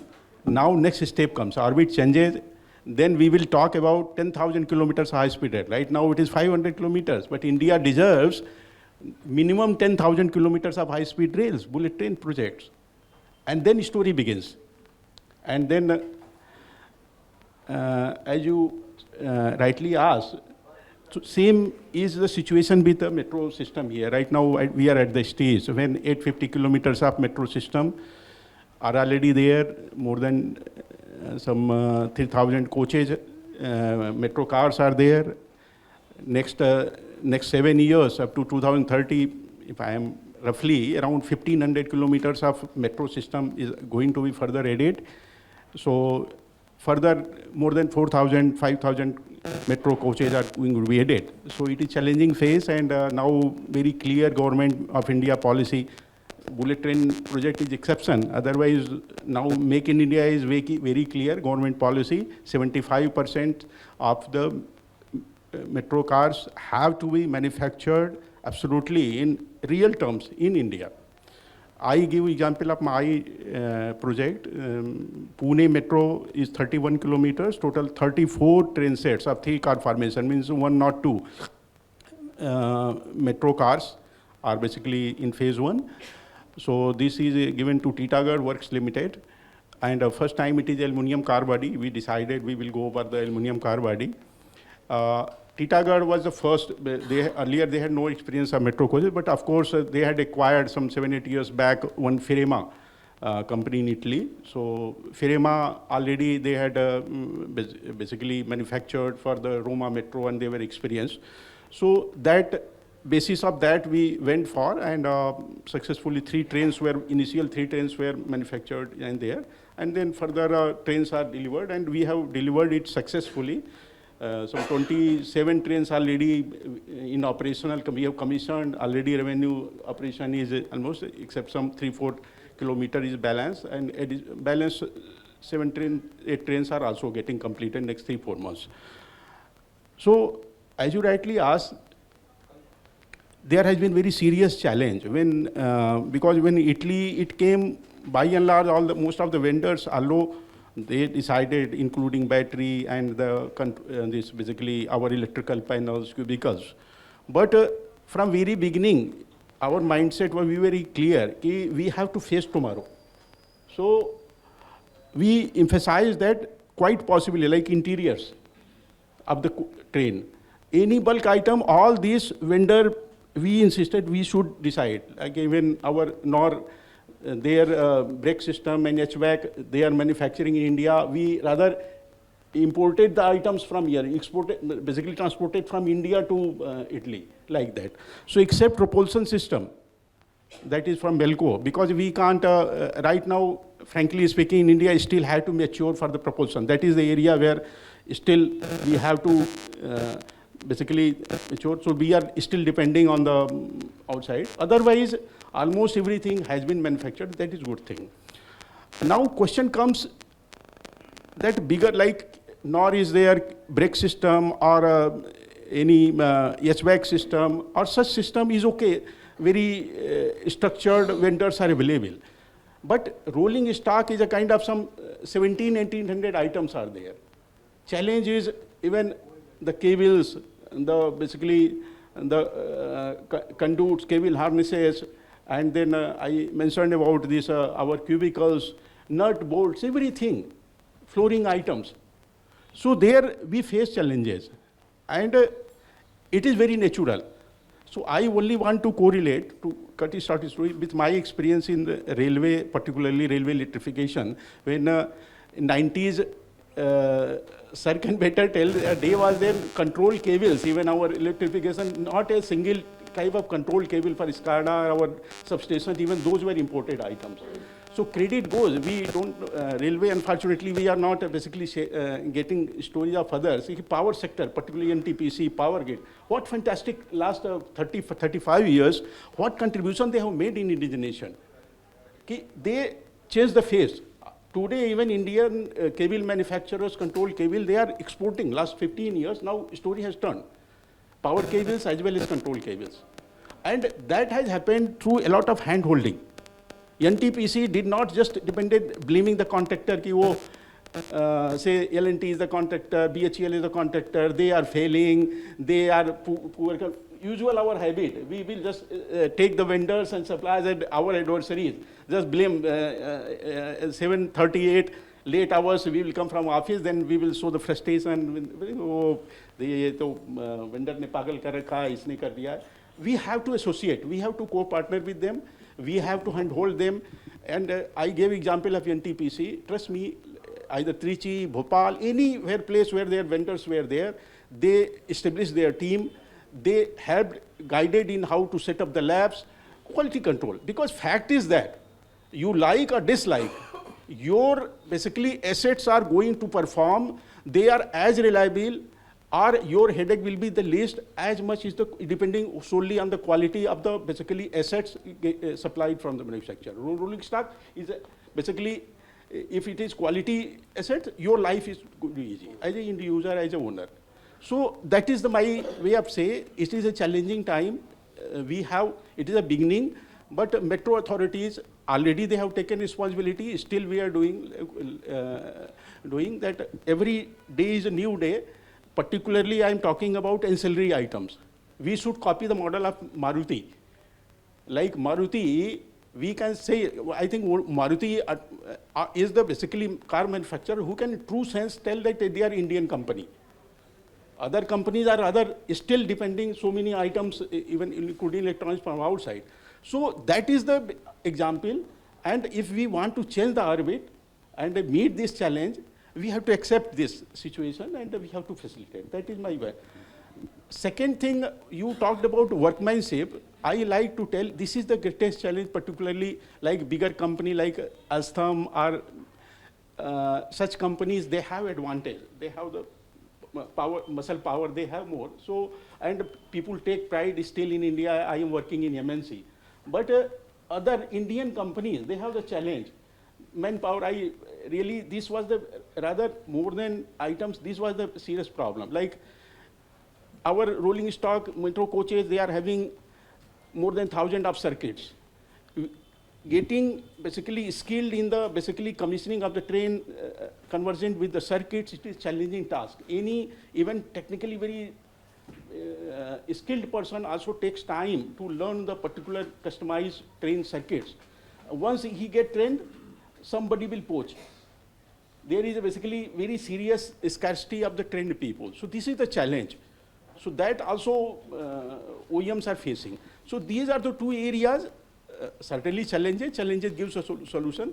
Just I am highlighting that it is possible. Many industries have dealt, many examples are there. So emulating those, we have to address these challenges. I think the second point about the challenge about the manpower you have rightly raised. I think there are two professors who are sitting in this room. And this is something I think we all have to see to it, because the way the railway expansion is taking in India, especially the coaches, locomotives, electrification, track laying, we do not have the right kind of a skill set of engineers available today. So these are the challenges which is being faced by the industry, challenges which is being faced by the ultimate user. As you said, the quality becomes an issue. So I think from Mangal and Mr. Chauhan, I would like them to give their views on it. How do you think this challenge of the skill set of people, trained skill set of people with this expansion can be addressed? See, Dr. Manoj Chaudhary ने बताया था that they are providing training, and training they are covering so many sectors, not only Indian Railways, other sectors also. So first to develop skill is more training. And skill development center, government has made this one separate ministry for skill development. That step is being taken.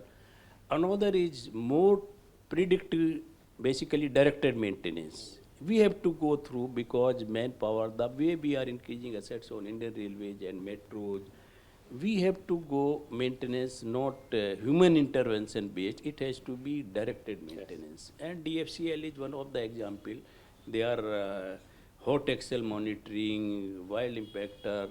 So that already they have taken. So similarly, we have to take these steps on Indian Railways, OMRS. Indian Railways are also taking steps so that staff requirement would be less, because you are not getting so many staff. See, aspiration level of the technicians as well as engineers have gone up because of the huge demand. And I will share my experience with you. We normally say that the normal salary increases are 6 to 7%, but in this rail industry, it is double digit. And when you have double digit kind of increment which is taken annually, and as Mr. rightly said, the other companies are ready to take you because of the skills that you have gained. These are the real challenges people are facing today in India. Mangal, you have some points to add on that? No, I just want to make one point, and I've been a strong proponent of this, that we talked about Indian companies and the technology, and we start from the far end. We start from operation, maintenance, and then we move towards commissioning and manufacturing, and then engineering and design. So I think if we cover the entire value chain in India, I think that is one place where we can not only reduce cost but also create a lot of skills across. So rolling stock engineer doesn't just need to know the maintenance, he need to know the design as well. So we need to have this complete curriculum and who else can do better than the Indian companies themselves. So obviously skill development and universities, they have a role to play, to give the basic and the fundamental education. But I think few examples I'll share, in Hitachi also and in my previous organization. So we would pick up the graduates from various universities and put them through a 1 year of rigorous training. Multifunctional, multi-site and rigorous training, and this is like honing their skills and trying to convert them into usable engineers. So this is one of the most important, and it means you need to have all the elements of the value chain in your company so that you can motivate them to stay. So even if they want to move from design to commissioning, so they can move within the company. If you don't provide them the opportunity after learning operation and maintenance, they will move to some other company to do the manufacturing or to do the design engineering. So I think we need to create that kind of ecosystem where we can provide this kind of scope or motivation to our engineers. Yes, sir, if you permit, I will raise one thing. Sure, Ji. Just extension of that. With most of us being engineers, we should be humble to accept that after coming out of our engineering degree or when we came in the industry, how valuable we were to the industry, our knowledge. Let us admit. So this is very serious gap that is very concerning. And so on one side, sir is also here, it is a real challenge, particularly technical area, how to make the basically outcome going students and this one. So preferably, but better experts are than I am not expert, but why I like to say, sir, better now strategy should change that technical degree qualification education, a significant time should be spent in the industry, either internship training, that will, and on-job training. Second thing I like to highlight with my experience, with like our metro, they are a new organization, we are acquiring a lot of new people from the directly recruit from college. My experience is, initially 5, 6, 10 years, young boys who are coming, they are so excited to learn. And they don't go for the money. More important is how we can motivate them, allow them to commit the mistakes and learn from their mistakes. So that is the basically lot which can be used a lot, particularly in the technician group, initial engineers group who are basically ready to do the job by hand. So those students on one side, they have better technical education. On one side, we should focus that young engineers, young technicians, we harness this one. And a lot of challenge comes on the management that I have to spend a lot of time with the young people initially on the shop floor. I have to set example myself. That leadership will be needed. I can't just be led back that, oh, I have deputed 10 people, they will do the job. I will probably have. So that is basically some, I am not sure about, but with my experience, I like to add this. Thank you, Mr. Ji. Elaborate. DMRC is good example. They have developed good training institute. If you say they have developed model room also, OG parts, power supply part, signaling part, telecom part, and they provide training there, in-house training. Not only DMRC is providing training to their newly recruited, they are providing outside also, rather from foreigner, abroad also people are coming to take training. So we have to develop facilities like this. And as regard to indigenization, I would further please. mention this. At present, 4 companies are manufacturing metro coaches in India. We are exporting even metro coaches, and DMRC phase 1 we have exported the coaches. So a lot of indigenization has been done. IATS, automatic train supervision system, with the help of BL, has developed by DMRC. Then platform skin door have been developed. Simulator training simulator for metro has been metro operators has been developed indigenously. Then another big step, that is the basically game changer, CBTC. That MOU has been signed with BL. DMRC has signed MOU recently in September 2023, and with this cost would be reduced. This is the major step is being taken by DMRC for indigenization. Good, thank you. Now I think friends from the audience, would you like to have some raised question to our panelists? Sir.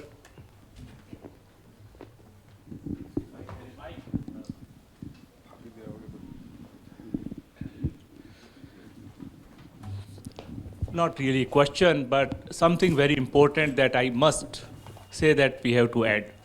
Firstly, I will begin by Tagore's quotation. You cannot cross the sea by merely standing and staring at water.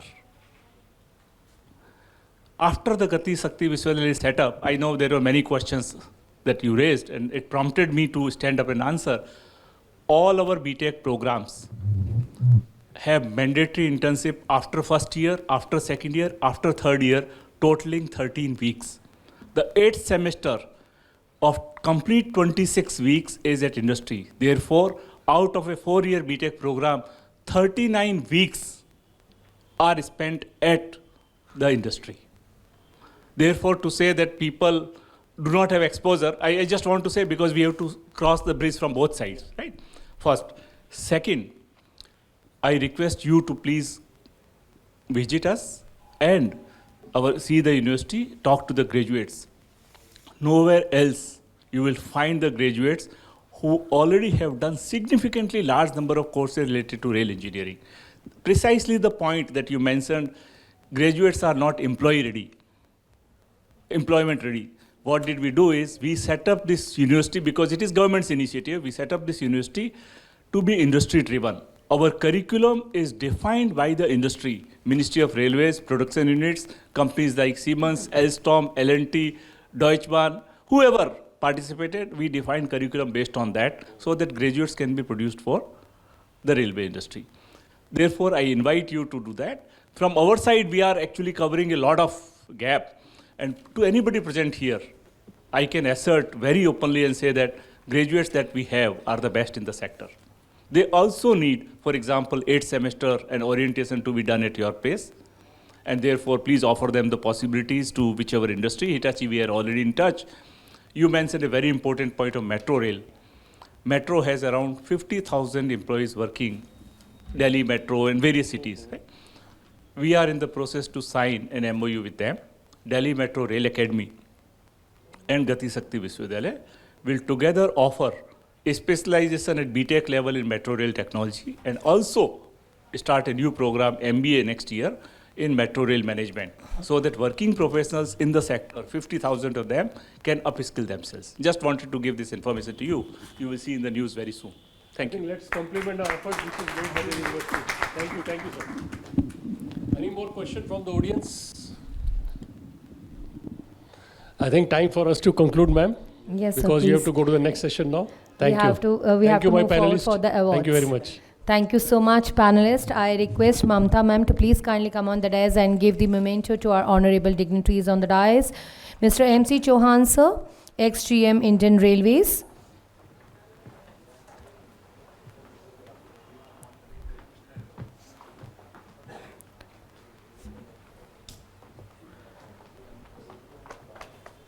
And to Mr. Devendra Mishra, sir.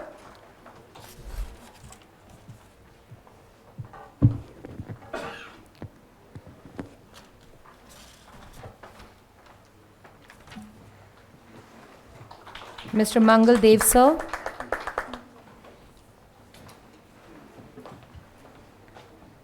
And to Mr. Harsh Ringa, sir.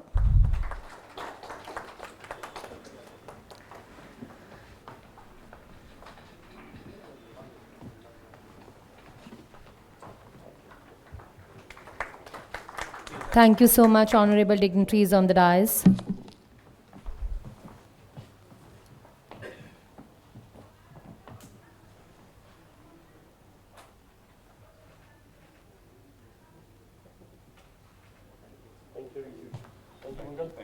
Thank you, Johnson. Now, thank you so much, dignitaries. Now it's time for the awards. As you all know, that Urban Infra Business Leadership Award is organized every year by Urban Infra Group in collaboration with leading industries, corporate and media houses to honor and recognize industry leaders, individuals as well as corporate for their extraordinary contribution in developing major infrastructure projects in India through their innovative ideas, projects, products and services. This year, the jury had received over 350 nominations from individuals as well as corporate, and after the proper credentials from the nominees, they selected 30 business leaders. For just award ceremony, I request the chief guest of the program, Professor Dr. Manoj Chaudhary, sir, Vice Chancellor, Gati Shakti Vishwavidyalaya, to please kindly come on the desk for giving the awards to the awardees. As well as I would like to request Mr. MC Chauhan, sir, ex-GM, Indian Railways, to please kindly join with the chief guest of the program, Professor Dr. Manoj Chaudhary, sir, for giving the awards to the awardees. Please give round of applause, ladies and gentlemen. It is the time for which you all are waiting for. So now we have the individual leadership category. For this, the first award, and that award goes to Professor A. Sanjeeva Rao, National Academy of Indian Railways. Congratulations, sir.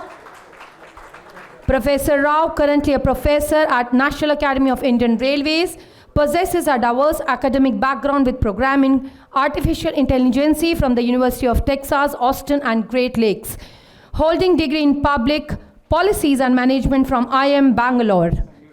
Huge round of applause, ladies and gentlemen.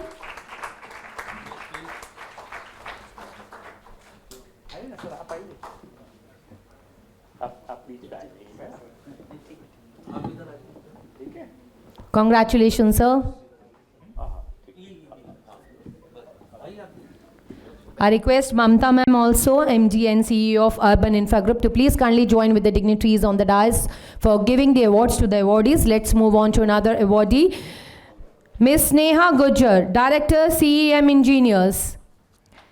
Currently serving as a Director of CEM Engineers, Ms. Neha is a seasoned architect with over 15 years of experience. She specializes in leading complex projects including communication infrastructure, tunneling, port infrastructure and blast resistant facilities. Congratulations, ma'am, for the award.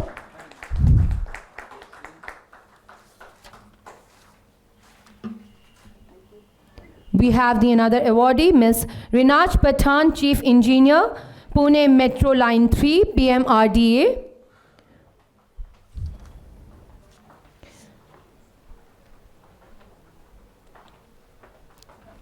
Ma'am is a chief engineer at PMRDA, has been instrumental in leading the projects from inception on deputation from Maharashtra Public Works Department. She crafted and consistent agreement, managed projects execution clause, and innovatively addressed financing. Congratulations, ma'am. We have another awardee, Ms. Rupa Pramanik Banerjee. She is a Chief Engineer at BMRCL. Ma'am is a Deputy Chief Engineer at Bangalore Metro Rail Corporation Limited, and she is highly experienced structural engineering leader with 19.5 years in major metro rail flyovers and bridge projects. Congratulations, ma'am.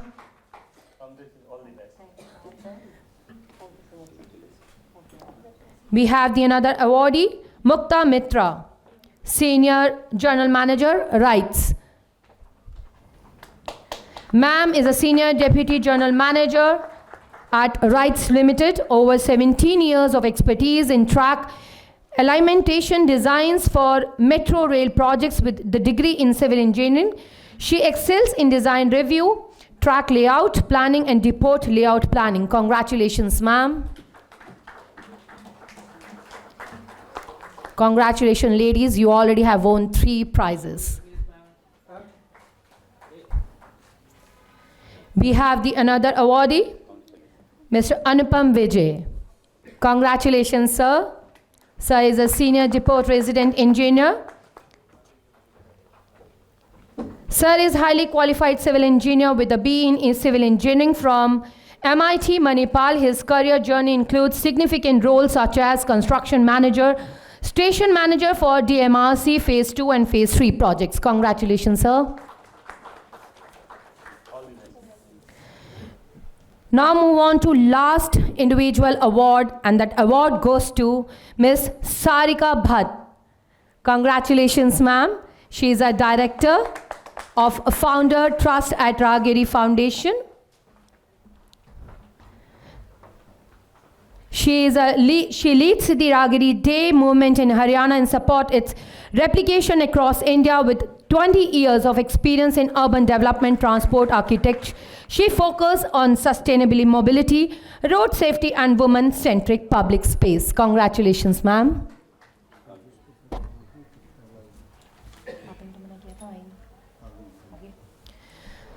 We have the another awardee, and that award goes to Mr. Rajesh Prasad. Congratulations, sir. Sir is a director, RVNL. Rajesh Prasad, sir, civil engineer, graduate from IIT Kanpur, and an IRSE member since 1988. He serves as a director of operations at RVNL since March 3, 2020, with robust background in government administration. He is skilled professional in procurement, engineering, feasibility study, and project management in the rail transport sector. Congratulations, sir. So now, ladies and gentlemen, I think ladies have already won 4 prizes, I guess. So this is the individual award. So let's move on to corporate leading categories. So I request I only announce the name of the organization. Those who are present with the particular organization, please come on the dais and collect your award. So corporate leading category, the award goes to Mumbai Metropolitan Region Development Authority, MMRDA. Congratulations. MMRDA established on January 26, 1975 under the Mumbai Metropolitan Development Act. The Mumbai Metropolitan Region Development Authority actively plans and promotes new growth centers, implements strategic projects, and finance infrastructure development in the metropolitan city of Mumbai. Congratulations, MMRDA. Integral Coach Factory, Indian Railways. Congratulations. ICF stands as a role production unit in Indian Railways with windmill and solar energy generation capacity of 14 MW, manufacturing rolling stocks using 100% renewable energy. Congratulations, ICF.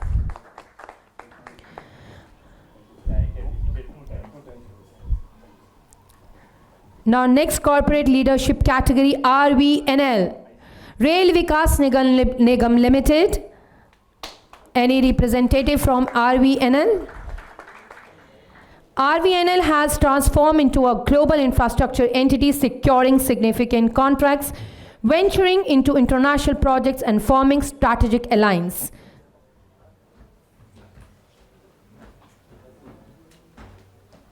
Congratulations, RVNL.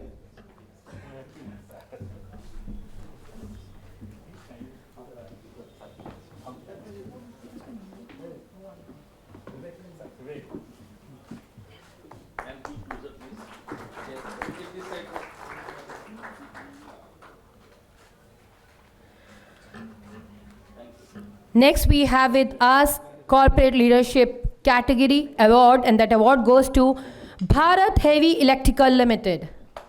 Congratulations, BHEL. BHEL, established in 1964, stands as India's largest engineering and manufacturing enterprises operating across the energy, industry and infrastructure sector. Dedicated to Make in India, BHEL provides comprehensive product, system and services in power generation.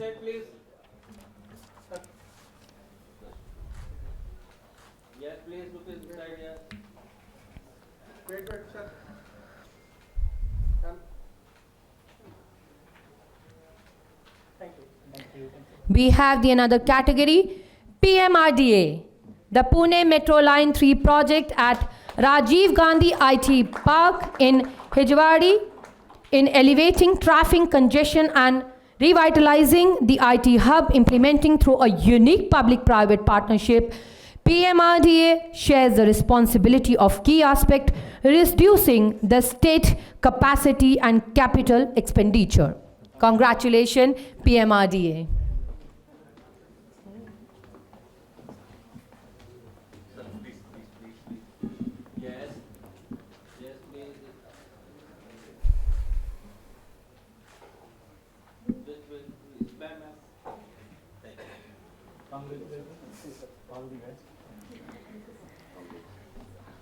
The next award goes to IRITM, Indian Railways Institute of Transport Management.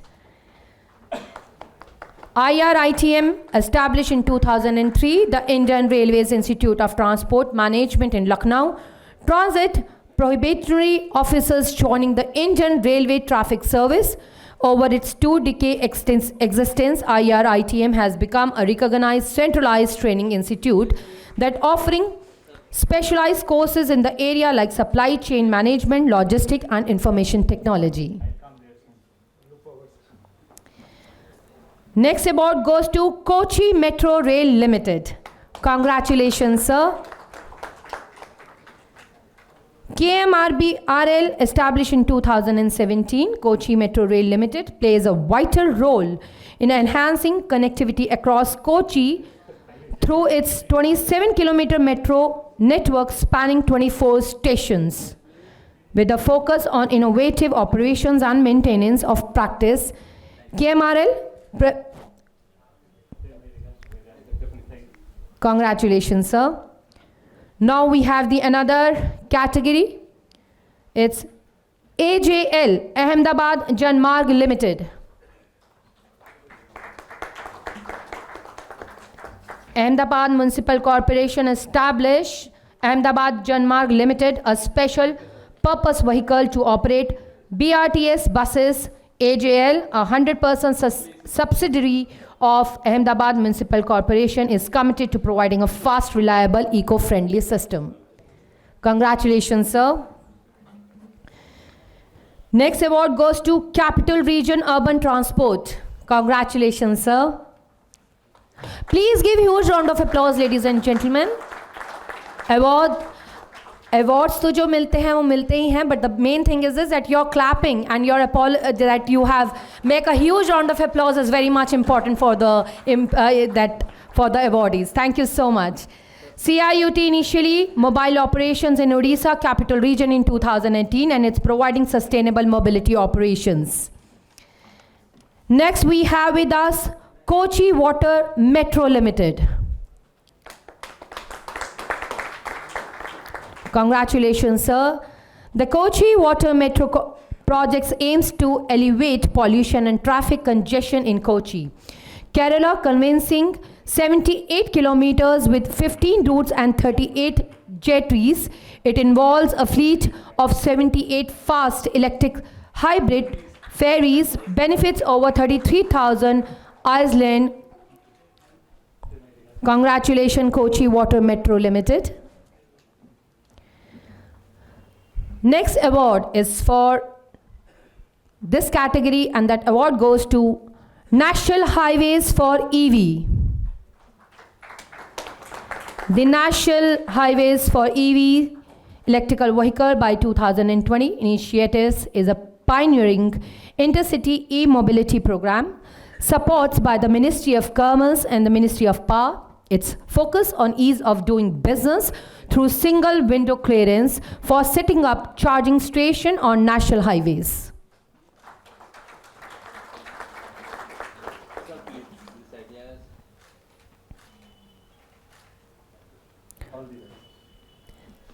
Next is Atal Indore City Transport Service Limited.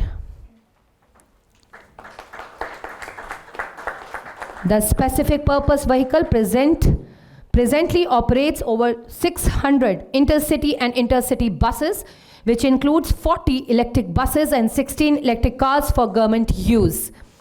The fleet includes 30 12 meters electric bus for BRTS and sets to hit the road this year, and 50 9 meters electric buses for infra-city transportation.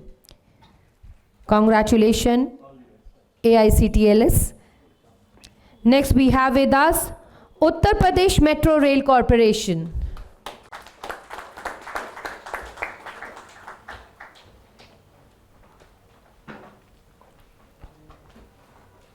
Anyone is from Uttar Pradesh Metro Rail Corporation? Okay. The UPMRC Public Relations Department has played a vital role in promoting the adoption of the metro as a local transport medium through extensive educational efforts, and the department has highlighting the economics and environmental safety. Congratulations, UPMRC. Now we have with us another category is Escort Kubota Limited.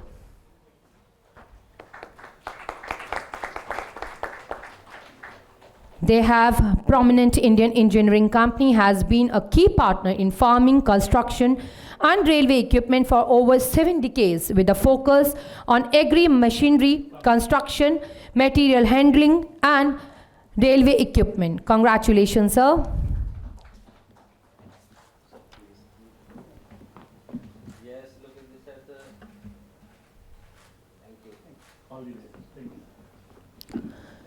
We have with us another category, and for this, the corporate award goes to PMI Electro Mobility Solutions Private Limited. Congratulations. Now, ladies and gentlemen, again, lady goes first. PMI Electro Mobility Solutions Private Limited, founded in 2017. PMI Electro is committed in providing eco-friendly mobility solutions, emerging as a significant OEM in the electrical vehicle sector, supplying bus bodies to major companies. PMI Electro transitioning into EVI, delivering its first electric bus to Delhi International Airport. Congratulations, ma'am. Next we have with us Rahi Infratech Limited. Rahi Infratech, established in 1948, and is leading Indian railway construction company specializing in bridge and metro rail construction, flash butt welding and rail turnout system, and specially rail fastening system, with over 75 years of experience. Rahi has completed 75 major bridges, over 200 kilometers of metro main line track construction.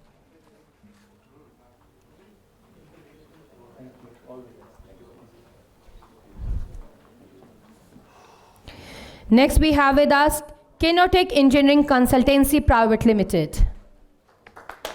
That company is established in 2018 and is an ISO 9001-2015 certified architectural and engineering consultancy firm, formerly known as KMM, consultancy and engineering. It has completed over 14 successful major assignments in India and international projects funded by the agencies like PwC and UMTC.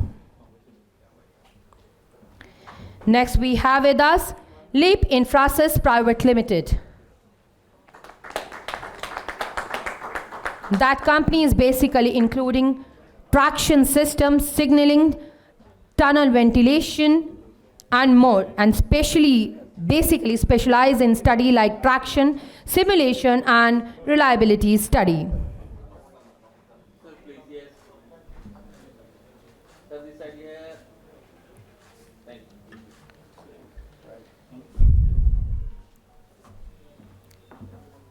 Next we have with us Mumbai Metro One Private Limited. Mumbai Metro One, a Reliance Infrastructure lead PPP projects on the Versova-Andheri Ghatkopar corridor in India. First metro award on a PPP's basis, providing vital east-west rail connectivity. The 12-kilometer elevated metro with 12 station boosted modern infrastructure and advanced signaling system, facilitating interchange with Mumbai suburban railway and new metro line. It reduces the journey time from Versova to Ghatkopar in just 21 minutes. Next we have with us Pandrol Rahi Technologies Private Limited. Please give huge round of applause, ladies and gentlemen.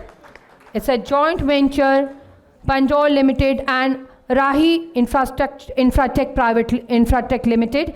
PRT, a leader in rail fasting and noise reduction, has been a major role in India in rail projects since 2005.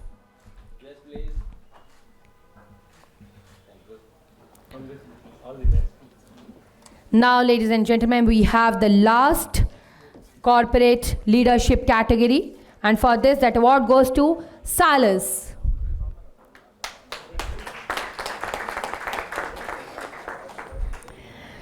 Salis provides rail operator with a specialized cyber security solution for operational rail technology system, ensuring services availability and safety, combining deep expertise in rail and cyber security.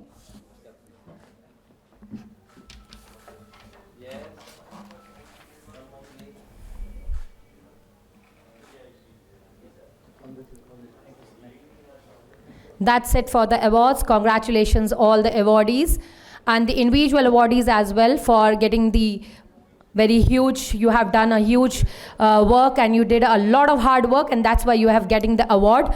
I request honorable dignitaries to please wait for only 2 minutes. I request Ms. Mamta Shah ma'am and Mr. Vinod Shah sir to please kindly present the memento to our chief guest of the program. Please give the memento to Professor Dr. Manoj Chaudhary, Sir, Vice Chancellor, Gati Shakti Vishwavidyalaya.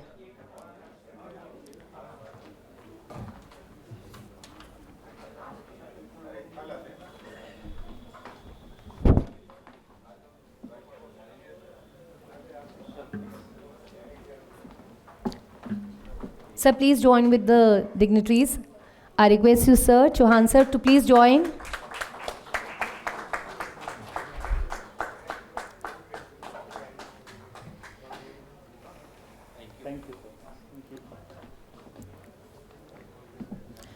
Thank you so much. At the outset, I would like to thank everyone for giving your valuable time to be with us and sparing and giving your valuable knowledge to the audience. Now I request Mr. Surya Shah, Vice President, Urban Infra Group, to please kindly come for the vote of thanks, to please propose the vote of thanks. Thank you, sir. Thank you, ma'am. Ladies and gentlemen, as we draw the curtains of the 3rd Urban Infra Business Summit and Awards 2023, I extend my heartfelt thanks to each one of you for contributing to the success of remarkable event. Our sincere gratitude goes to our chief guest, Professor Dr. Manoj Chaudhary, Vice Chancellor of Gati Shakti Vishwavidyalaya, Vadodara, for gracing us with his presence and share his insights. Your wisdom has added immeasurable value to our decisions today. To our esteemed guest speakers, Your expertise has illuminated our understanding of the challenges and opportunities in the urban infrastructure sector. Thank you for your enlightening presentations. A special acknowledgement to Ms. Mamta Shah, MD and CEO of Urban Infra Group, and Mr. Vinod Shah, Communication Director at the Urban Infra Group, for their visionary leadership in conceptualizing and designing this event. Your dedication to excellence has set a standard for future endeavors. To all the participants, speakers, sponsors, and attendees, your active engagement and valuable contributions have made this summit a resounding success. The exchange of ideas, the forging of new connections, and the recognition of excellence at the award ceremony have collectively created an enriching experience. As we leave today with new insights and strengthened connections, I want to express my gratitude to the entire urban infra community. Your commitment to advancing the urban infrastructure sector is commendable. And I am confident that the decisions initiated today will pave the way for innovative solutions and collaborations in the future. Thank you once again for being a part of this journey. Safe travels, and we look forward to seeing you at our upcoming event, Rail Trans Expo 2024, a global trade fair for railways and transportation industry, scheduled on June 25 to 27, 2024, at India Trade Promotion Center, Pragati Maidan in New Delhi. Thank you so much once again. See you at Rail Trans Expo 2024. Thank you. I request all the awardees to please kindly come on the dais for the group photograph with your award.